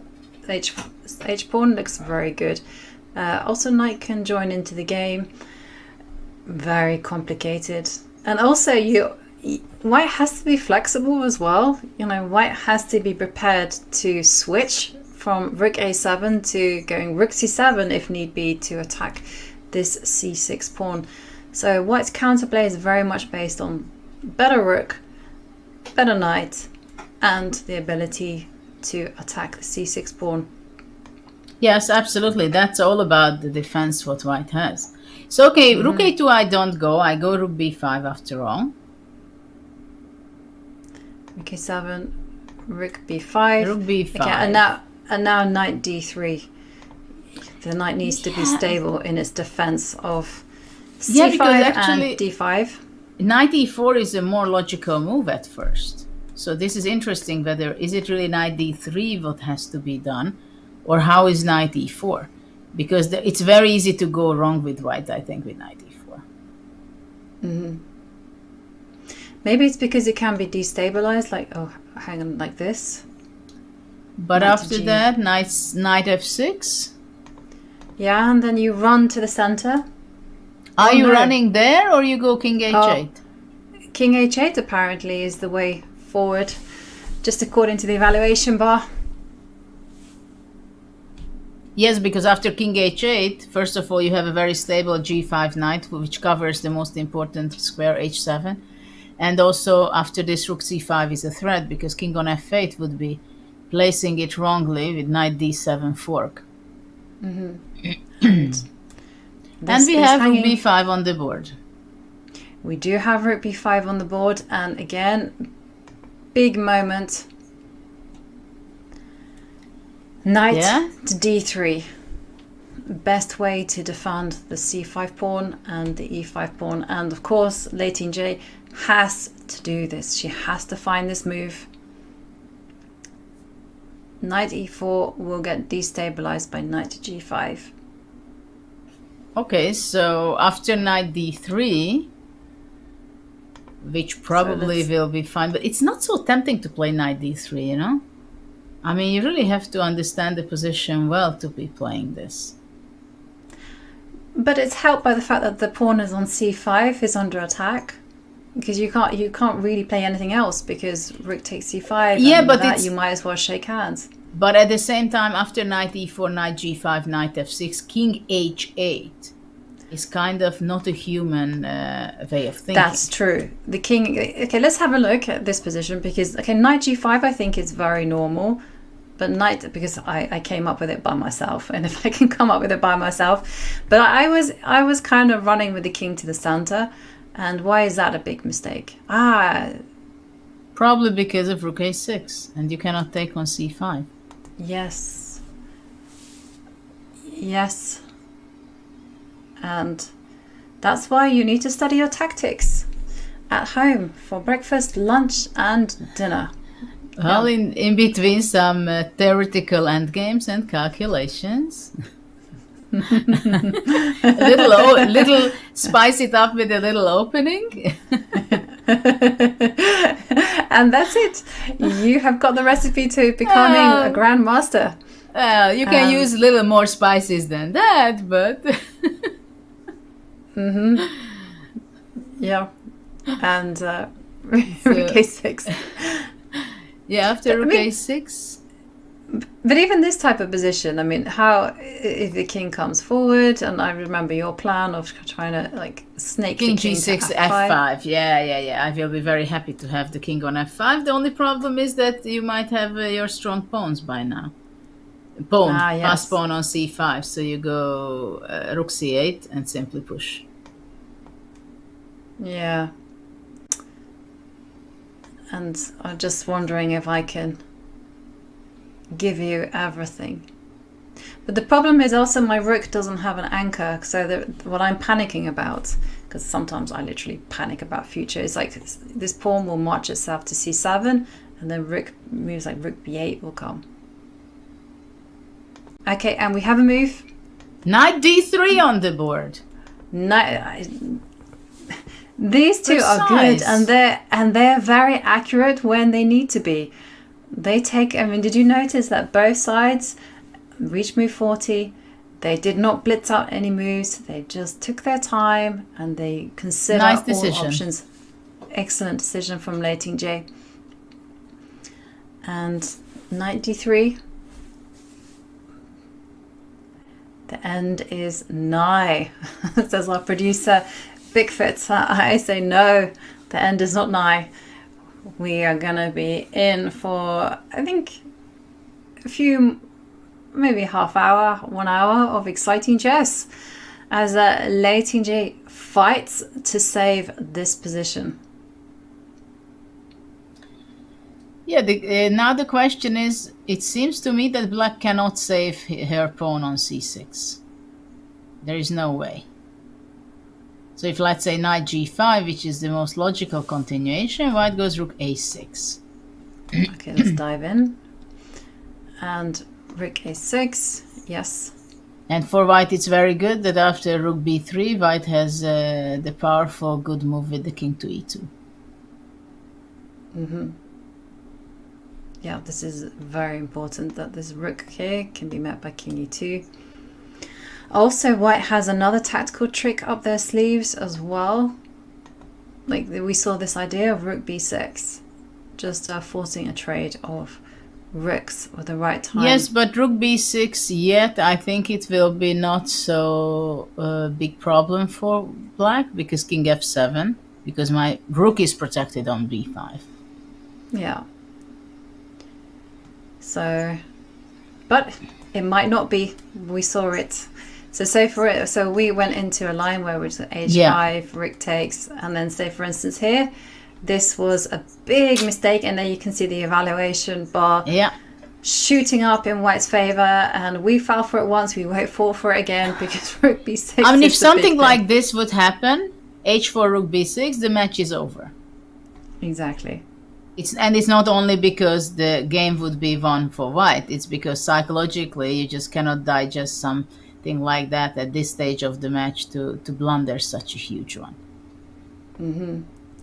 And we have a move from Ju Wenjun. She has played knight g5.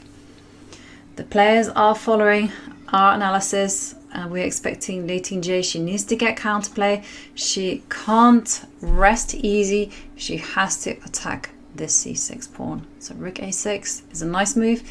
Looks at the a5 pawn, keeps guard over that one, and attacks the c6. But let's say I have a question. I go h5 after rook a6.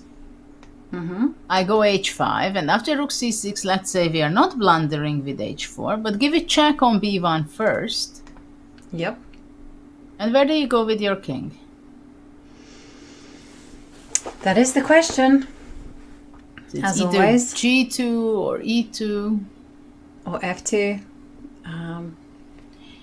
Actually, this knight on d3 stands extremely well. Much better than I even thought.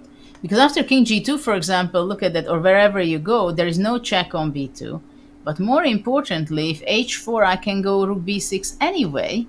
And the black rook cannot go to the c file because it covers also the c1 important square. That is true, but at the same time, you do have like moves like rook to d1, and you yes, cover. But you can't I cover play it. c6? You can, but Rook d2. first. But yeah, Rook rook d2 d2 or is the move that h3 I or want. h3 or h3. Maybe h3 is more powerful. H3. Yeah, h3 is much more powerful because Yeah. you have to stand ground. Rook And, a6 okay, on the so board. we should go back because rook a6 played. So still a narrow margin for Lei Tingjie to hold this position, rook a6, but she's found it so far. And now it's a race. It's all to do with timing, and black needs to hit that initiate button and start moving the h pawn up the board. Because if you don't do that, I mean, can you play it slowly with king f7, king g6, and But the problem is anyway rook c6, king g6, rook b6. So black Yeah, has to look exactly. after this problem. This is the biggest problem for black. After rook c6, he has to lose time by moving the rook. You know, I'm just wondering, so step one, you do this. Step two, you get out of dodge, and then the king comes somewhere. And still, Okay, white is so quick. Or a6. Yeah, rook a6. And still c6 is coming. And the knight on d3, as you highlighted, just taking away the square from the rook. Beautiful place for the knight. And very unexpectedly, it's just so powerful, defending, attacking, having the f4 square, which can be important at some point. Very nice square for the knight. And unexpectedly good. Yeah, I mean, that's just one of those things, right? And it would be really frustrating for Ju Wenjun if she does not win this game, because it will feel like she's losing the thread of the match. Even with positions she cannot win. Yeah, but we can say that it was not so easy to convert it. I mean, you needed good technique for that. Of course, it's a very serious missed opportunity, and she has to know it and understand it, that it does not come easy to have such a chance with the black pieces in the Caro-Kann at this point of the match. But, I mean, even if it's a draw, she gained something in the second half of the match. Psychologically, she's there, she put pressure. Tomorrow she plays with the white color. Keeps the tension. And okay. It's interesting to hear, because I would have thought that if she doesn't win this, psychologically, she's like busted, because, you know, she had such a good opportunity. She's not putting it away. Everything is falling into Lei Tingjie's lap. Yeah, but I think what she should take away from this game, if she's going to make a draw, that she made a surprise, it worked out well, and from a difficult position, she was able to turn around and create the winning position. So if she could do it today, in the next 5 rounds, she will have one more opportunity to create that, and she can equalize the match. That would be my way of thinking, let's say, as a coach, or I would say, or even for myself. Of course, you have to be a positive thinker from this respect, but I mean, she gained also quite a lot in this game, not only losing the half a point which she's not going to get. Yeah. I think yours is the correct way, but I suspect that right now she's thinking, I'm 2 pawns up. And like 8 times out of 10, these endings, 2 pawns up, would be winning and easily winning, and instead, nope, still a big fight on her hands. And tomorrow is a new chance, and one always has to be optimistic. One can never let that dark little voice for now, chess thoughts.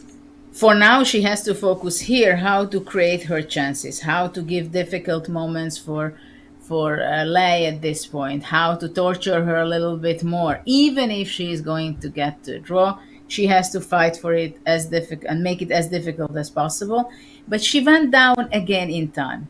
So you see, there are situations where we see when one or the other has more time, and sometimes quite a big advantage, 20-25 minutes more for one side. But now again, Ju Wenjun went down in time and activates her king. She does activate her king, but I feel that that was not the path. Even though it's very natural, very logical, I mean, I do feel that h5 is the move that puts some pressure on Lei Tingjie, and thankfully Ju Wenjun, she's sharp, she spotted that trick, which had me worried, because I felt like if she lost to that one, I think that would have been a heartbreaking finish to this game. So rook b3 played, king is going to come up to e2 to defend the knight on d3. Well, basically, Ju Wenjun, she could possibly take over the match in game 3 and 4, right? She had the upper hand. She was pressing quite hardly. And then somehow she couldn't break through. And then in game 5, she collapsed at one point, practically. And she ended up herself getting into extremely passive, very positionally almost lost position, which she lost also. But now maybe she has the next wave of trying, and maybe this game she puts pressure, she's not winning, maybe tomorrow again.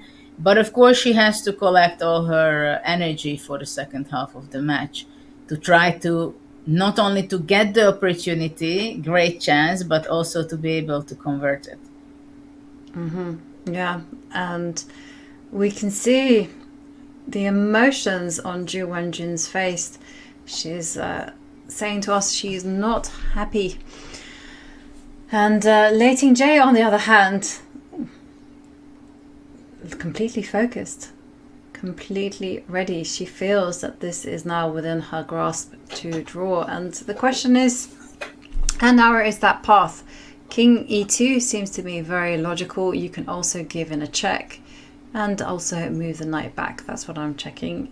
But to me, king e2. I think I would play this very quickly. Well, definitely king e2 is the move, I believe. I'm now wondering and thinking of some tricky things. What happens if rook d6? Can white sacrifice something after knight e4 to play c6, or that's not the case? Oh, wow. Yeah, you can sacrifice. And we see king e2 on the board. Yeah, that would be very scary. After c6, I don't think I would even touch your rook, and I am satisfied. So you think that it's a poisoned rook? Yeah, completely poisoned. I'm going rook c3. I don't want to allow two connected passed pawns on the 6th. No. Not for me, thank you very much. And, okay, so we didn't see that happen. Instead, we saw king e2, which is way more natural. And again, question for Ju Wenjun. What does she do? Does she push the h-pawn? Is there any threats? I'm just wondering whether she should push the h-pawn, whether she should move the king to the game, king up the position. I don't know. So it could go a4. Where do you go? Rook a6?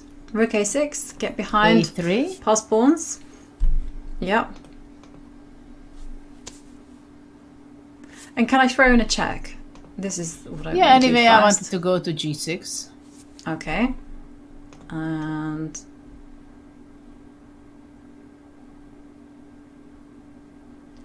if I go c6, you're going to go rook c3. Well, I don't have much of a choice, I must say. Yeah. So c6, rook c3, c7. Okay. This is what I'm expecting. That black wants to exchange the pawns, her a3 pawn to the c, and then somehow activate her king to f5, and then she's a pawn up, she's pressing, having the passed pawn, and that can be interesting. This could be something that we see. Hang on. the rook. So let's just put the king on e3, and what do we think rook about this c4, position? rook c4 or something first. But now the d3 knight is not very well placed, because I will have a very stable post for my king on g5, on f5, very beautiful knight on g5, engine doing that annoying 0-0-0 thing. It does many times, this annoying 0-0-0 thing. Yeah. But this is the key position, actually, that both players will be visualizing, and yeah, it's the computer. And this says, is not fun. This is not fun for white. No, it's not fun for white, and I love the way the computer just like, yeah, just a draw. What were you thinking? But in terms of human play, I mean, it's not going to be easy. And of course, let's not forget that there's h5, h4 coming your way. Okay, and I think this is what Ju Wenjun has planned as she pushes the a pawn forward. And expecting rook a6. And Lei Tingjie down to 14 minutes on the clock. Ooh, it just goes to show endgames are so important. And when you were like seconding, or when you were training for the World Championships tournaments, in general, how much time did you dedicate to the endgame? Well, when I was a kid, I was spending a lot of time on endgames. First, I was studying pawn endgames, of course, then a lot of rook endgames at the age of 7, 8, 9, something like that. And so that was always my strongest endgame part, because I was looking at it so much when I was a child.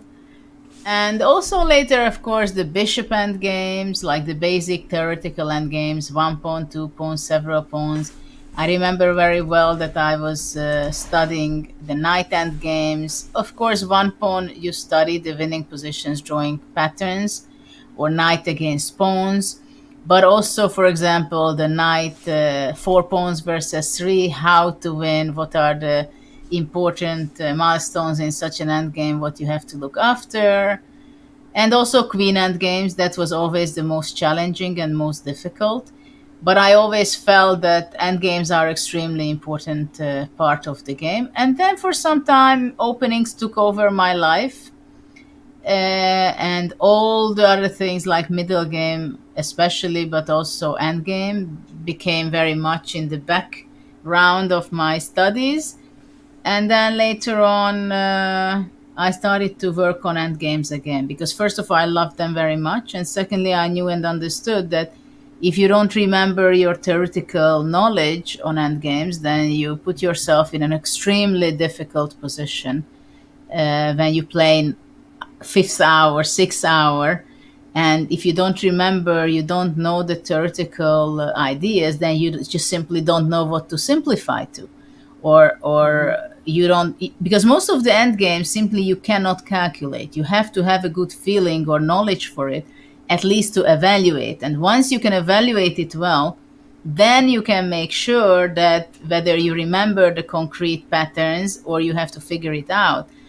And then I went back to study much more on the rook and bishop, rook end game, rook knight against rook.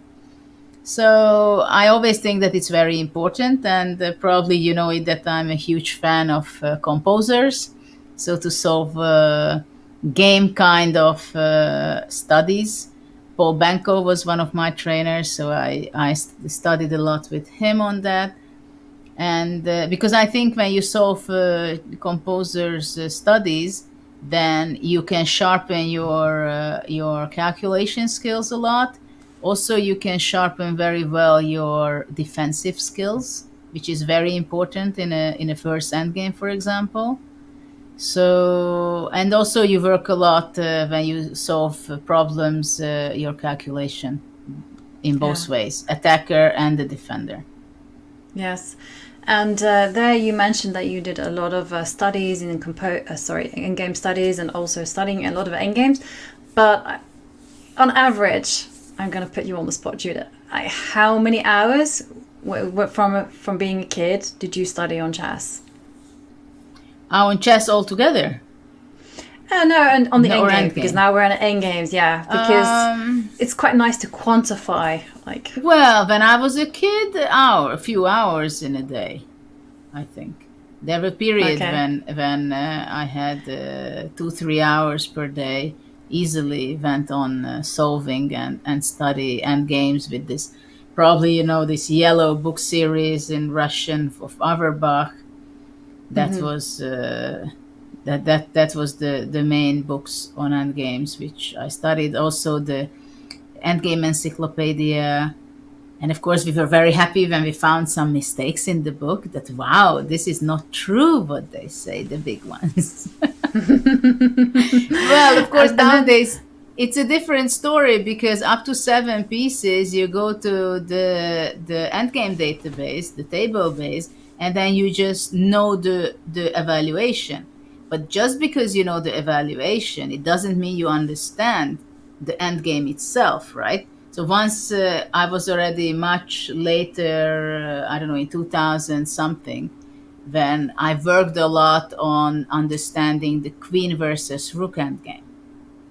And that was very interesting because I understood that if you know what you're doing, you know the pattern of defense, and you play against someone who is with the queen and has no idea, then most likely you are going to make a draw, because there is at some point, if you make a good defense, there is at some point you have to come back with your queen to c2 when the opponent's king on e8, and that is a kind of a zugzwang, but it's not an obvious zugzwang. But in few moves you figure out that it's good because you can force black into unharmonize the rook and king, and then already you end up in that winning position. So that was very interesting. But I understood, I played it, I was training with Almashi at the time. And he was telling, all this is complete nonsense, you know, this rook and bishop and queen. I said, okay, but just in case, let's study. And then I went to play the World Cup, I think. And then I just made the rook bishop endgame such an easy draw for like 70 moves. I was playing like this against Nisipiano. And I was telling him, you see, this is why we have to understand and know these endgames.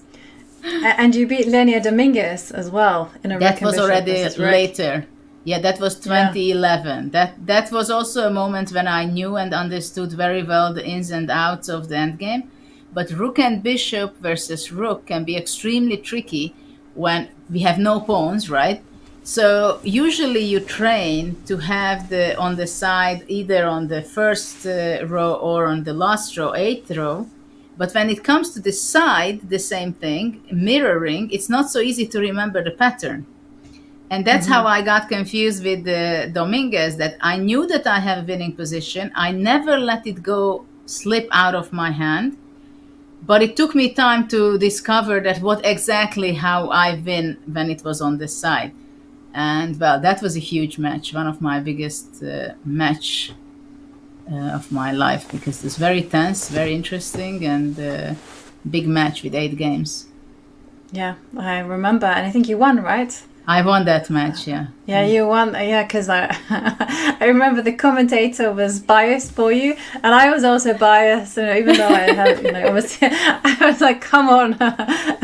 And you had to win from a must-win situation. Yes. And in the meantime, we do have a move from Lei Tingjie. She's moved the knight to f4 just to keep an eye over these critical g6 and h5 squares.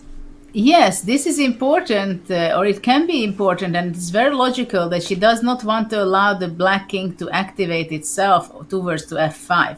Because if we can keep the king on f7, it can be very useful. So I like this move very much. Yeah, and has ideas of, well, driving the king back as well. Like rook a7 is now in the air. So I would be attracted to moves like rook c3. Yes, but after rook c3, maybe rook a7 check. Yeah, that's true. King c8, king e8, c6. king a7, and then move the king, and then c6. Ah, yes, of course. And then we're going to go into that endgame. Yeah. Not an easy endgame by any means. King to d. No. Well, Lei Tingjie, she has just over 8 minutes, but it's Ju Wenjun's move, and she has under 14, which is coming down to 14 minutes on the clock. Wow. Oops. And interesting. Well, I mean, how to keep the game alive, though. The key thing for Ju Wenjun is she can't make life easy for Lei Tingjie. She has to give her choices. But I think Lei has the feeling that she will able to hold this. I think she's very optimistic on that. Looking at her, you know, I can predict their moves. I'm starting to understand their styles quite a bit, and their weaknesses and their strengths, but I cannot read their body language for the life of me. I mean, to me, like, Ju Wenjun just looks confident, whereas but I think Lei Tingjie, I think for now she sees that, okay, I will not be able to win. How the earth I'm going to create chances for myself now. This is what I'm reading. Well, I see the position also, but by her body language is also like, okay, so what to play? How to now I'm thinking that she looks like, okay, right. It looks like somehow she just detached herself, relaxed, and then, okay, right now she is prepared to dive back into the position. And I mean, the thing is about these endings is that you have to keep them as obscure as possible for your opponent. You have to make it complex. And I'm just thinking about certain moves. H5 sadly has been prevented, and I've been itching to play H5 for a long time. And if you do make moves like rook b4, well, white will easily respond with king e3. If no, you no, play no, no, rook no. c3. You can't go to king e3, rook e4. Oh, no. Oh.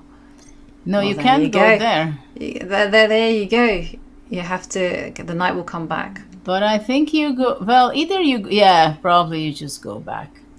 You just go back, and then you're going to have to go rook b3 Well, again, or the thing is, I have the feeling that black is also not believing in her winning chances. At the same time, if you don't believe in your winning chances, then you have very little chance to win. At least you should be giving the impression that, yes, I mean, if Karpov is playing this kind of position, you know, he would give the impression that, of course, I'm winning. It's only a matter of time. You know, and let's play the cat and mouse game. yeah, but will he give the impression of winning after the whole story that's unfolded? Like, for instance, if he was winning and then he's let that slip, and now he's having Of course. to... He always gave the impression that he's playing for a win, he's winning. Unfortunately, I remember very well my story with him. Exactly, it was the September 11, and he was torturing me for 7 hours. And he had a better position. I think it was some Catalan kind of game. And it was drawish, and I had this feeling that I saved the game, and then again he pressed, and then I saved, and then I got this position where he had a rook, knight, and 3 pawns on one side, and I also had a rook and knight, but I only had 2 pawns. So I understood that it's a draw, and I had a good setup, and we were playing, and we just turned to the 7th hour. We had an extra half an hour each. I think at that time we didn't have bonus time. And then he was like acting that drawish endgame practically, as he would have great chances in the game. And I was and of course I was playing fast, then he made a move, I was thinking, then he went around and going back and forth and doing this and doing that. And time was passing, and even in the repeating moves, he was doing it so convincingly that at the end, little by little, he already had chance. I had to be more accurate. I was already not accurate, and I just lost it And I was like, it's incredible. How can I lose this dead draw endgame? But he was sitting there giving the impression that, okay, maybe it's a drawish game, but obviously I'm going to win this. And I really felt as a mouse, to be honest. Yeah. It was definitely a cat and mouse game, which I remember forever. Yeah. No, yeah. It's terrible to be in the hands of one of those endgame grinders, and you know they know that they're going to keep the game alive and that they're going to keep on going, and you have to earn every single point. Whew, it's, and you have to you have to understand that just because a game is or the position is draw, it doesn't mean that the game is draw. If the position is draw, you still have to make your work and draw the game. Yeah, absolutely. And yeah, no, it just definitely is going to be like that.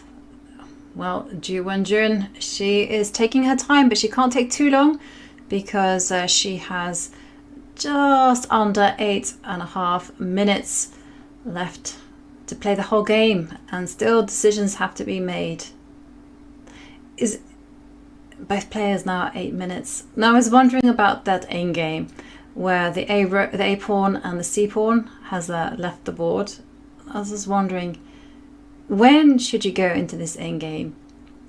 Should you go into this endgame when your opponent doesn't have so much time? And there we have a move, and she has played Rook C3.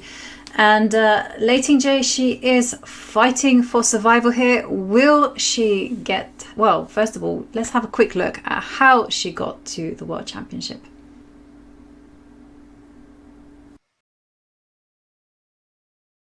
Challenger Lei Tingjie is trying to become the 18th Women's World Champion in history and the 7th from China.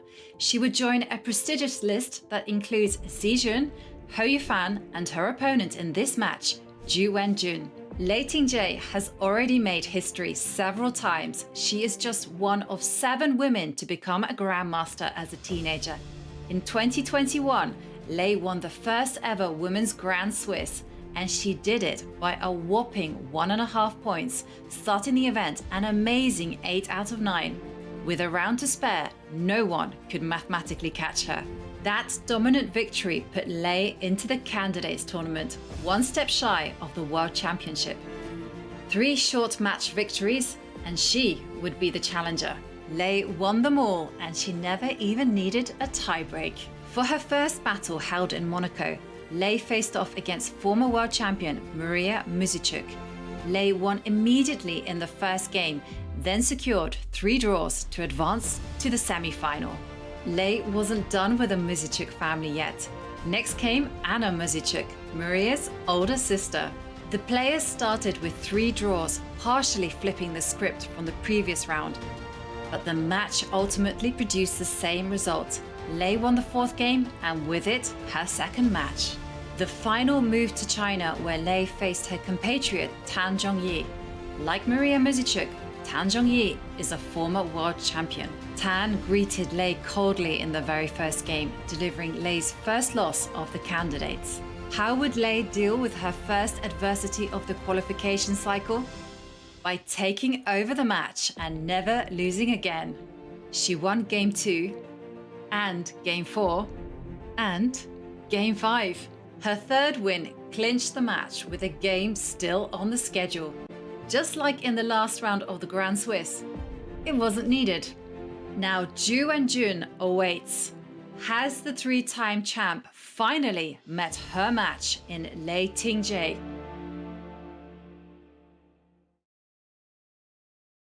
I didn't think about winning. And what a match it's been so far. We've seen Lei Tingjie put pressure on Ju Wenjun. We also saw Lei Tingjie score the first win in the match in Game 5, thereby overpowering her counterpart and also the world champion. And there we see Ju Wenjun.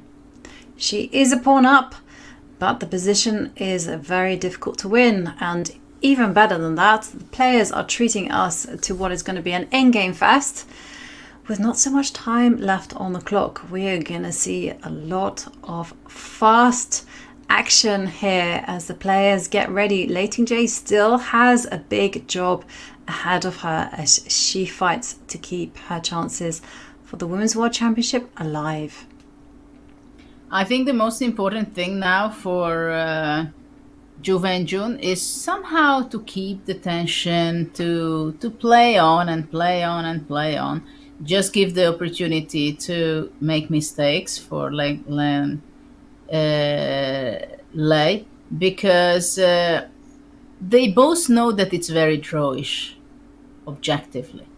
But it's another story how you're going to be really making all the way until draw the game, because you can always go wrong. I mean, in one moment you have to go with your knight from f4 and suddenly the black king breaks out from f7 to f5. It can be still a draw. So most of the time, such a positions, it's not lost that you blunder in one move, but it can easily be lost that you make some inaccuracies. Like in this position, you can go king d2, you can go, I mean, okay, it's black to move, but let's say if it's white to move, you have several options to make it or continue the game with rook a7, with king d2, with c7 or whatever. But when things go wrong and you make some inaccuracies, it means that in a move that you can play 4 moves, which still keeps the draw. The next move only, or 5 moves later, it's only 3 moves.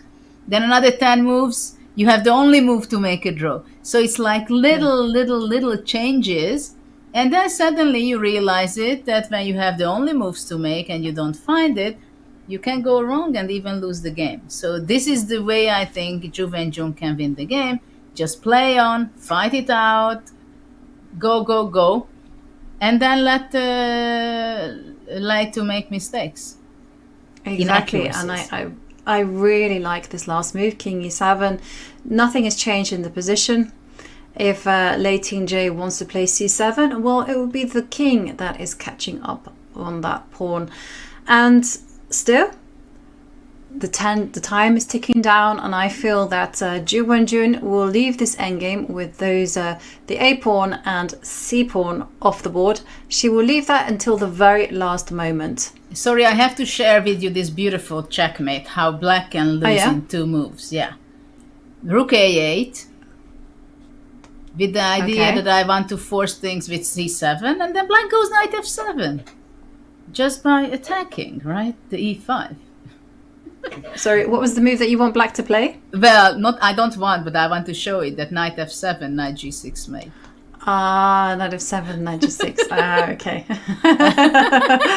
I thought you had said some. Yeah, that is a very nice, definitely something that black should not do. That's not helpmate your own king. So no, you don't want that. But I understand that's not the goal for black, but actually rook a8, I think it can be a sensible move, because if I want to force somehow black to capture my pawn on c6, I would be taking on a3, and the black king is very passive still back on e7.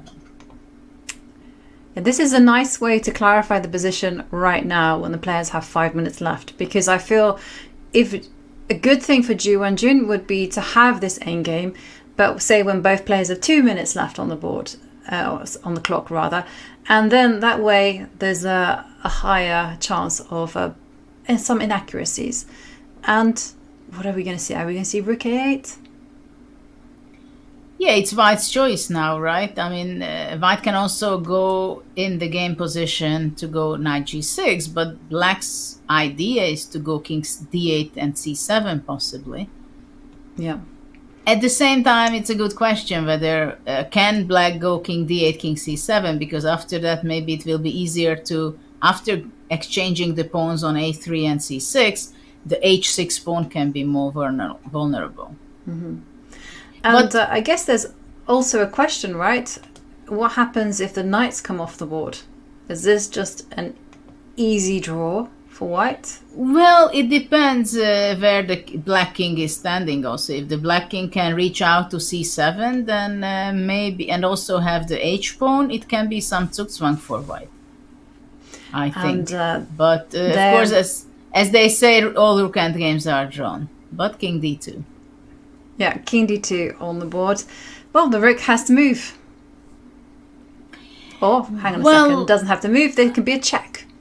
You can play rook c4. I mean, knight e4 can be a check, but the idea is for white to play knight e4, king e2, and after that already rook a7 is threatening because the e6 pawn is not protected. Mm-hmm. Yeah. So, rook somewhere, rook c4, rook c5. Maybe after all. Mm-hmm.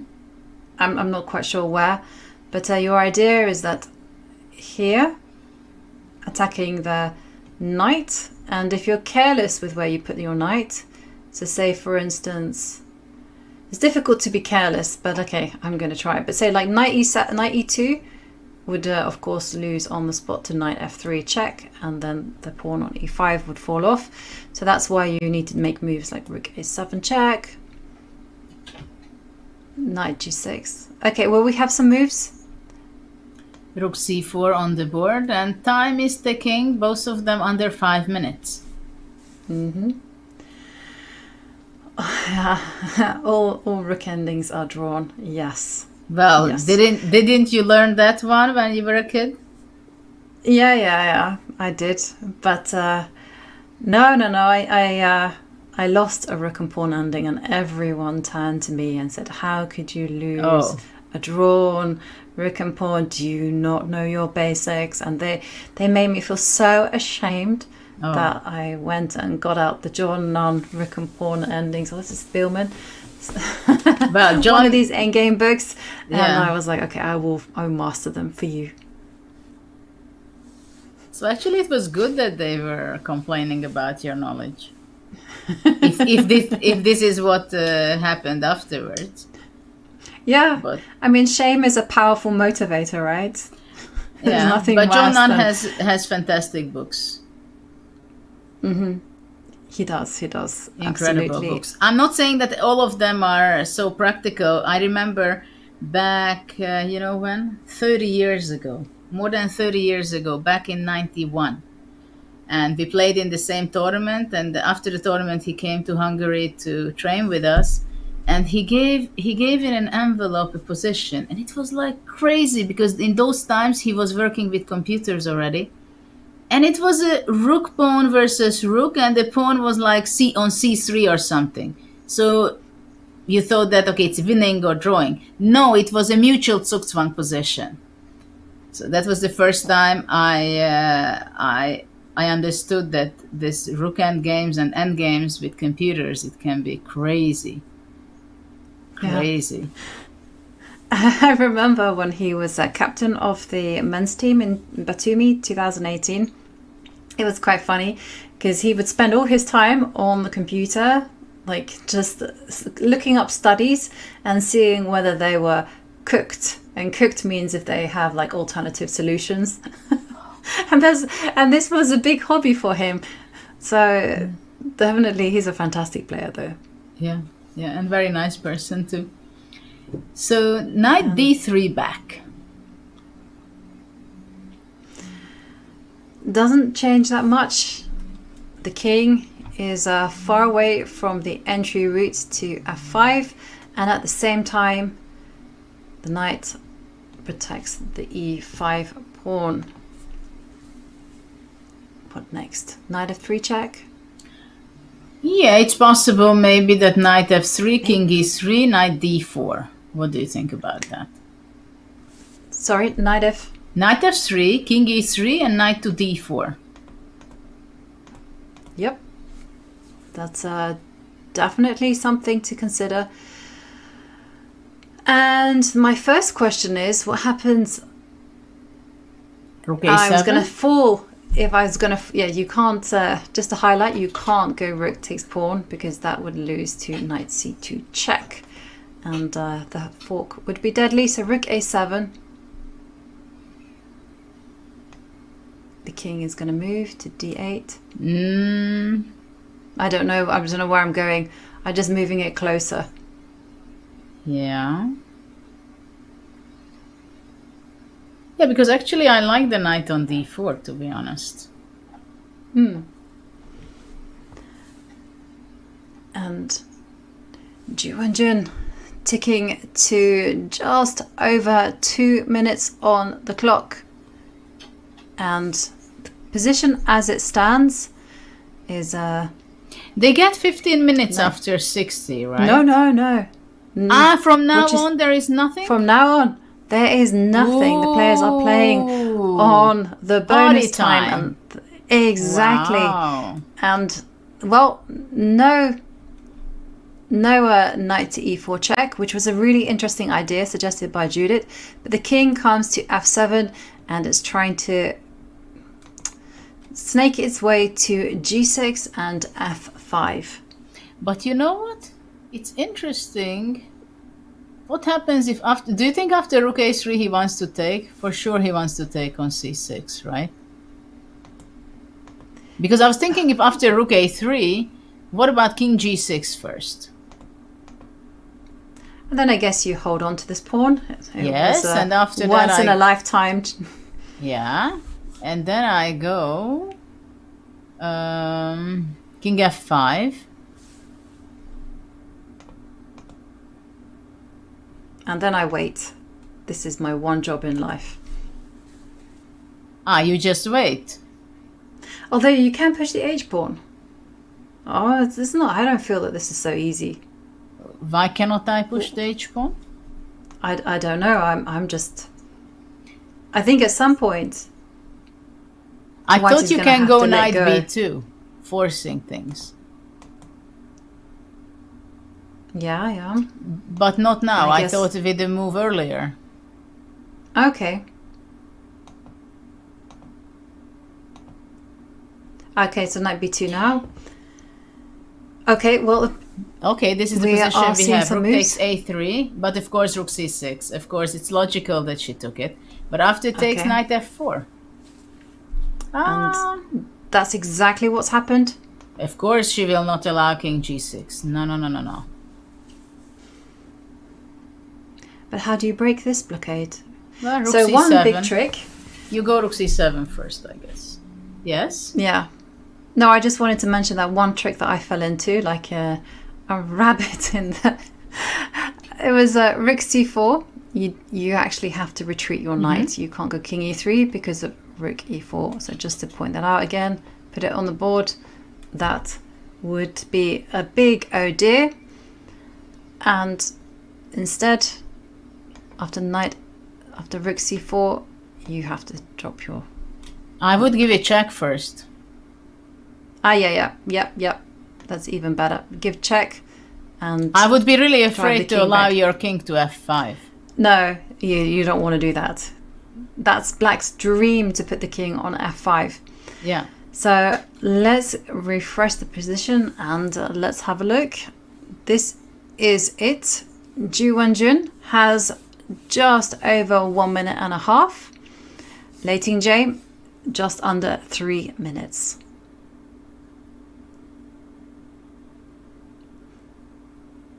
And rook c4. Oh. Lei Tingjie has to play rook a7. It's the clearest path to equality.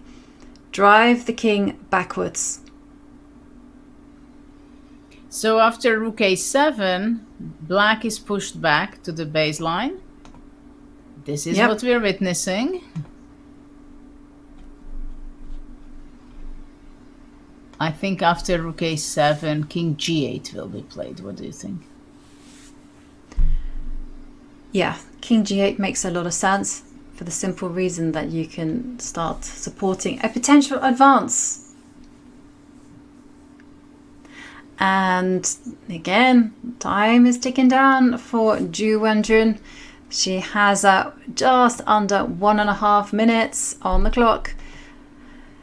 How easy is it to make good moves in this endgame when you have so little time?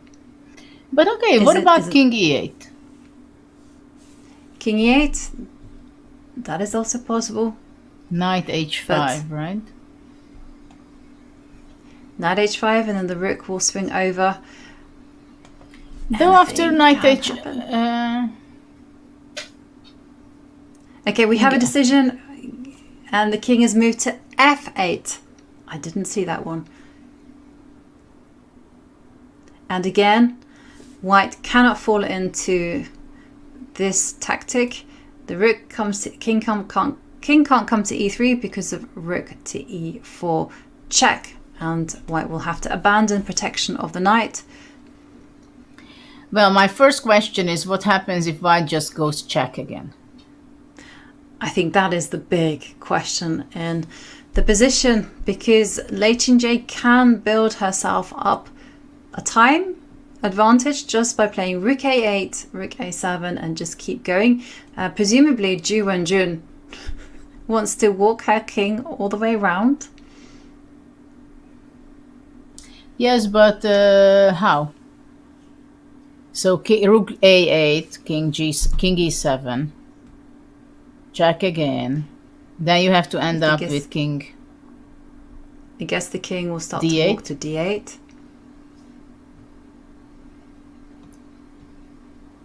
And then it gets a bit risky, right? No, I give a check. I give a check on a8. So you'll let the king come out to c7? And after that I move away with my knight, even back to d3 or g6, and I want to go rook h8 to capture your pawn from the back. Okay. Oh, well, that is perhaps both of them. Ju Wenjun's only hope, actually, because otherwise she cannot escape the checks. Look at the time. I know. That's why I'm not making any moves on the board, because I want full focus on the time situation. And Lei Tingjie, she is now ticking to under a minute.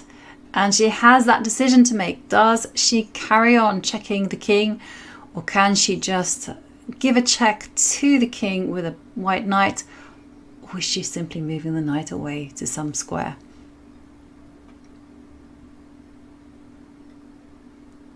And Lei Tingjie under 35 seconds. And she moves her knight to the edge of the board. Okay, that's fine. The knight can anchor itself on f3. But knight f3, pawn is off. Yeah. But you're just saying, yeah, it's a pawn. Maybe she missed this. It's a pawn. No, she cannot has she worked miss out this. No, she's worked out that she can attack the e6 pawn. So just okay, we're going to see it. I'm not going to put it up. So the king is going to come to e3. And then her big idea is that after knight takes pawn, I guess knight to... Knight f4. Knight f4, yeah. And then...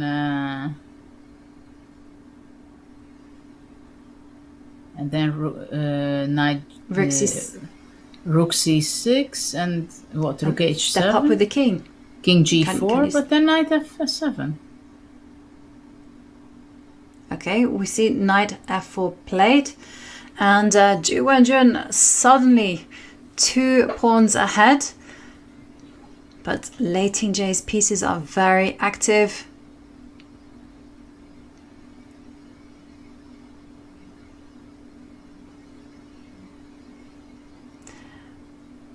Interesting.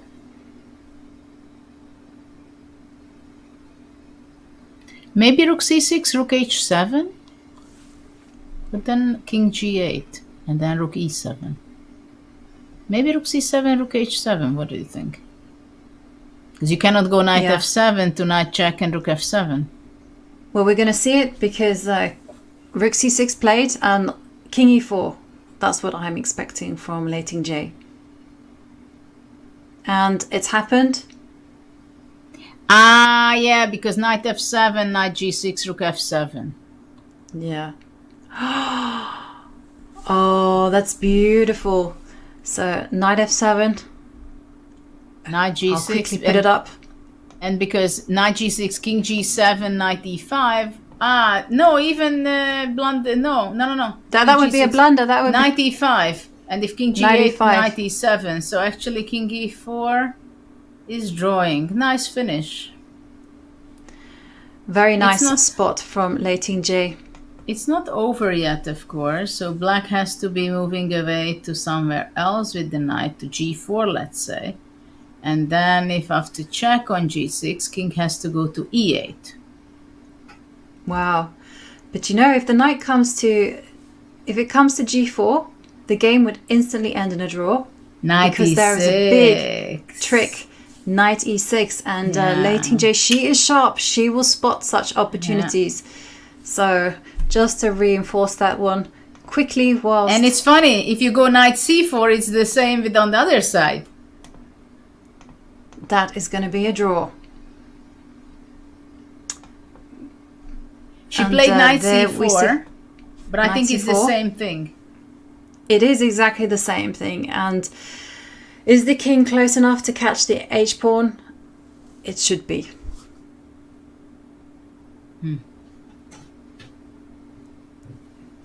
What a beautiful resource if Lei Tingjie spots this one. No, she King doesn't knight go. g6. Because she just wants to play rook h7, I think, and I can understand her if she does that. If that's the best, though after rook h7, knight d6 can be the move. Maybe king d4 now. King d4. Looks tempting. I also quite like rook e7, just to drive the king further away from the h-pawn. And once then again... rook h7? And then rook h7, yeah? Yeah. Either way, the plan is clear. White is definitely going to snack on one of these two pawns. And what are we going to see? Rook e7, check. Are we going to see king d4? And now Lei Tingjie has moved to under the minute mark, and king d4 is her choice.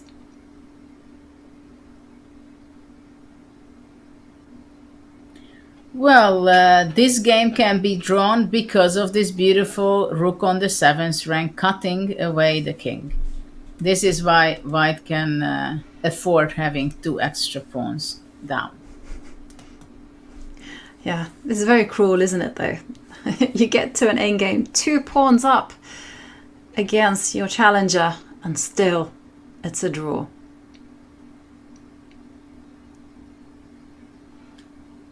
Yeah, she also goes down under half a minute. I know, and it's ticking down. You have to make a move, Ju Wenjun. Now down to under 20 seconds. And sadly for her, it looks like most of the moves will end in a very straightforward draw for Lei Tingjie. And 7 seconds!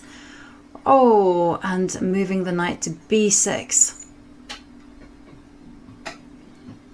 So what is she up to? Rook h7? Yeah, I think she's... Or I think checking she's up to first? covering the check on a8 just in case, and also maybe playing knight to d7 is an idea of hers. Rook h7. Is she going to throw in a check to rook e7? The time is ticking down, and I'm expecting Lei Tingjie just to move her rook to attack one of those pawns.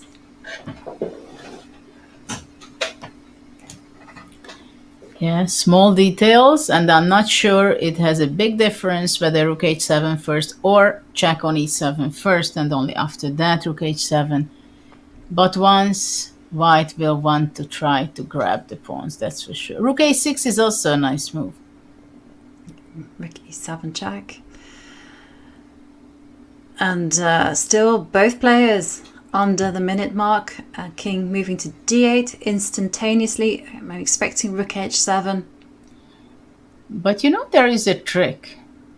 If let's say rook h7, black goes knight d7, and once you take on h6, I go e5, and it's gonna be pinned, that knight. Yeah, but you can also take... There's a knight f7 check at the end of it, right? Oh! So... Yeah. So that's a good one. knight to d7. I think it will be played. I think she will try it out. The h-pawn's life is doomed. Maybe Lei Tingjie sees ghosts.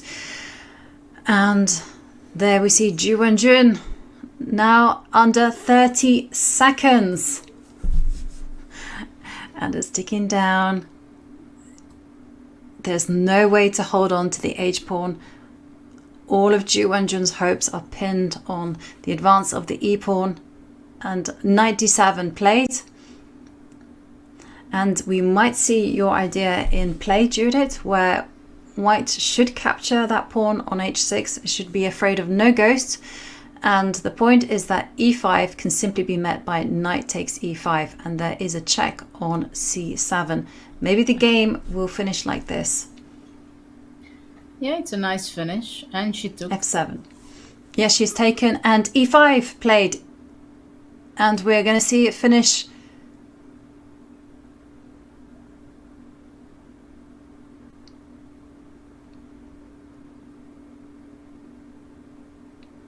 Let's see if she's going to take on e5, which has to be, that's the simplest draw.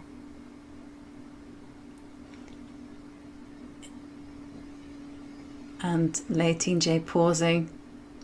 She's just working everything out. She has 33 seconds and ticking down just to calculate 2 moves in advance. And knight takes pawn. This is it. Lei Tingjie surviving an extremely difficult position once more, and that's it. Game 7 finishes in a draw. Whoa, what a roller coaster of a game. What a game. 5 hours game. It was quite stressful. It was ups and downs. We can say that it was a very interesting game. But of course, Ju Wenjun, it was not exactly what she thought. At one point of the game, for sure, she was more ambitious than this. Yeah. And what did you think of Ju Wenjun's surprise? She employed the Caracan for the very first time. Did it work out well for her?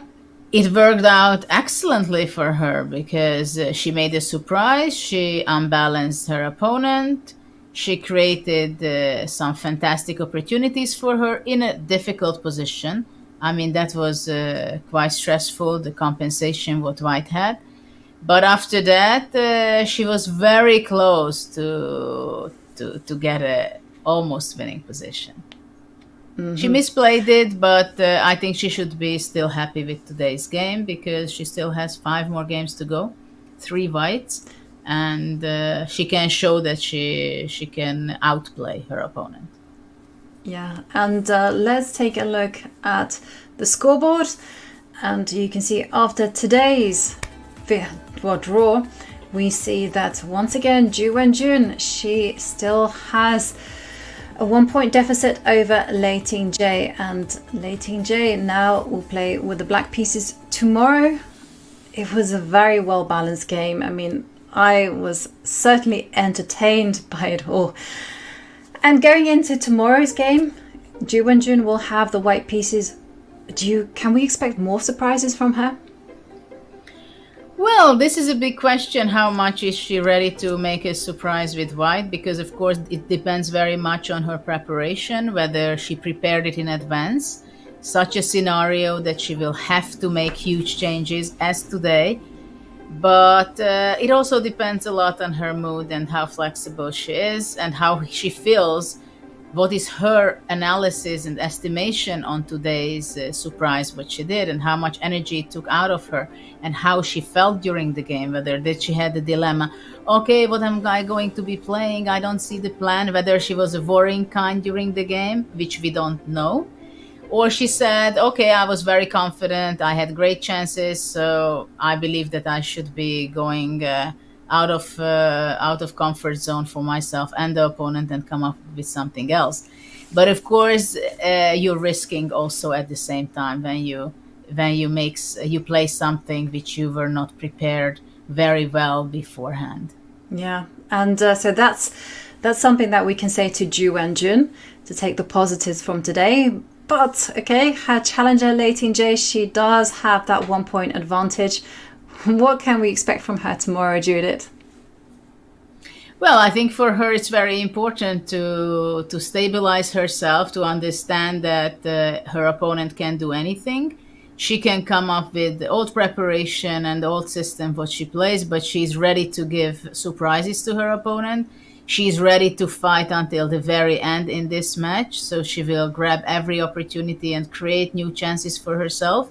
And also she has to understand that when she has a good position as she had today, she has to be more careful, not allowing these kind of breakouts from the opponent. So she has to know exactly that there is not going to be an easy way up to the very end. Yeah, absolutely, Judith. This is not going to be an easy match at all, as we see both players just dive into their resourcefulness and also demonstrate their grit and resilience. And so far, the match here in Chongqing has begun with a very hard-fought draw. And tomorrow, it will be Game 8. Ju Wenjun will return with the white pieces. Judith also returns again to share with us all her insights. And thank you everyone for watching at home. And we will see you tomorrow, same time, same place. See you tomorrow.